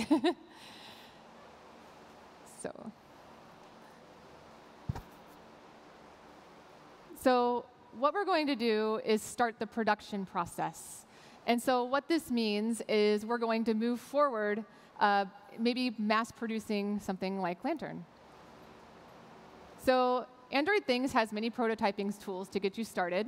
After you've completed your proof of concept and the initial prototypes, everything is working, and you know what you want it to look like, and you know you want to move over to a custom board. This is easy because of the SOM, like I mentioned before. You shouldn't have to redo all of the work that you did in the prototyping phase just because you're using the same architecture to create your products. So now let's say that I want to mass produce Lantern, right? And as part of the feedback process, I wanted to learn more about factory production and bring up processes. So I visit a few factories in China. As it turns out, they have a process too, and it maps well to the overall product design process. When you mass produce a product, the factory will build out a line with stations. Each station is staffed with people who put together the product. If I want millions of products or millions of lanterns, the factory might automate that process and make some really cool robots and automate things with conveyor belts and those robots. During the whole process, though, it's good for you as a product designer to continue iterating on your product, but probably leaning more towards software instead of hardware changes. And I'll show you why. So you've created 10 units, perhaps, in your prototyping phase, right? And then you send those off to the factory. And they're going to run everything through something called a validation test. And you start out with engineering validation tests. So you send your prototypes to the factory, and they'll send back maybe 100 units. And during that time, you need to make sure that everything works with the materials that you've selected. They're probably going to be using soft tools, possibly hard tools in this stage, to create all of the forms for your industrial design. And then after that, after you've verified everything, then you send any feedback back to the factory, and you move on to design validation test. This is where you move on to stainless tooling. All of the stations are set up, and they're staffed with people. And at this point, the product design team should be using Android Things Console to update software and update all of the testing channels to help make your iteration cycles go better. In the meantime, you should also be doing user testing throughout all of these phases. Then when you have feedback for the factory and you send things back, then you move on into the product validation test. This phase makes sure that everything is moving as fast as possible. This is more for the factory than for you. They'll send you back around 1,000 units. And you should be continuing to use the console to run and test metrics on these devices. And finally, for mass production, you should be using the developer console to send any zero updates if needed and gather more metrics on these devices. So as you can see here, as you move through the process, they should be sending devices back to you the whole time, and you should be testing those devices, giving feedback extensively through QA. And one other note from a design perspective, as you move forward through this framework, your solutions might need to get more creative, more MacGyver-y, and lean more towards software solutions, because it might be too expensive or too late to go backwards and start over again if you're working with a product team. So some of the tools that you can use to make this all go a lot smoother is the developer console. So we've included something new called the app library. This allows you to add apps to this allows you to add apps to the app library and use them on multiple projects. So if you have multiple lanterns, for example, you can write one APK, upload it to the app library, and then you can use it throughout each of your different products. When you're ready to test over-the-air updates, you can create releases and channels. And so when you're ready to build, you can actually go through and use the build settings, and then you can create a build individually and run through each of the steps to set all of the firmware and software for your device, and then you create a build very seamlessly. And when you're ready to test over-the-air updates, you can create releases and channels. You can push those releases to channels so you can test your software in different groups for detailed testing. So for example, here, I'm creating a custom channel, I'm creating an update, and I'm going to push these updates to my devices or my fleets of devices wirelessly.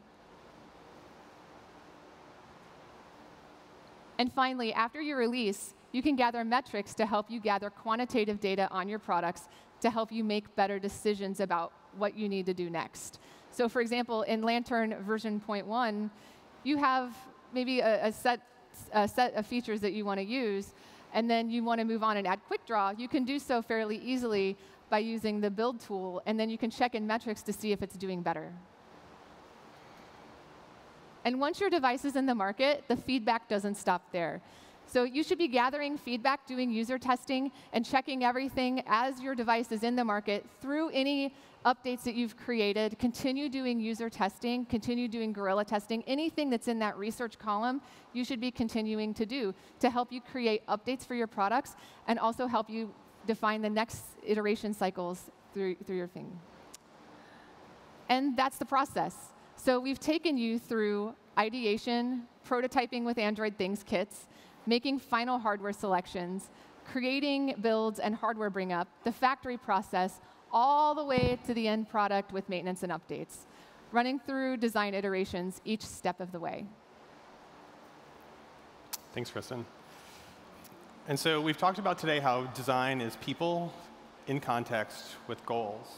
And it's a process. We can plan, prototype, feedback, and iterate on that process in order to help those people in those contexts achieve those goals. And now it's easier than ever to participate in the creation of physical products than it has been ever before. Android Things offers tools to help accelerate the prototyping process that you can use today to kickstart your ideas.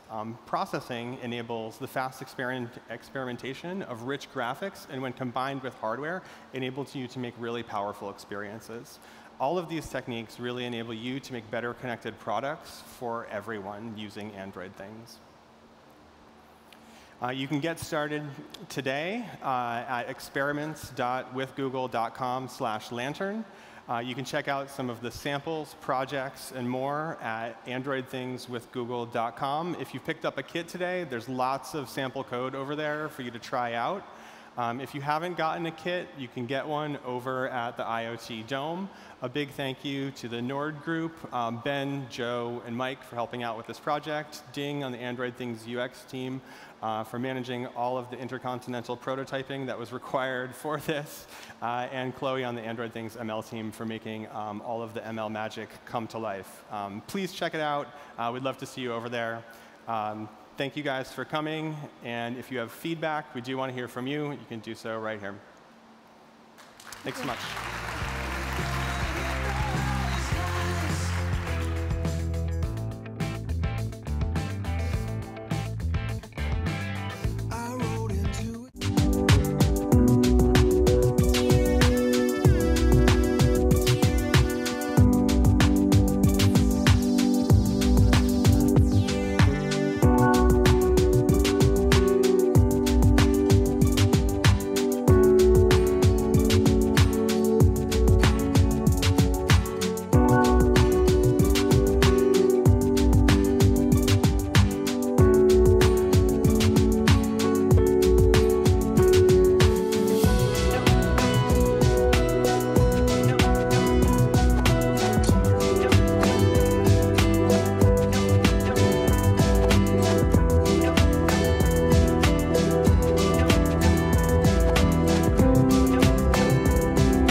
Hey there, everybody. Todd Kerpelman here at the accessibility section of the Sandbox, and I am joined by Patrick Clary, who is a product manager here at Google. Hi, Patrick. Hi, how's it going? It's going pretty well. So tell us what's going on here at the Accessibility Sandbox. Yeah, so in the Sandbox, we're doing various things. We're showing demos of Liftware. We're showing off some of our wheelchair accessible transit directions we have in Google Maps. We're showing off our automated captioning for YouTube. We're doing accessibility design reviews over here. And we're also showing a brand new product, which we announced yesterday, called Lookout. Oh, and what is Lookout? Tell me more about that.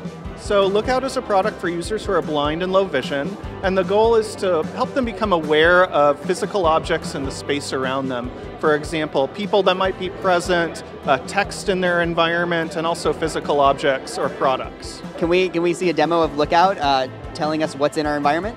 Yeah, let's do that. So I have the app here, and I'll go ahead and select the icon.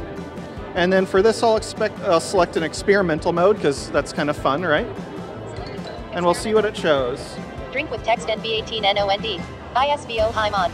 So it detected some text on that, and it read it out. As you can see, it said Murphy, which is the brand of wine we have here. Let me point it at this glass and see what it does. Wine glass at 12 o'clock. So what else can you do with Lookout?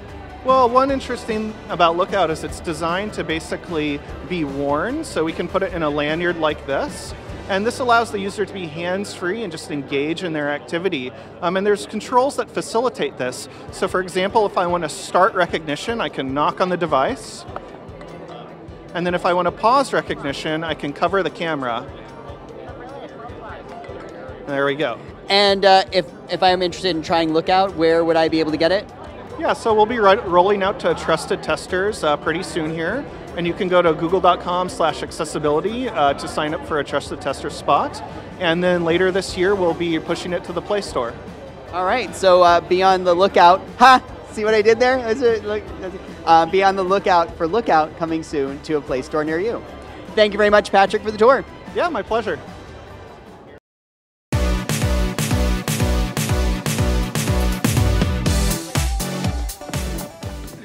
Welcome to Google I/O's Main Street. I'm Timothy. I'm Farina. I'm still Todd. And we're going to go have some fun.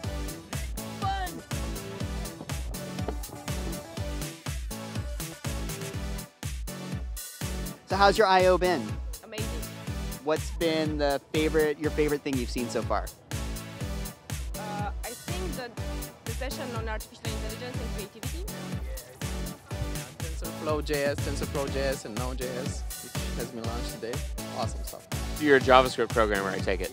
Yeah, that's correct. I actually run and organize a meetup in Bucharest.js. Awesome, that's cool. So that's super exciting for us. What about you? I think the future of AI.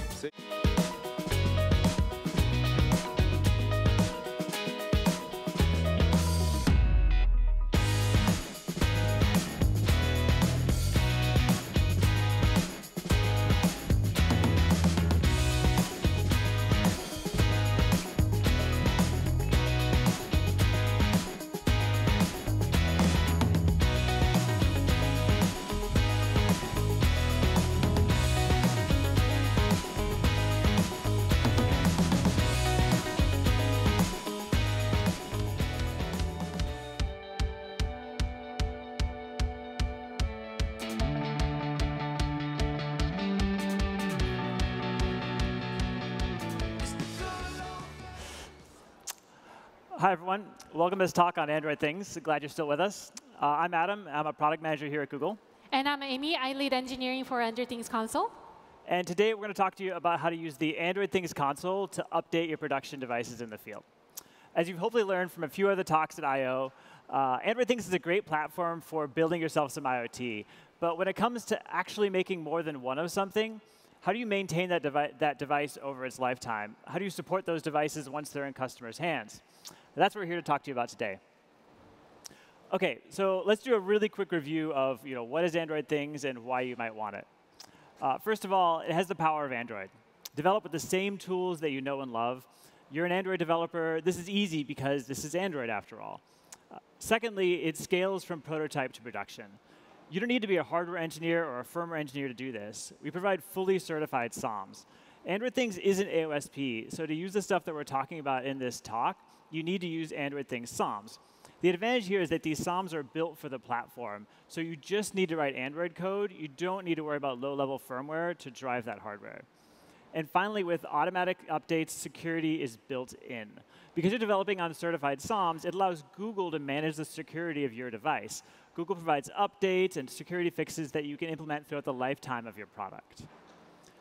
Our goal with Android Things is to make things easy for you, easy, managed, and secure. But this does raise the question, why is IoT so hard? Do I really need to worry about this? So think a little bit about what it would take for you to ship a few thousand managed, secure IoT devices. You're going to have to do the hard stuff of building the devices, designing the hardware, writing the software. It's hard, but it's also the special sauce that makes your device unique. But beyond that, there's a ton of other stuff you need to do too. How do you share development with other engineers? If you want your devices to be secure, you have to keep up to date with latest security patches. Once you've found those patches, you have to build a way for your devices to get those patches. And then how do you update them in a safe way? If the update goes bad, how do you make sure you don't brick your customers' devices? Imagine designing Delta updates, fractional rollouts, A/B partitions, channel management. All these things you need for successful IoT, but maintaining and updating all that infrastructure is a massive job. So like we said earlier, our goal is to make it easier for you with Android Things. So the hardware and the software design, it's still up to you, like it should be. It's what makes your product special. But we make it easier because you can use all your familiar tools, such as Android Studio and Kotlin, to do it. But you don't need to bother with firmware code because of the Android Things managed SOM model.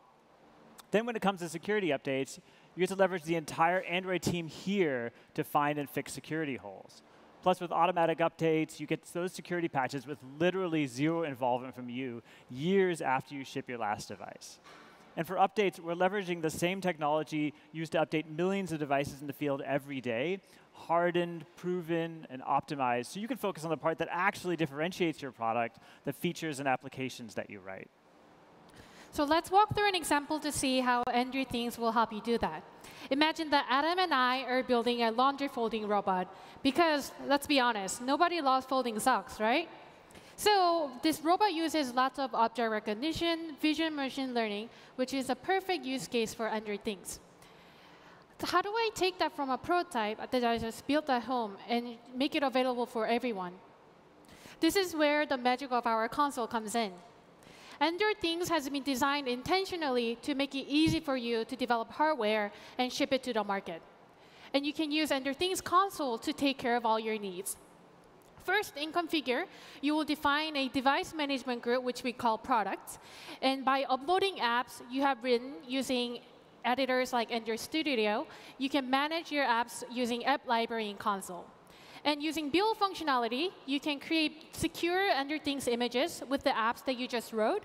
And at release step, you can push seamless updates to your devices and use analytics to make sure that your release went out smoothly. So let's dig into details of how all this works. OK, so the first step in this road from prototype to production is to set up some details in the console about the product that you plan to build. Let's configure our laundry robot. First up, set up your product name and create models. Let's imagine we had a few different SKUs. Maybe we've got a UK SKU and a US SKU. Models let you break out your product into different versions. You next want to pick your SOM type. Pick a SOM based on the features you need and the price point you wish to hit. Picking a SOM is important because it controls a lot about the image that you want to create later. One note, though, if you start building with one SOM and then want to change it, it's really easy without having to rewrite a lot of code. It's one of the things that I personally really love about our managed SOM model. You can start with something really expensive and then downgrade once you want to cut cost at production, or you can hack together something really cheap, and then if the performance doesn't meet your needs, you can upgrade to a more powerful SOM. Finally, set up product sharing too. Since Amy and I are building this Laundroid together, we share access to this product via the console, so either one of us can upload apps and create builds. Once you've got the product configured, the next step is to write your apps. Apps are the core of Android, and Android Things is no exception. They define all the functionality inside of Android Things. When Amy wrote the feature for folding socks, she did that in socks.apk. You can use all the tools that you're familiar with as an Android developer. Android Studio, Kotlin, Google Play Services, Firebase, it all just works because, again, this is just Android after all. Once your apps are written, you upload them to the app library, so you can add them into builds. As you can see here, we've got 4 different apps that break out our laundry robots functionality. The app library also takes care of versioning, so when you've got a new version of your app, the library takes care to show you the most recent one. One piece that I really love about this is app sharing. Just like you can share a product with a collaborator, you can share apps too. Android itself is all about building apps that others can use, and Android Things is no exception here either. So share your apps with other people on your team or other people building similar products. While today you're probably only going to use apps that you wrote yourself, as more people build on Android Things, you might find yourself using apps that other people wrote for utilities and common features. And now it's time to build images with Android Things apps that you just wrote.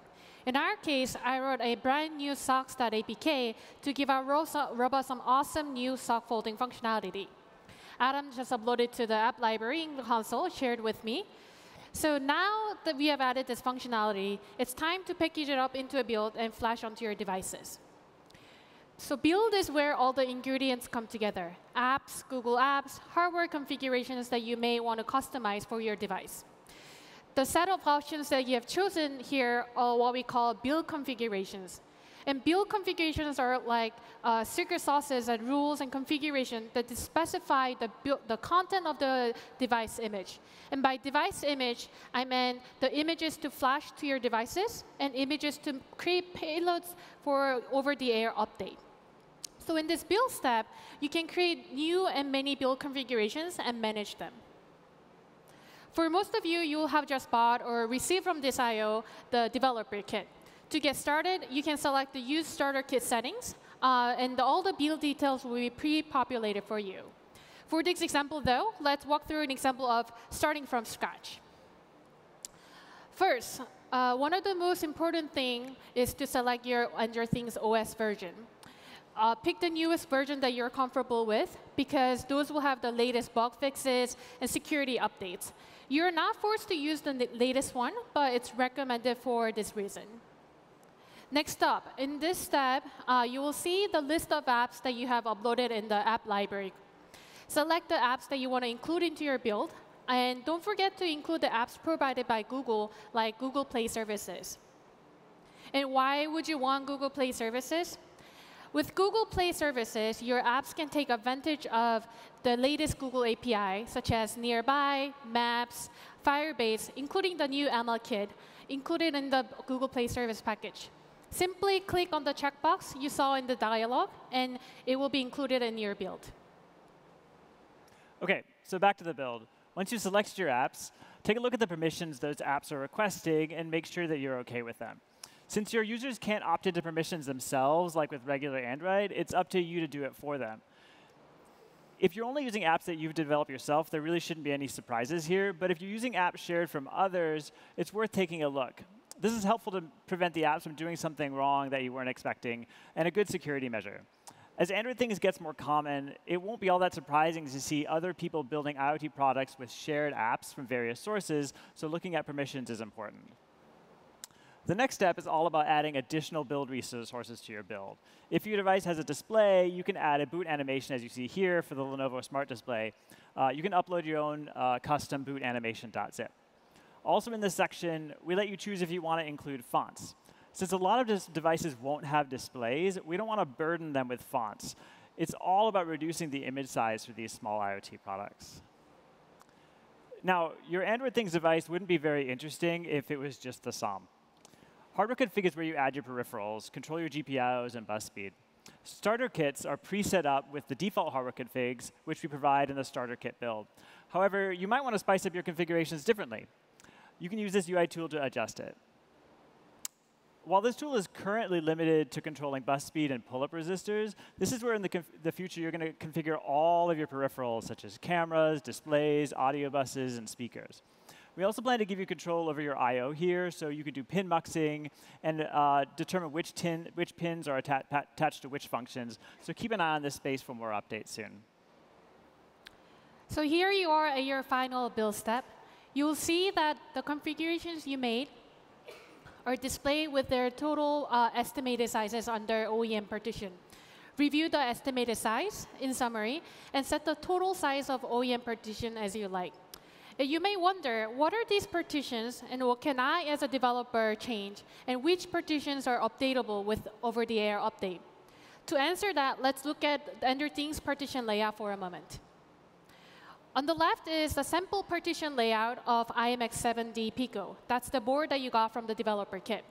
There are small differences between the SoC vendors and boards, but let's walk through an example of partitions that are used by core Android Things architecture, which is same across all SOMs. Starting with system. System and boot are read-only partitions, and it's generated for and used for Android Things platform. Boot is for kernel and the RAM disk for the normal boot, and system is where Android Things OS is loaded. VB Meta is a read-only partition, and it's used for verify boot mechanism. As the name suggests, this is where metadata for your verify boot is written to. Specifically, it's a single hash generated by Google using information of boot, system, and vendor, and signed with a secure key stored in Google. For every boot sequence of a device, bootloader verifies that the code is authentic and no known security flaw has been found using this information. Devices will not boot if any tampering has been found, so you don't want to mess around with this partition. Vendor is a read-only partition as well.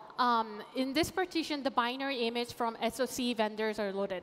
Things like driver libraries specific to SoC are usually put in here. OEM and OEM bootloader are partitions for Android Things developers, and that's you. It's read-only in a sense that after it's being generated, it cannot be tampered for the security reason that I just talked about. But OEM is a partition where the content of the build configuration that you specify through a console is written to. So in that sense, it is writable and managed by Android Things developers through a console. This OEM partition is also generated new when you're creating the new build configuration for the OTA. And OEM bootloader is a partition where the hardware configuration you might have chosen that build is written to. If you're an Android developer, you might be familiar with this partition, user data. This is where systems and apps will write their user data at runtime. Aside from that, APKs that you install through ADB install or the play button in Android Studio are also written into this partition. So this poses actually a question. App package name is the unique identifier of an app. If the APK with the same package name exists both in user data and OEM, how would Android Package Manager know which app to be used? OEM is read-only after it's been generated, so the APKs that are already written there should still exist as is. When you're developing, and you're most likely going to be changing your APKs via ADB install. To honor this development flow, the ADB installed APKs in user data is always honored over the ones in OEM. So what this means is if you have APKs in both in user data and OEM, you want the APK loaded in OEM to work, you will simply delete the APK in user data by ADB on install. MISC is another read-only partition used by platform. It's for miscellaneous needs like bootloader and system for its functionalities. Factory and its bootloader partition it's reserved for any per-device configurations, like serial number, to be written as factories. This can also be done later in service centers. This partition is writable by developers in factory, and it's going to be read-only after it's being shipped. So writing to this partition requires special tools and authorities, which we will provide for you. So up to now, we've gone over all the partitions that Android Things core architecture uses. You might have noticed the partition in this table are duplicated in two sections, A and B. Like, what do those mean, right? This is where the OTA, over-the-air update, comes in. OTA works by A-B partition mechanism, where the same partition kind exists in two duplicate memory spaces. This architecture provides a seamless update to users, where devices can still be active with the active partition where the updates are being downloaded and installed onto the inactive partitions AB. So after all that's done, after the rebooting with a secure boot mechanism, devices will wake up to the partition where the update has been installed onto. It's also important to note that all read-only Android Things partitions is fixed at a certain size. And as you know, the board memory is also fixed. What this means is that there's a remaining fixed memory to be split between OEM partition and user data partition. And you will decide what the split will be between the two. So let's walk through an example. So say you have chosen LTS OS, couple apps, Google Play services, maybe custom hardware configuration. In this console widget view, which you saw at the final build step, we took away all the nitty-gritty details of the system partitions they have seen so far. So if you haven't been paying attention in the last slides, it's OK. All you need to know is that the system partition is fixed size. So the OEM partition size input we ask you to input is going to be a size of a single OEM partition. So what this means is when you increase the size of OEM partition by 100, the user data partition will be subtracted by 200. So here's the most important message about partition that you should take away from this talk. Choosing the right OEM partition size is important when you're making production images. When devices are baked with the chosen size, they are fixed in that size layout until they are reflashed. This is because of the nature of AB and the OTA mechanism we just talked about. So these devices only receive OTA updates to build with the same partition size. One recommendation, though, when setting the size is to leave some buffer room for future growth.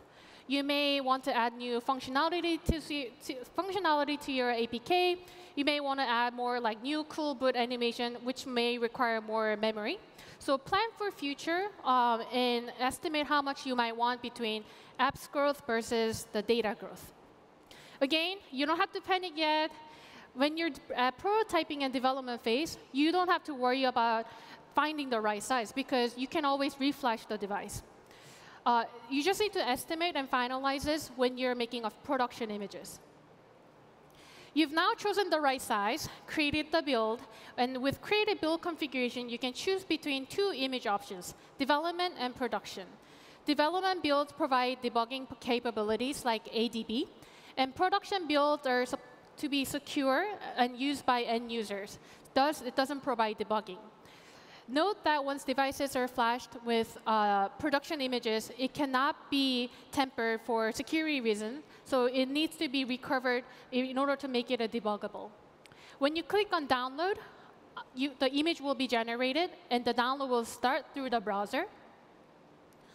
And now you have downloaded the image file. How do I take that from the file to my devices, right?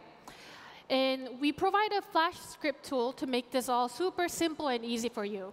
Simply navigate to the tool section and download the script. Follow the instruction in the script, and it should be all pretty straightforward, and your devices will be ready to go. You can also use fast boot mode, fast boot instead of the script if you so wish. So with that, we've finished building, downloading, and preparing an Android Things device. Right. So up until this point, it's been all about building functionality into your Android Things device. And while Android Things makes development easy, you probably could have done the same thing with a bunch of other IoT platforms out there. But release is where things get really different. Updating, supporting, pushing new features, not just to your devices, but to thousands of devices in the field. This is where Android Things really starts to shine. I like to say that there's two reasons why you might choose Android Things as an operating system. One, you love the power of Android, you're comfortable with it, you're familiar with it. Or two, you plan to make more than one of something. Amy and I have this laundry robot. She has this laundry robot that knows how to fold socks, but my laundry robot at my house doesn't know how to fold socks. How do we get that build that she's running onto my robot? With Android Things, it's super easy. First off, use channels to break up your device population. You might have a few devices owned by customers, a few others owned by testers, and you don't want them all getting the same builds. So put them on channels so you can segment them logically. You can also create custom channels, say a QA channel or a channel for people who like the color blue, to further divide things. with channels, you can do whatever you want. But if you want some guidance, Canary is generally the first devices to get any build. It's a reference to the canary in the coal mine idiom. So if there's anything wrong with the new build, those Canary devices will tell you about it first. Dev is generally where developers' devices sit. Builds have lots of new functionality, plenty of bugs, but at least they boot up. Beta is for your testers. These are actual users who are OK getting some new functionality, but giving some feedback about unreleased software. And stable is where the bulk of your users lives. These builds are heavily tested, and everything should work. Finally, custom is whatever you want it to be. In our developer previews, we got lots of feedback that people wanted lots of channels to divide up their device population in different ways. So we created custom channels for them.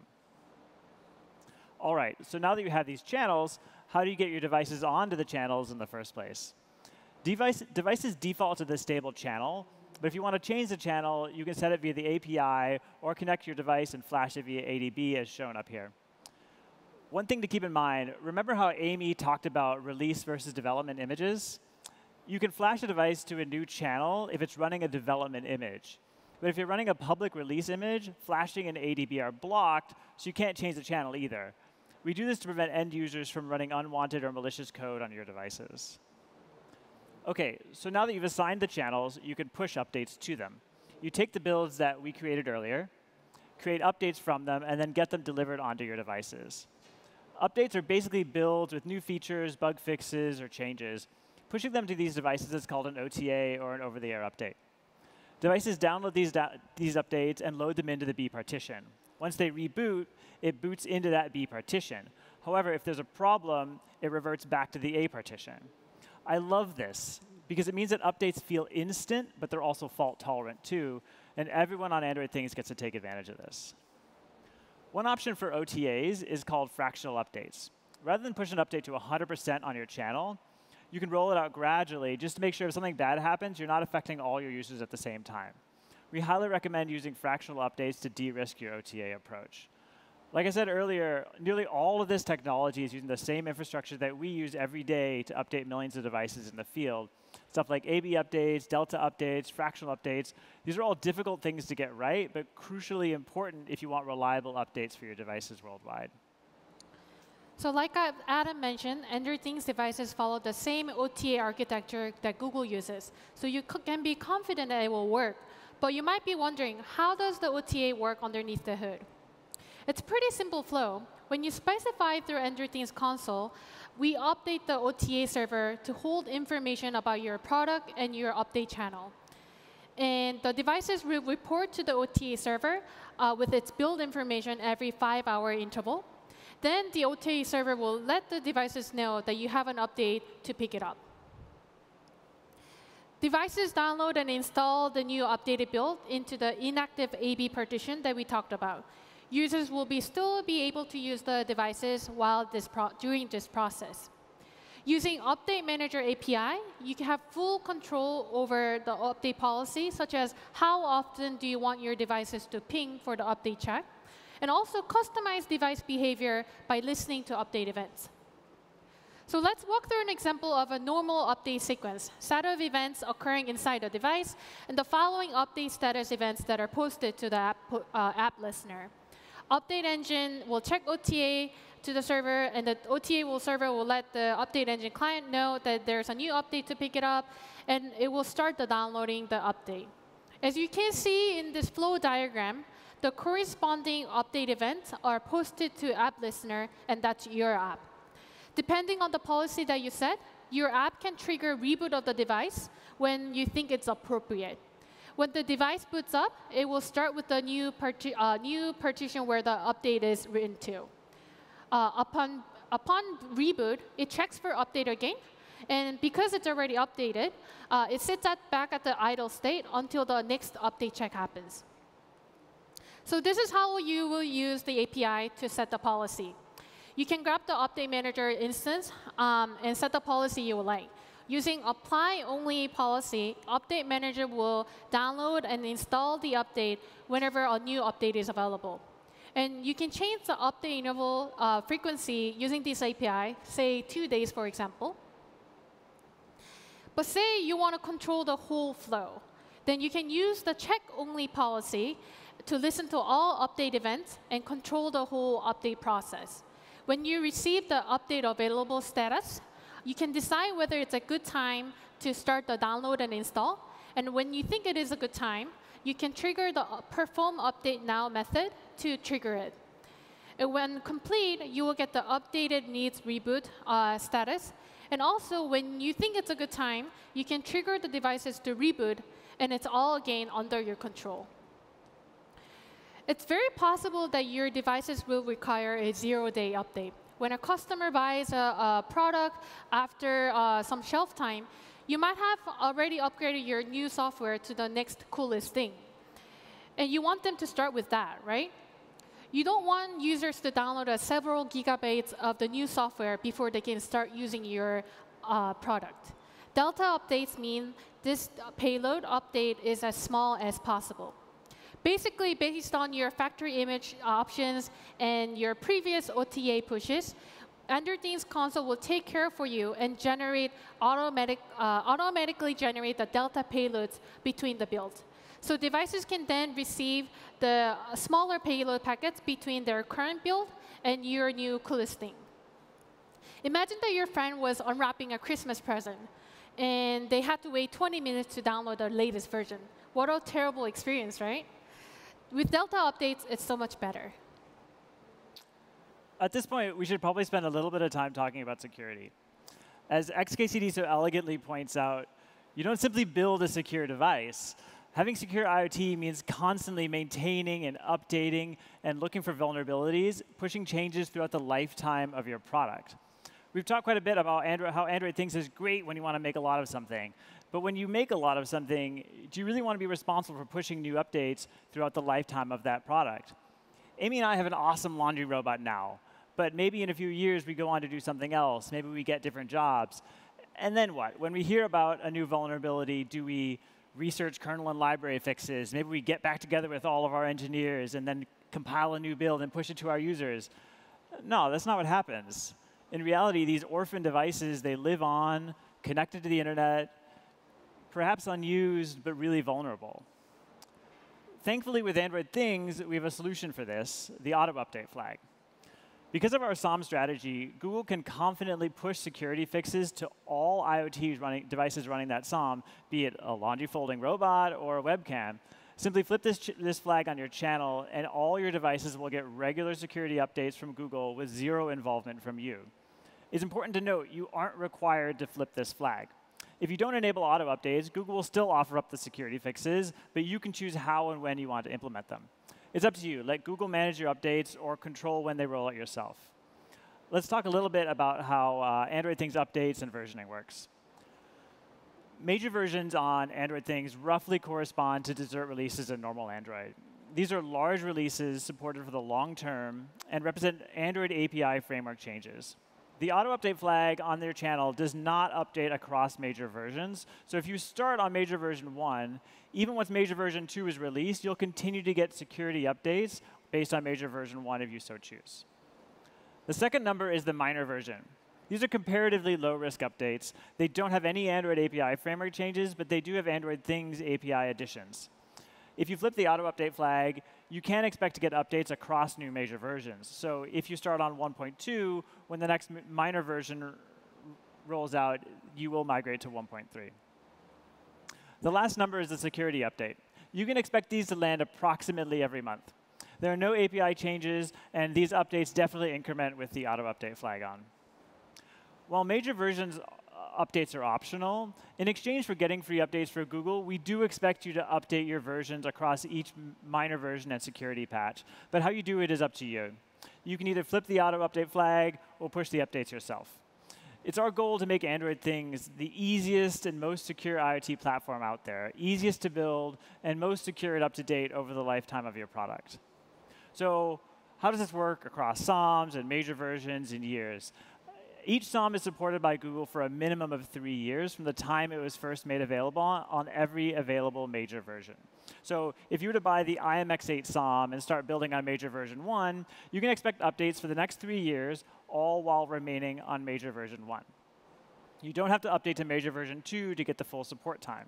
Of course, we realize that a lot of devices will need much longer support than those 3 years. So if your SOM supports it, you can update to the next major version and get a longer support window. You're, of course, always able to push your own updates for your devices for their entire lifetime.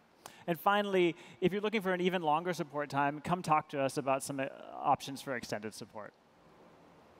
All right, so we've pushed our updates. Our robots can now fold socks. The last thing to do is step back and monitor how our robots are doing in the field. You probably want to check out how many users are there. Are they using my devices every day? Are they getting the updates that I just pushed? Or how's my US robots doing compared to the ones in Korea? Android Things Console provides you an end-to-end solution all the way to device analytics. With daily activation and active graph, you can monitor how your devices are doing across your products. You can use time range and filter to do deeper analysis. You can filter devices by IP countries, build IDs, and update channels, and so on. Within an hour after you push OTA through console, you can come to this monitored screen to see how your updates are going, if there are any errors, and what stage are your devices at. And the granularity that we provide is up to every minute. You can monitor various update events, such as update checks, various download status events, and finally the reboot event, which tells the device has rebooted to the new partition. These events that you see here map to the status events you saw in the Update Manager API earlier. And if there were any errors with the update, you can monitor the update error graph and drill down to the update error codes to see what's going on. This is awesome because right after I push my OTA, I can watch this graph and to see if my devices are doing well, if the release that I pushed went out smoothly. OK, so we just walked you through how to update your production devices in the field. But let's recap really quickly about why you should care. It's our goal to make IoT easy and secure with Android Things. We put a ton of work into this, so you don't have to. We want you to focus on the stuff that matters, your hardware and software, the thing that differentiates your product, and then feel free to lean on us for firmware, security patches, and update infrastructure. By using Android Things, you can hire regular Android developers and use familiar tools like Kotlin and Android Studio. You get to take advantage of the same technology that we use to update millions of devices in the field every day. You get Delta updates, fractional updates, A/B partitions, and enhanced monitoring. Can you imagine building all of this yourself?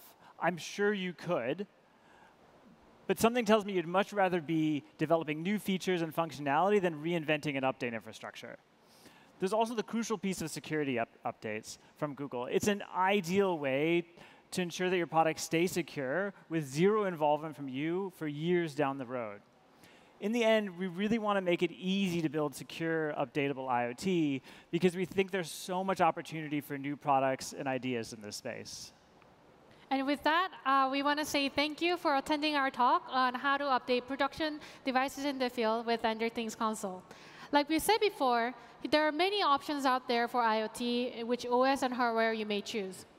But if you're comfortable writing Android code, Android Things makes it super easy for you to get started. If you plan to build and sell many devices, and if you care about security, as you should, and you want an easy management of your production devices, Android Things will be a great solution for you. Thank you.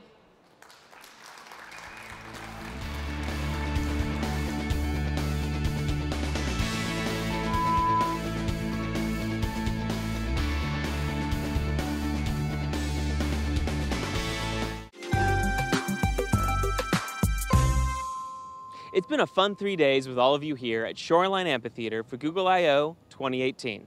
We've checked out a lot of really cool in-person experiences that you might have missed if you just tuned in for the session videos. If you want to experience all the fun again, or for the first time and at your own speed, go to g.co/io/guide. To learn more about Google developer products, make sure to fill out a form at g.co/dev/form.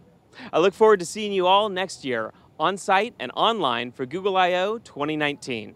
Until then, make good things together. I'm Timothy Jordan. From all of us here at Google, goodbye from I/O 2018.